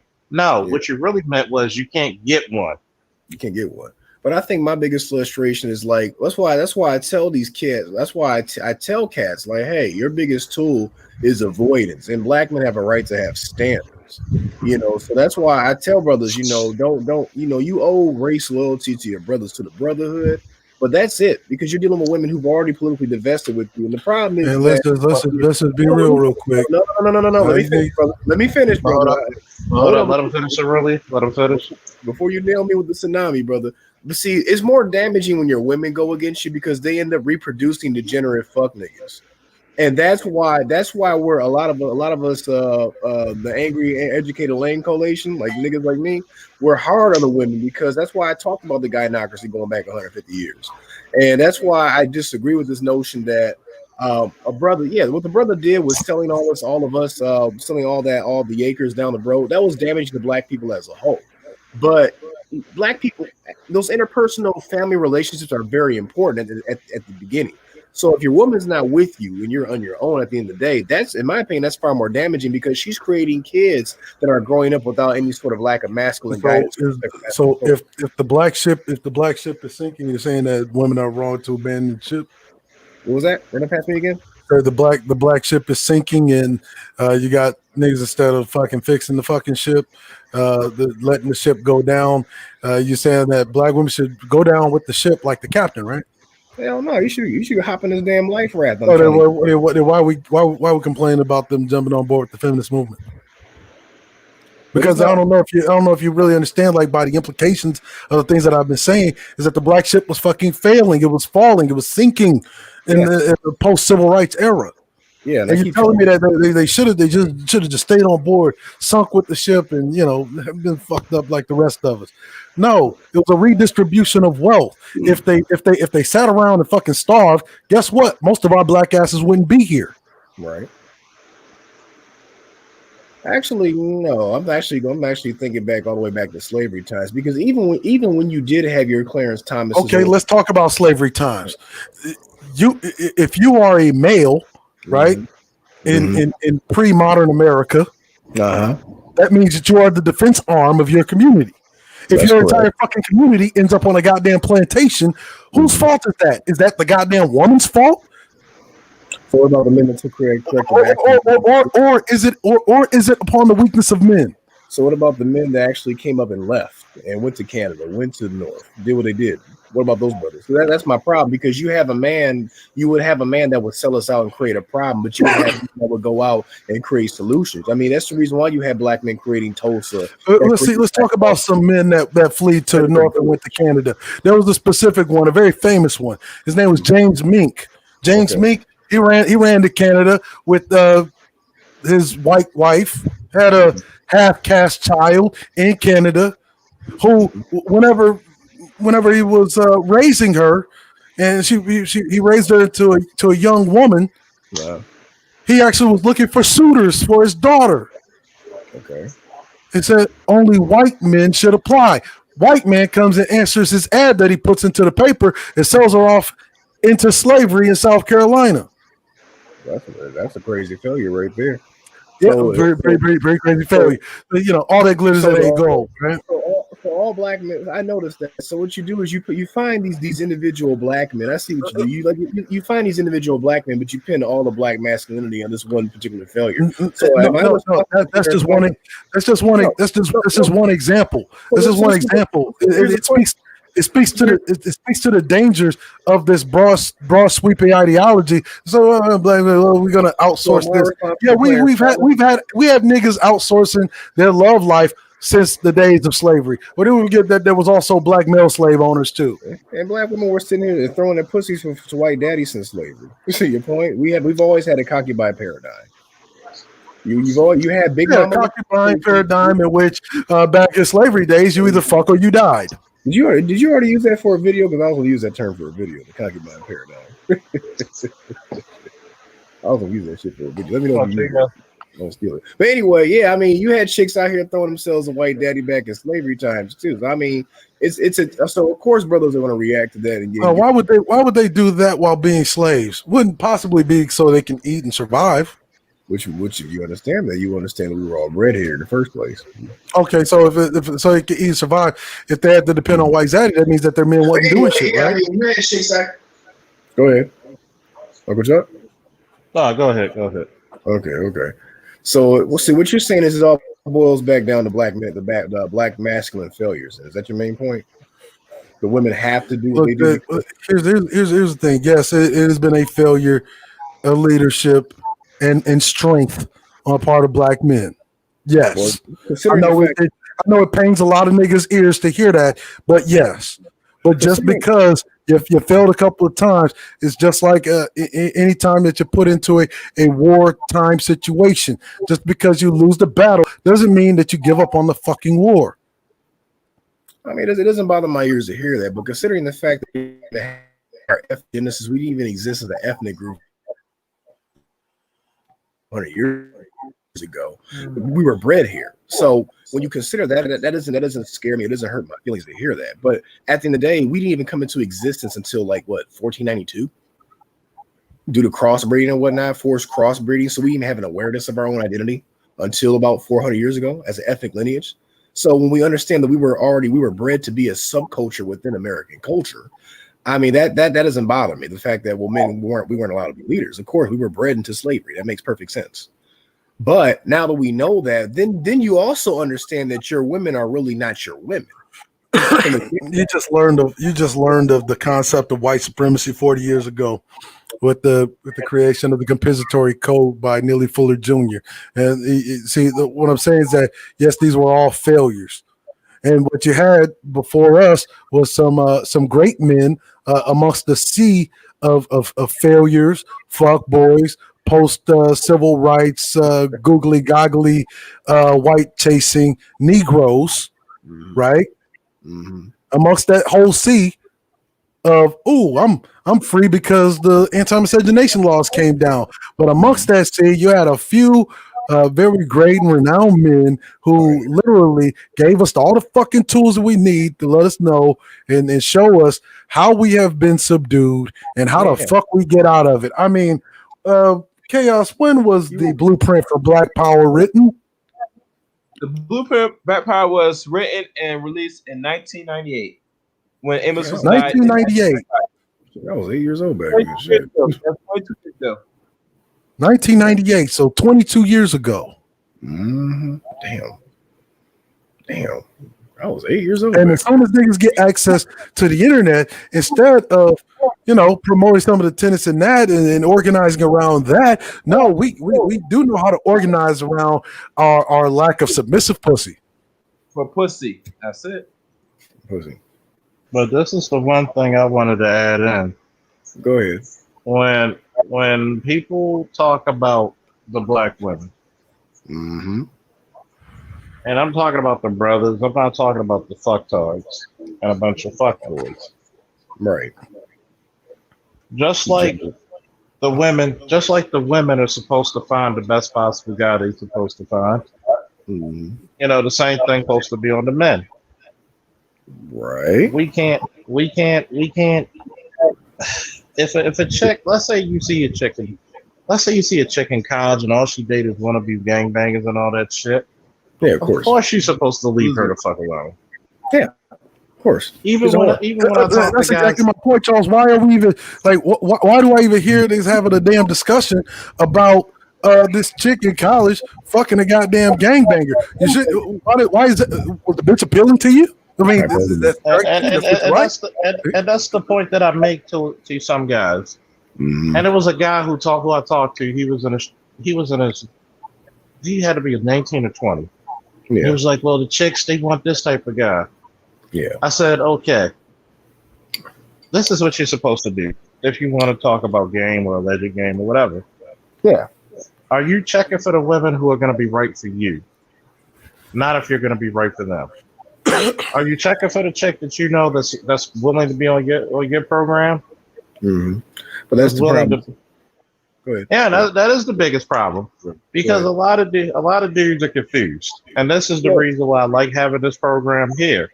Well, that's because we get. Go ahead. No, I keep cutting you off. Sorry about that. And this is the part I like having programs like this because a lot of shit isn't said to black men and black women. Yeah. Well, a lot of honest shit is not said.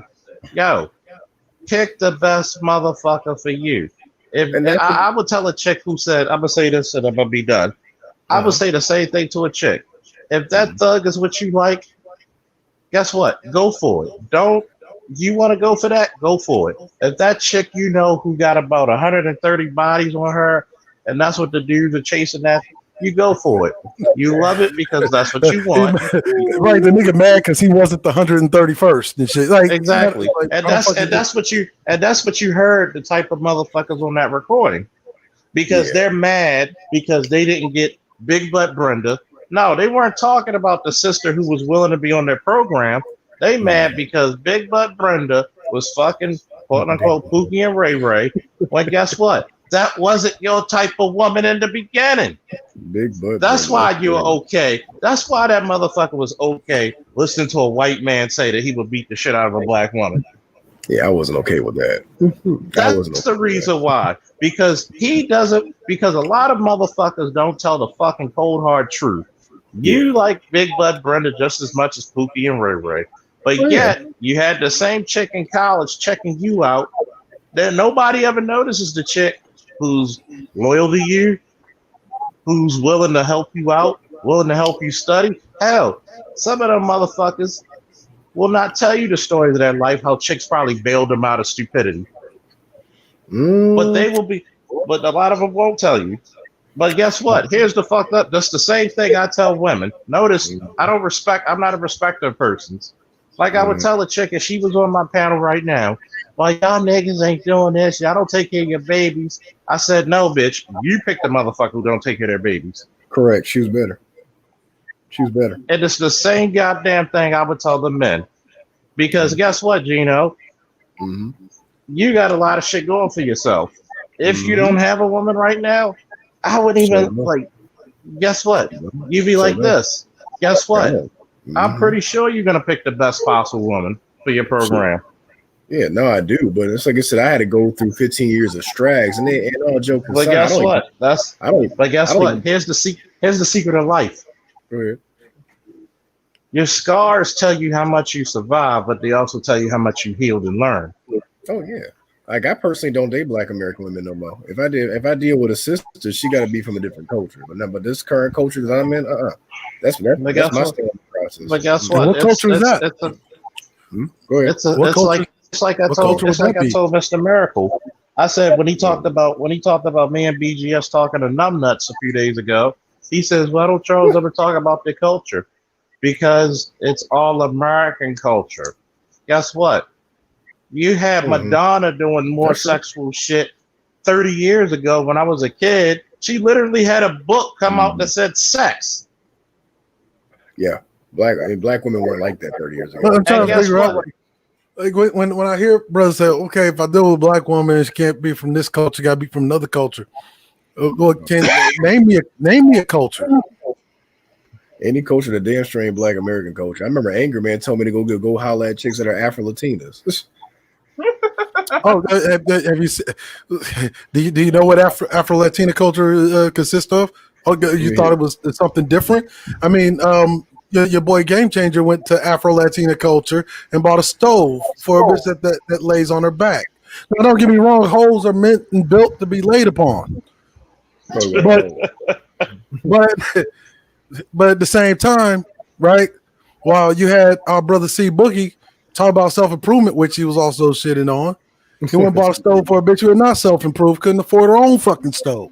You see, bitchy. We live a first world lifestyle. The first world where stoves are pretty standard in every Western household. Correct. But yeah, So, you talk about Afro-Latina culture. Mm-hmm. Do you know why Afro-Latinas are typically nice whenever they come to America? 'Cause see, they don't have to worry about the things that Black women have to worry about, like bills, because they get relocation assistance. Oh, and they're going to be real nice to you niggas. You know why? Because if they have an anchor baby, they're basically here for good. I know exactly what you were going to say. They're going to get the green card. So let me tell you something. Marriage, if we understand that marriage is a business arrangement with an exchange of resources, if a chick is trying. But see, here's the thing: you're marrying outside of America, and this is one of the problems about immigration that is often left out. As a matter of fact, it's funny because the far right talks about it all the time, about the spreading thin of American economy through Americans marrying foreign nationals. Yeah. Well, shit, we need better women. Oh, you mean that's your tax money that is used to prop them up? So not only do you pay for the bitch as far as on a federal level, but you gotta pay for the bitch whenever she gets here. So like you're paying double. Okay.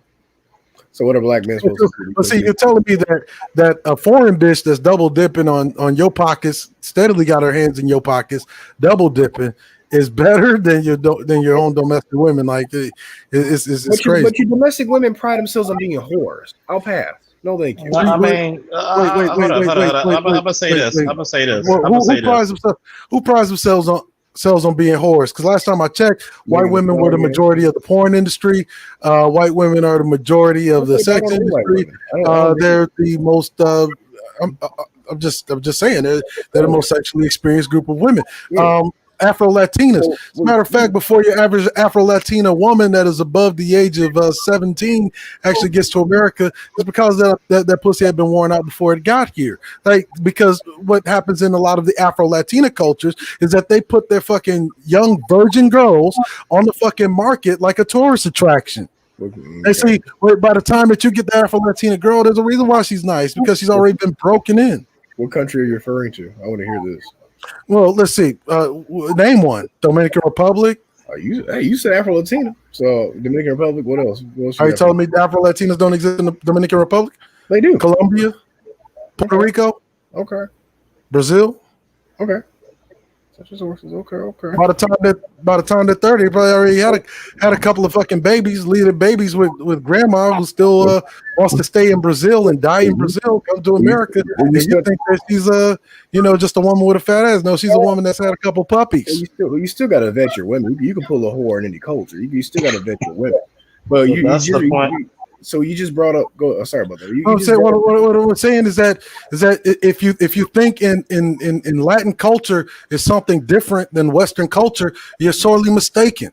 If you think that is somehow better or superior to Western culture, you're somehow mistaken. If you think that you're going to go to somewhere in Africa, name a country, you're somewhere mistaken. Why? Because last time I checked, the US dollar is still the world reserve currency. And if they use the world reserve currency as an actual currency, that means that it's pretty westernized, and therefore the same pathology exists there. And the reason why is because of American empire. Do you know what an empire is? That means when you have empire, that international issues actually become domestic issues, and your domestic issues become international issues. So the whole culture, feminist culture, yada yada yada, twerking, yada yada yada, all of that shit, yes, is all fucking influenced by the fucking West. The same pathology exists there. As a matter of fact, I should take you around St. Paul, Minnesota, or matter of fact, no, I'll take you to South Minneapolis, where there's a huge Somalian population. I'll show you some black girls that you probably like.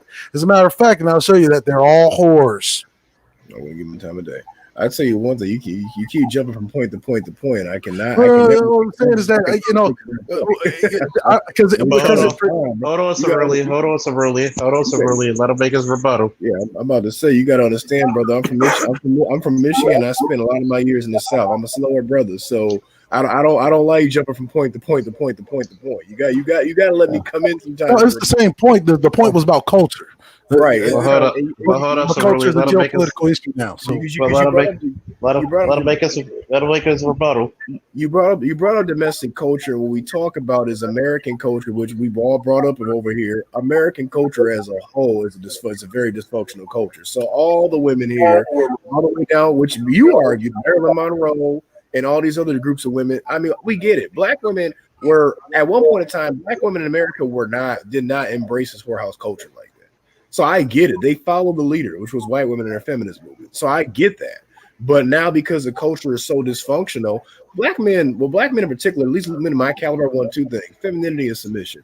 And I can't get it out of my domestic culture. So my mentality is, hey, you know what? Again, I owe race loyalty to black men that I want to build something. Other than that, I mind my own business. But I'm not gonna let no white boy come in and talk about whooping a chick's ass, because I know what he's doing is on some outsider, because he looked at black men on unit. So I have my dignity, but on an internal politics level, I leave sisters alone.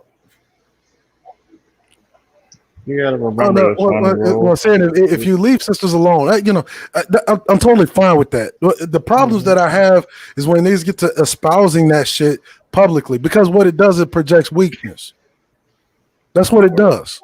Mm-hmm. And it's that same type of rhetoric is the same type of rhetoric that people like the white boy who's could have pulled out his dick and all those derelict Negro males would have fucking fought for a chance to suck it. This attracts that kind of white male. That killed me.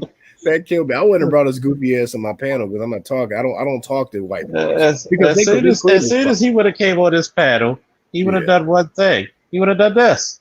Right, because let me tell you something. He would have been like Cheetar. He'd have been with the win. Yeah, this is the part I was going to say that I'm going to let Gino can finish. Sorry. This is the reason why you got to remember.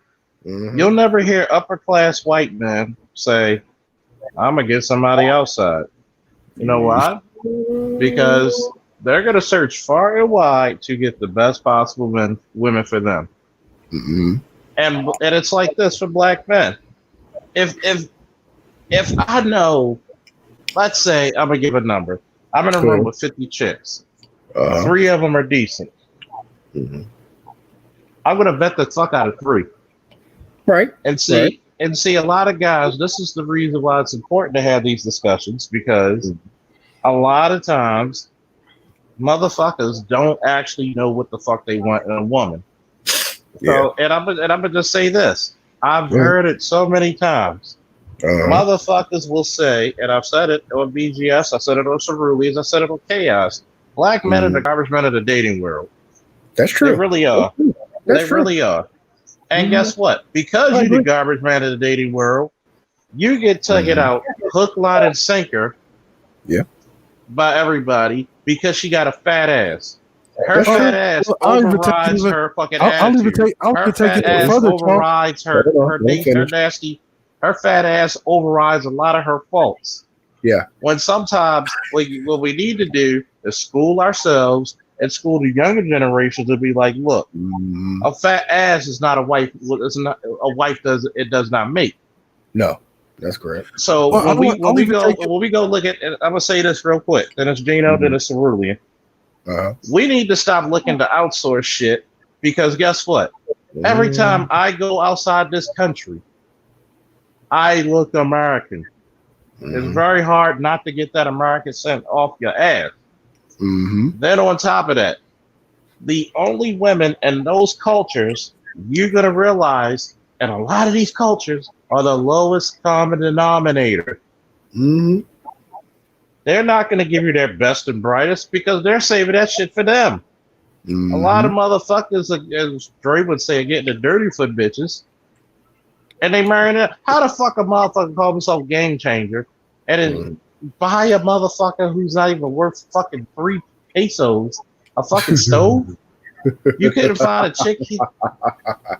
Let's be real. We know he didn't buy that. We know he didn't buy a stove for a girl. It was a boy. Oh Lord. Lord. Come on. Let's not. Come on. I know we're not gonna sit here and pretend like we don't hear the motherfucking lemony zest in this nigga's voice. I don't listen to the niggas scream. He was kind of happy when that white guy. I mean, I ain't defending that nigga now. I ain't defending that nigga. Let me tell you something though. When I went to France, now I know we talk about Western culture, but when I went to France, those black women in France were amazing. I mean, I don't know how else to put it. Like compared to what I deal with over here. Now I lived all over the country here in the United States. I lived on the West Coast. I grew up in the Midwest, Flint. I lived on the West Coast. I lived in the American South, and I'm currently live in Texas. And I live in the East Coast. I lived in New Hampshire for a couple of years. I used to go to Boston all the time.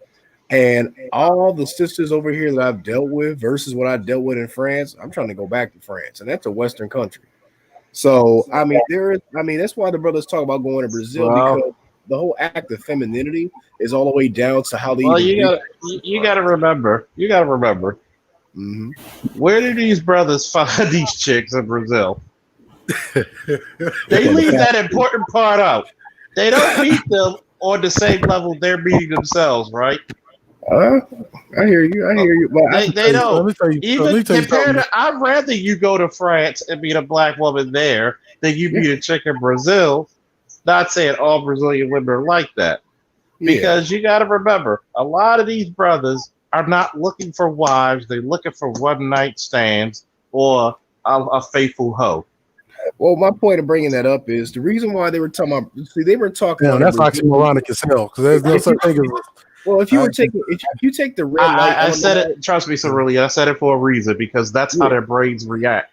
If you take the red light element out of it, because I understood what they were. I haven't been to Brazil personally, but I understood what they were talking about because in France, how the women greet you when you're buying something from them at the restaurant or at the stores or whatnot, just everything they convey has a certain element of grace to it. But everybody's nice when look. Everybody's nice when you exchange your money, unless they rob you. Well, see, that was the point I was going to get to. Not in America. See, that's the point I was going to get to, Charles. I was going to take it a point further and say, there's this term that I coined like 2 years ago. It's called plastic femininity.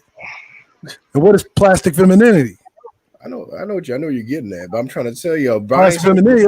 Oh yeah, of course they're gonna be nice as fuck to you. Gonna be real appreciative because you got American nice you buy something from them. I've never dealt with a nice black woman that I was trying to buy something here in America. I don't know what y'all talking about. I'll tell you this: you go to France, and it's a completely different thing. Anybody that knows about France, you're not just gonna have to, just be the person you are, because everywhere you go, there you are.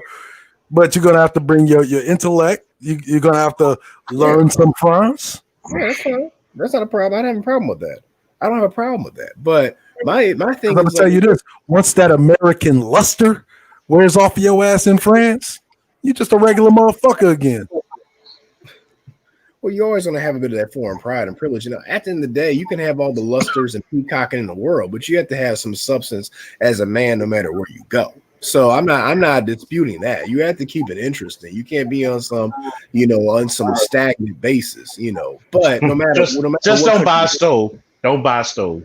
Yeah, but it's France. You won't need to buy a bitch stove in France. This is a first world country, even though it is a welfare state, because we still cover most of their defense as American empire.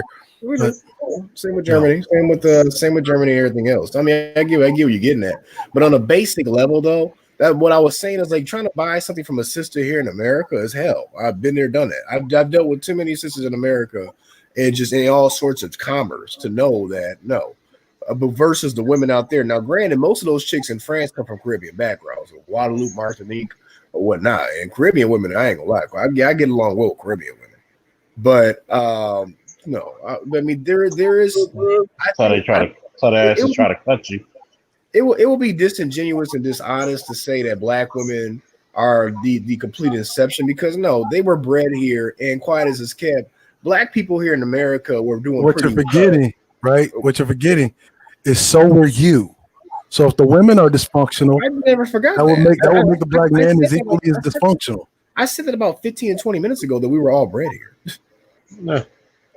I said it 20 minutes ago. We were all bred here.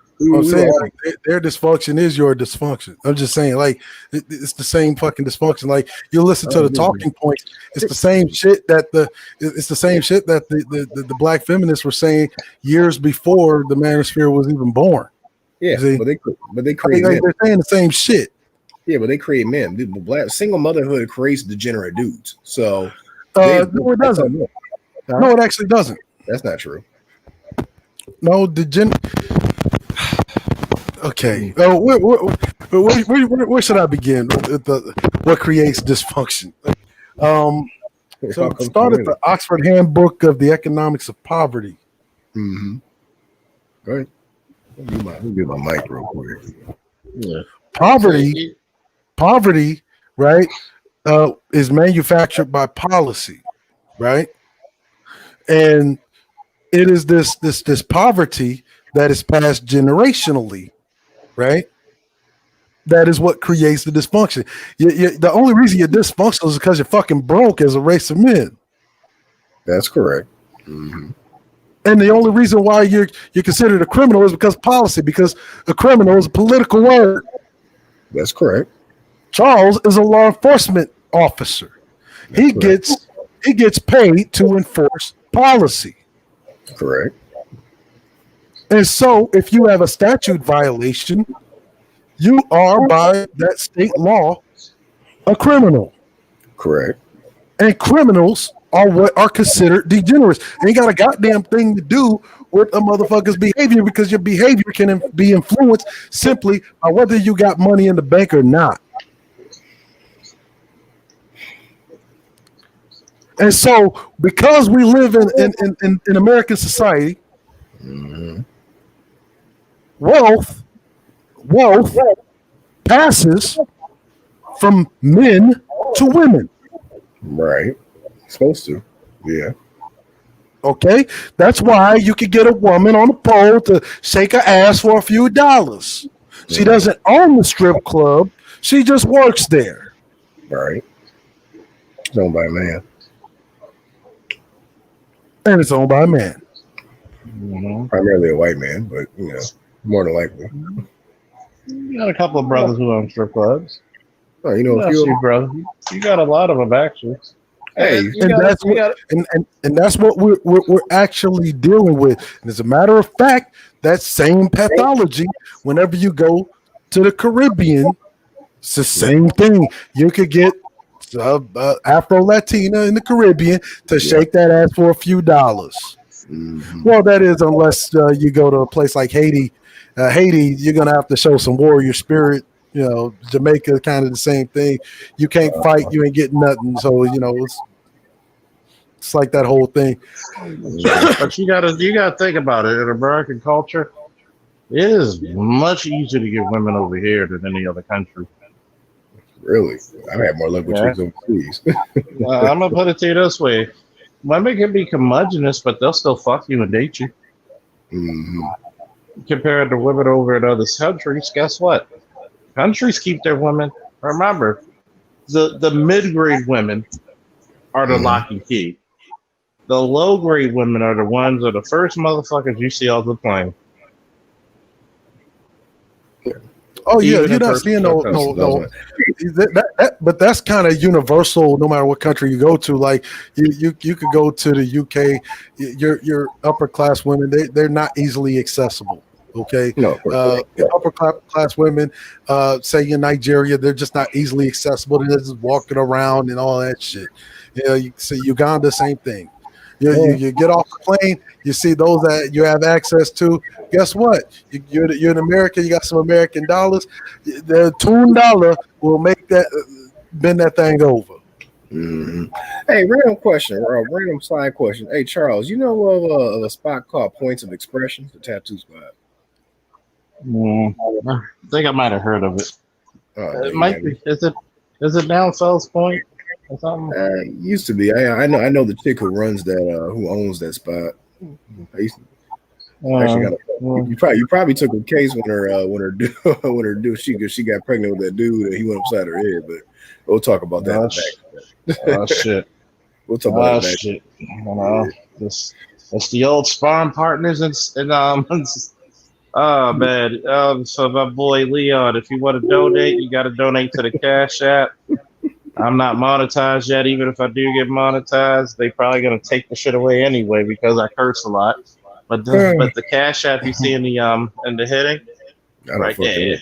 I don't fuck that up too. We'll talk about that white, that Caucasian dude. I don't fuck But with yeah, my. like Sorry. I'm sorry, but that's why I was saying, like, when we talk about the outsourcing because of the culture, it projects weakness. The proper way to play sexual politics is to always look at other groups of women as lower than your own, because it'll make you look like an easy target. She just knows that you're just another punching bag in your own fucking community, and you just you're just desperate, looking somewhere else because you're not getting what you want. Now, in the beginning, she's gonna give you what you want. As a matter of fact, a lot of niggas up here in the Twin Cities, they fall into this trick bag with white bitches all the time. Right? They fuck with a white bitch. They think that she's better, her culture better. She come from a good family, and then she uses them as a dick, and then bam, she's all fucking Leon down the street.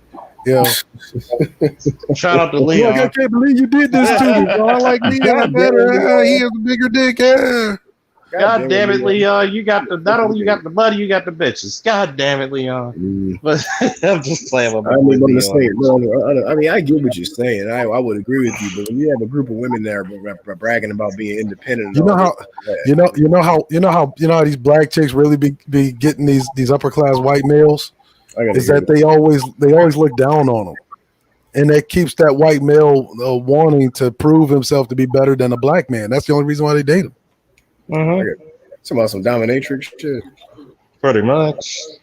While we got niggas over on this side, we got niggas like praising these other bitches, and these bitches just treating them like scrubs, as you seen with that panel.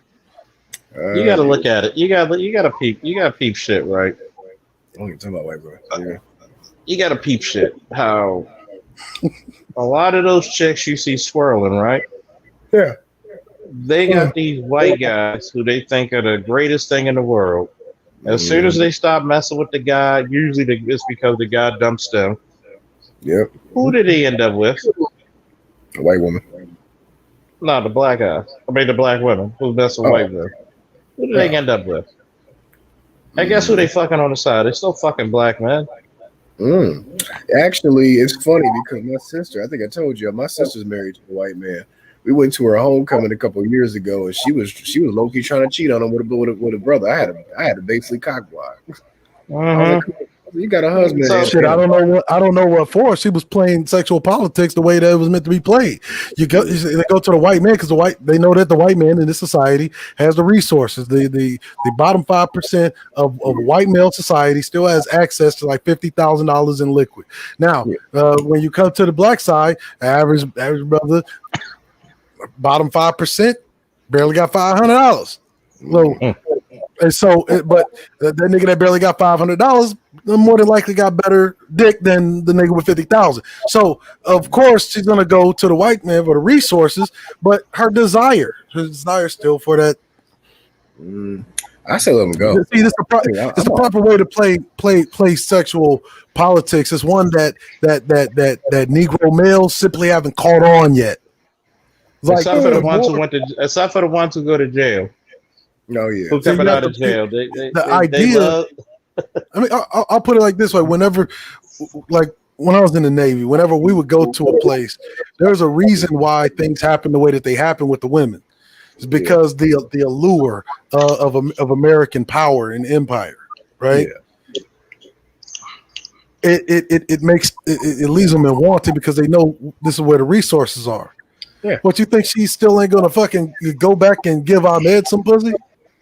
And then you got to remember this for a lot of guys who date outside their race. I don't care if a guy does or doesn't, but you got to remember this shit. That's some black. You got to remember this. You got to remember this shit, right? A lot of them. Shout out to Leon. Oh God, man, thank you for the $50 donation. Thank you, brother. Thank you. Woo! God damn it. Everybody on the channel give Leon a goddamn woo. Woo! God damn it. Hoorah. God damn it. And you got to remember this. This is the thing I tell a lot of brothers. You can date who you date. I'm not going to dick police you because I got too much time to police my own dick. Right. Them resources. them resources that come out of that black man who makes all that money, when he dies, because we die before women. That's true. Where's she gonna spend that money? She ain't giving it to black boys who needs it the most out of this country. Mm-hmm. Unless he said even you can take the most curmudgeonous black chick in America. She at least gonna spend the money with the people. Yeah, unless you're on some Kobe Bryant. Well, even I can't even say that with Kobe Bryant, but unless you have some sort of agenda set up, like institutions, and you got your rules set up to where most of your money is supposed to go back to like some sort of institutions or whatnot you formed. Yeah, you're right. They are going to take that money back to their own native communities. I mean, That's the problem. And that's the problem with interracial dating. When it comes to an economic stand. Oh, that's my brother forever. Thank you, Leon. That's the problem with interracial dating is because notice how when you look at TV, and I've said this before, propaganda is the first rule of warfare. Okay? Propaganda before. Notice how they're promoting, because you forget, believe it or not, 64% of black men are actually in the middle class. That's true. That's actually true. So a lot of these, and remember, that's places where even white guys can't get anymore. Yep. When homeboy tried to say, numbnuts try to debate all of us on this shit. Notice he didn't say that a lot of them fucking poor white people moved from the county to the city because they were looking for jobs that black men already had. That's the little dirty little secret he didn't want to talk about. Yeah. And then here's the shit that goes even further. Guess what daddy's gonna do? He's gonna tell him, well, I really don't care for him. Go date that black guy because we need the money. And remember, how many of these chicks you hear husband get an accident? And like Cerulean told you, as soon as they get that guy who makes over 100K, 200K a year, she get a couple of kids to seal the deal. What's she gonna do next? Divorce. That's true. I mean, we talk about how bad black women are. Look, I know this is gonna sound strange because you heard about Herman Cain just dying, right? Yeah, I did. You know who his wife is? No, actually, I don't. His wife is a black woman. See, when I hear that kind of rhetoric, it's like, don't let the goddamn coon out black you. You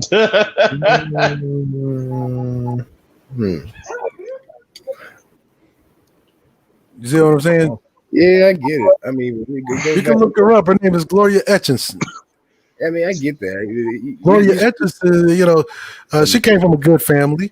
She married Herman Cain, and she's the one that actually pushed him to actually go for a presidency. Yeah, but that's the thing. You keep coming up with these solitary black men to prove. No, see, we have to talk about these solitary black because you're a solitary black man. I'm a solitary black man. Charles is a solitary black man. Chaos is a solitary black man. It's just that I'm a solitary black man that is trying to promote collectivism. It's trying to promote community, right? I'm gonna just come out and say this shit. Yeah. And I'm going to say this for every black man listening, every black woman listening, and anybody who's listening to my fucking playback, please like, share, and subscribe. Because nowhere here you're getting this level of intellectualism from my man Cerulean, from my man Gino, nephew, and my chief engineer Chaos, and we got my brother Loose Cannon, a.k.a. Josh, and Chameleon, Leon. Woo! You're getting all this intellectual gain that you're getting for free. So I'm gonna put this out there. At no time, and I had to learn this. For me to get the best women, that shit ain't gonna fall in my lap. Correct. I got a Kwai Chang Caine journey to get the best black woman I want. And people forget it's not just the destination; it's also the journey. Because you went through your shit with the chick, right? Now you know what not to go for. Right. Sometimes big titties aren't our friend, is it? Hell no. As much as we love them, as sharp and soft as they can be squeezed, guess what? They could be the enemy. So every black man is going to have to journey for the best possible black woman. I mean, look at Kevin Samuel's shit. You have all these chicks who said, "Do I qualify for a high tier man?" Your attitude alone disqualifies you. That fucked up attitude that they fucking promote. You're fucking because you're not getting in shape disqualifies you. I had a chick. And guess what? The same thing I talk about to swirling black women. Why are you going to somewhere where the restrictions are even higher? Yeah. Where you get a baby, you're gonna have to be out there in that stroller running after you had the baby when the baby's 3 months old. And you know the funny thing is, like Afro-Latina culture, and I'm not trying to fucking dog them out, right? Everybody knows I don't really have too much of a high opinion of immigrants in general. But, nigga, I remember this joke that Cat Williams said about the Latina baby that was riding a scooter wearing a motherfucking tutu with no goddamn shoes on at a laundromat. I ain't gonna play. Right? If you know what the single motherhood rate in a lot of the Latin countries, it's high. It's actually very high. It's actually I'll put it like this, right? The number is so high, it would make a nigga that uses that statistic, 80% of black children born out of wedlock, it'll make that nigga blush. And guess when what they age find they out start that at? in the Dominican Republic, that's that Republican. I'm thinking about these coon ass niggas and shit.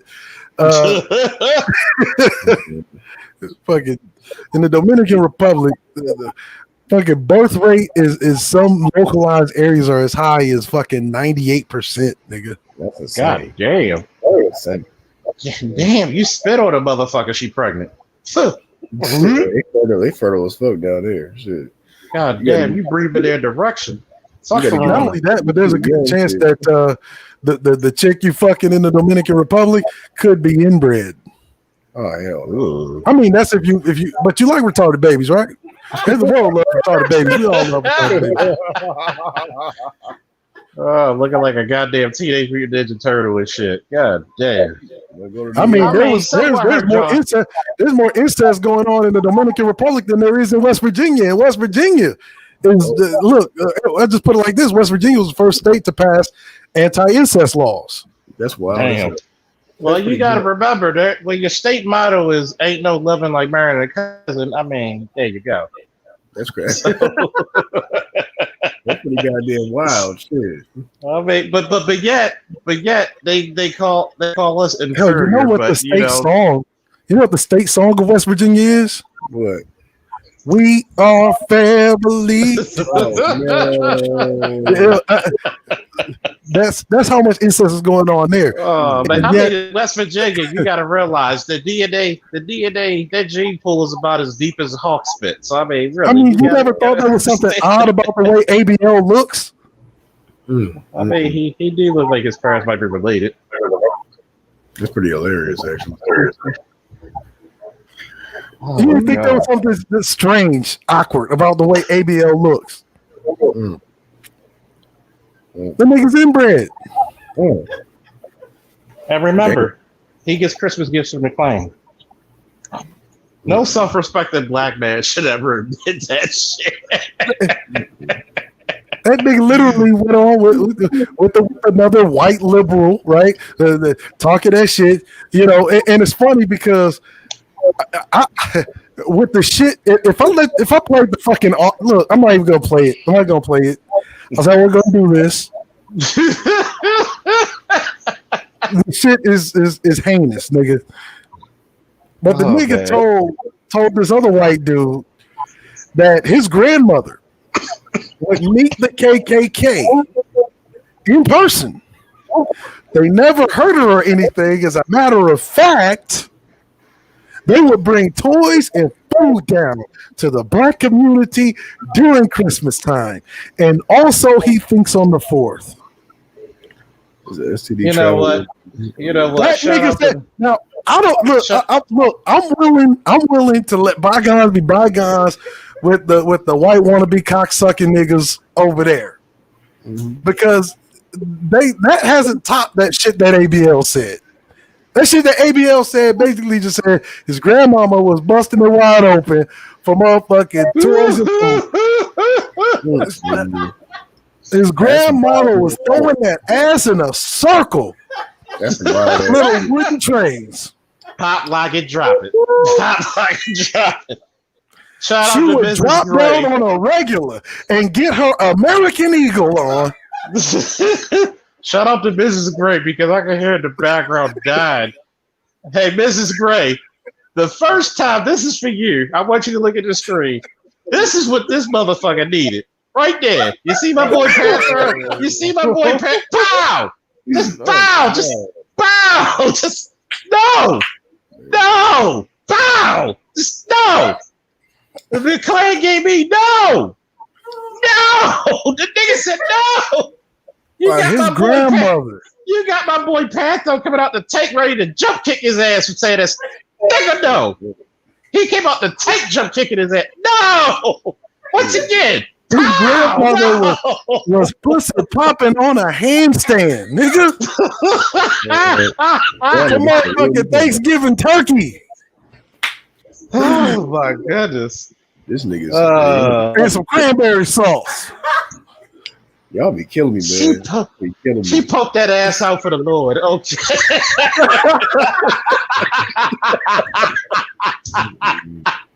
Oh Lord. Oh Lord.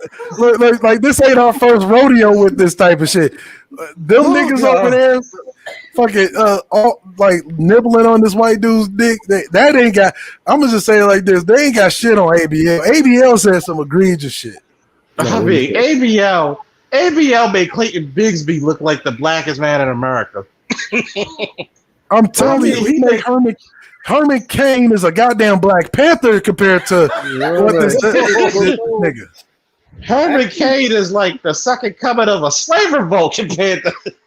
I mean, actually, that Herman Cain death made me uncomfortable because you had a lot of niggas laughing at his death, and I had a problem with that for whatever reason. I just didn't feel right. No, actually, a lot of people mistake Herman Cain. Herman Cain was what you call a part-time coon. He wasn't always full coon. He was a part-time coon. Every once in a while, he wiped the black shoe polish from around his eyes, and he hang up his furry ears. Yeah. You didn't go ravaging through garbage cans sometimes. Yeah. I mean, because if you actually examine Herman Cain's, like, say, federal tax plan, right, or the economic plan that he had, 999, right? Mm-hmm. It's actually a brilliant model. It was a model that actually saved France from complete bankruptcy. Similar policy where they put in a policy where your top paid CEO couldn't make more than 9 times the amount of the lowest paid worker, which is what created equity, which is what grew France's economy. Right. It's a 9% flat tax rate. Right. When America left the gold standard, it was because they owed all of this fucking debt to France, and France sent a battleship over with American dollars with the intent on buying its gold back from America, or not buying its gold back, but reclaiming the gold in exchange for the dollars, which they were supposed to be redeemable. And then that same 1971, August 19, 1971, Nixon announces America's leaving the gold standard, and that's when the whole exorbitant privilege came into play with the fiat currency. Right. I like how you said fiat, because you know hood niggas be like, yo, I got that thought currency right there, yo, I got that thought currency. But no, it makes me laugh when I hear that motherfucker. Like it's almost like hearing a good joke for the first time again. Oh yeah, like, man! Nigga, grandma was busting it wide open for the little toy, the little wooden toy soldiers that the mouthpiece open, the nutcracker toy. You see that, Mrs. Gray? You see that shit? Once again. Goddamn game changer. Goddamn fantastic. Goddamn AB. No. It's like, oh, look at it, Anthony. Isn't it pretty? He done brought us a little toy soldier. Don't you want to be a soldier? I don't want to be a soldier, grandma. Like, why did Grandma always get excited when she heard Cash Money for the 2009? As a matter of fact, I'm willing to even give Game Changer a pass because I know that it was a real awkward Klan rally after that Klansman gave his grandmama some fucking food and toys. It was like, so what were you doing over there at that Negro's house there, Billy Bob? Why is your sheets extra white?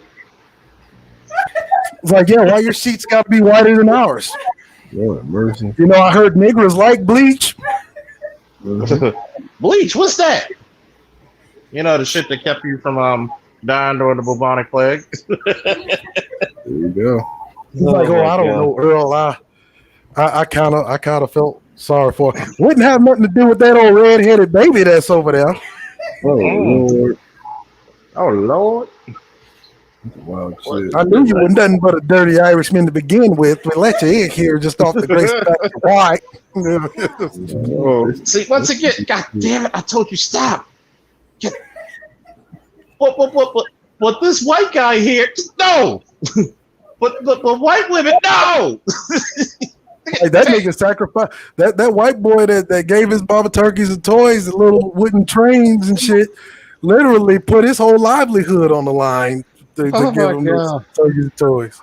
Oh my God! As soon as the way he spoke about the KKK, literally made the Klan sound like a motherfucking outreach program for urban disadvantaged youth. No, gotta kick that. No, kick the motherfucker. No. Got him jumping out the goddamn. Got the motherfucker. No. He's driving the car. You look at him. He's looking at Tiger. But we should be conservative. Oh fuck no! Kicking right out the car. The goddamn Thunder Tank got to get rims, Nick. No. See, the whole conservative and Republican argument that these Negroes bring up, that's also a fallacy. Because you look at, let's put it this way: you look at rural red states and why rural red states are doing as bad as they're doing. It's because their constituency ain't doing that goddamn thing for them. Yep. And if you notice about all the conservative states, they're all broke. And so if the so-called party of Lincoln, either GOP, ain't doing shit for their own constituency, what makes you think they're about to do something for your black ass? Matter of fact, we have to ask what provisions have been made for blacks that are already a part of the party. See, by the way, they were getting something.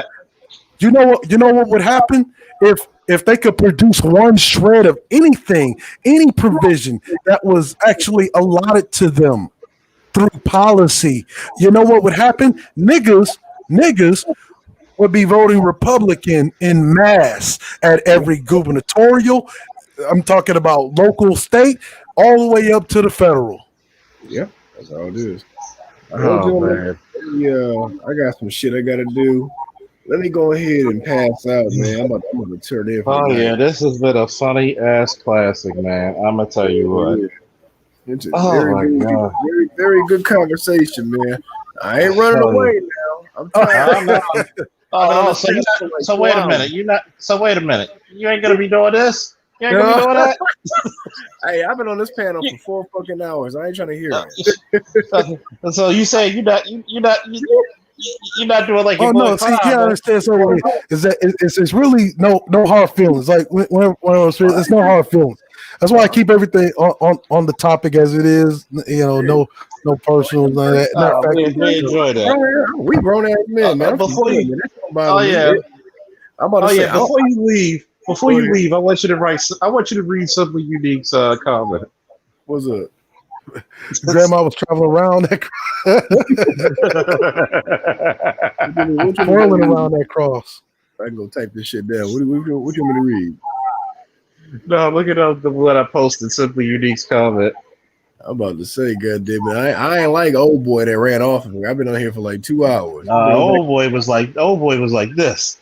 Yeah, I ain't run away from shit. She went whole. You know, that nigga grandma went whole Bodak Yellow. Fuck with me and get some turkeys.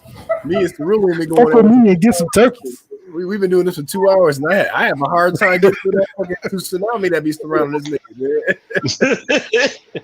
It's overwhelming. Oh, Oh man, my so- god. Oh my lord! I've been like, I'm combative, so I'm like, damn, I can't get through the armor.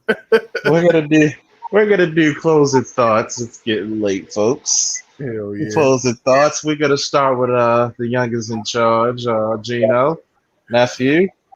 I still say what I say. You can be SYSBM, but you gotta have your racial dignity, man. You gotta have your racial fucking dignity. Don't be out here on some goofy ass Mr. Fantastic shit. I might be SYSBM, but I ain't got my mouth open for no white man. Shit. Like, I'm gonna keep it at that. I'm tired. You know how they were running to that dick, right? Hey, they were running to that dick. Can I interview with you? Like, what kind of goofy shit is this? That's how they were to that dick. Y'all should have never showed. Y'all niggas should have never showed me technology. God, next, the professor, Susan Gray. Y'all should have never showed me technology. Yeah, it's an honor and a pleasure. As always, I go live Mondays now. And the channel name is Gray Regime. We also have our brother DeAndre, who's live streaming now. We're looking to get the game channel popping. So anytime you want to hop on Tekken 7, we're gonna carve out some time for Tekken 7 so niggas can catch these hands. What about Smash Brothers? That ain't no Smash goddamn Brothers. fighting game. I ain't trying to hear it. I don't want to hear it. Like niggas don't do Nintendo no more. Niggas ain't did Smash Nintendo Brothers. since '64. Like Smash Brothers are for people from West Virginia. No, nigga, no, you tripping, man. If it ain't Ultimate, I ain't trying to hear it. Say why you doing this to Tekken? Why you doing this to Tekken? If it ain't, hey, Smash Brothers got 81 characters now, man. I ain't trying to hear that shit. Yeah, and all you gotta do is jump. Oh my god, yeah, shit. But it's been a wonderful experience. Salute to the nation. Long live the black nobility. Woo! Yeah. And hoorah and chaos. Say chaos like you're a little sleep. Chaos out. He's out like a light. Well, I guess I got the final word. The fog the man cometh. Another intellectual conversation. See, 2020, we made a promise not to be complainers, but solution based. Mm-hmm. See, you don't let somebody come to your house and dictate rules to you. Hell no. See, when the lion goes out in the savannah, there are no equals, only prey. Correct. See, that person went to that fucking channel and knew that he could get away with that rhetoric and speech. Yeah. Mm-hmm. If he would have came over here, once again, pow. You killing these That's all you got. That's all you would have got. The reason why is because, one, the combined intellectual status couldn't even light a matchstick over there. Yeah. With the shout out to Zero, the only motherfucker to even challenge him. Mm-hmm. You don't let anybody, I don't care if they're black, white, Asian, or whoever, tell you about black experience, especially if they're a black person who left the black community willingly. Right. You don't, because guess what? At the same time, he's never going to let you disrespect his women. Right. No matter how, quote unquote, red pill or MGTOW he is. Right. So,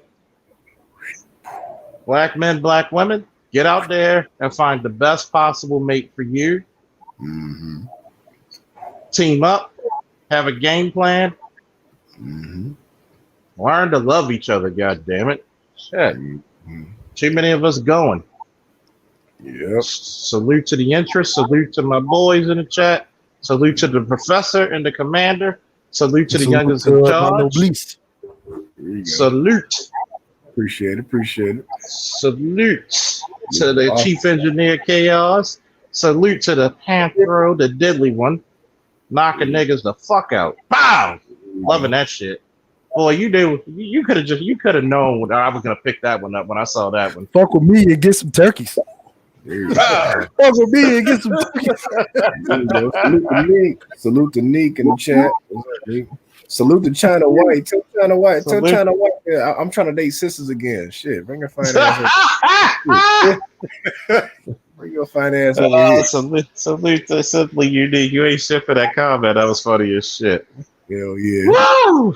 Tell China White to come to Houston, goddamn it. And we are out. Hell yeah, we out. That's a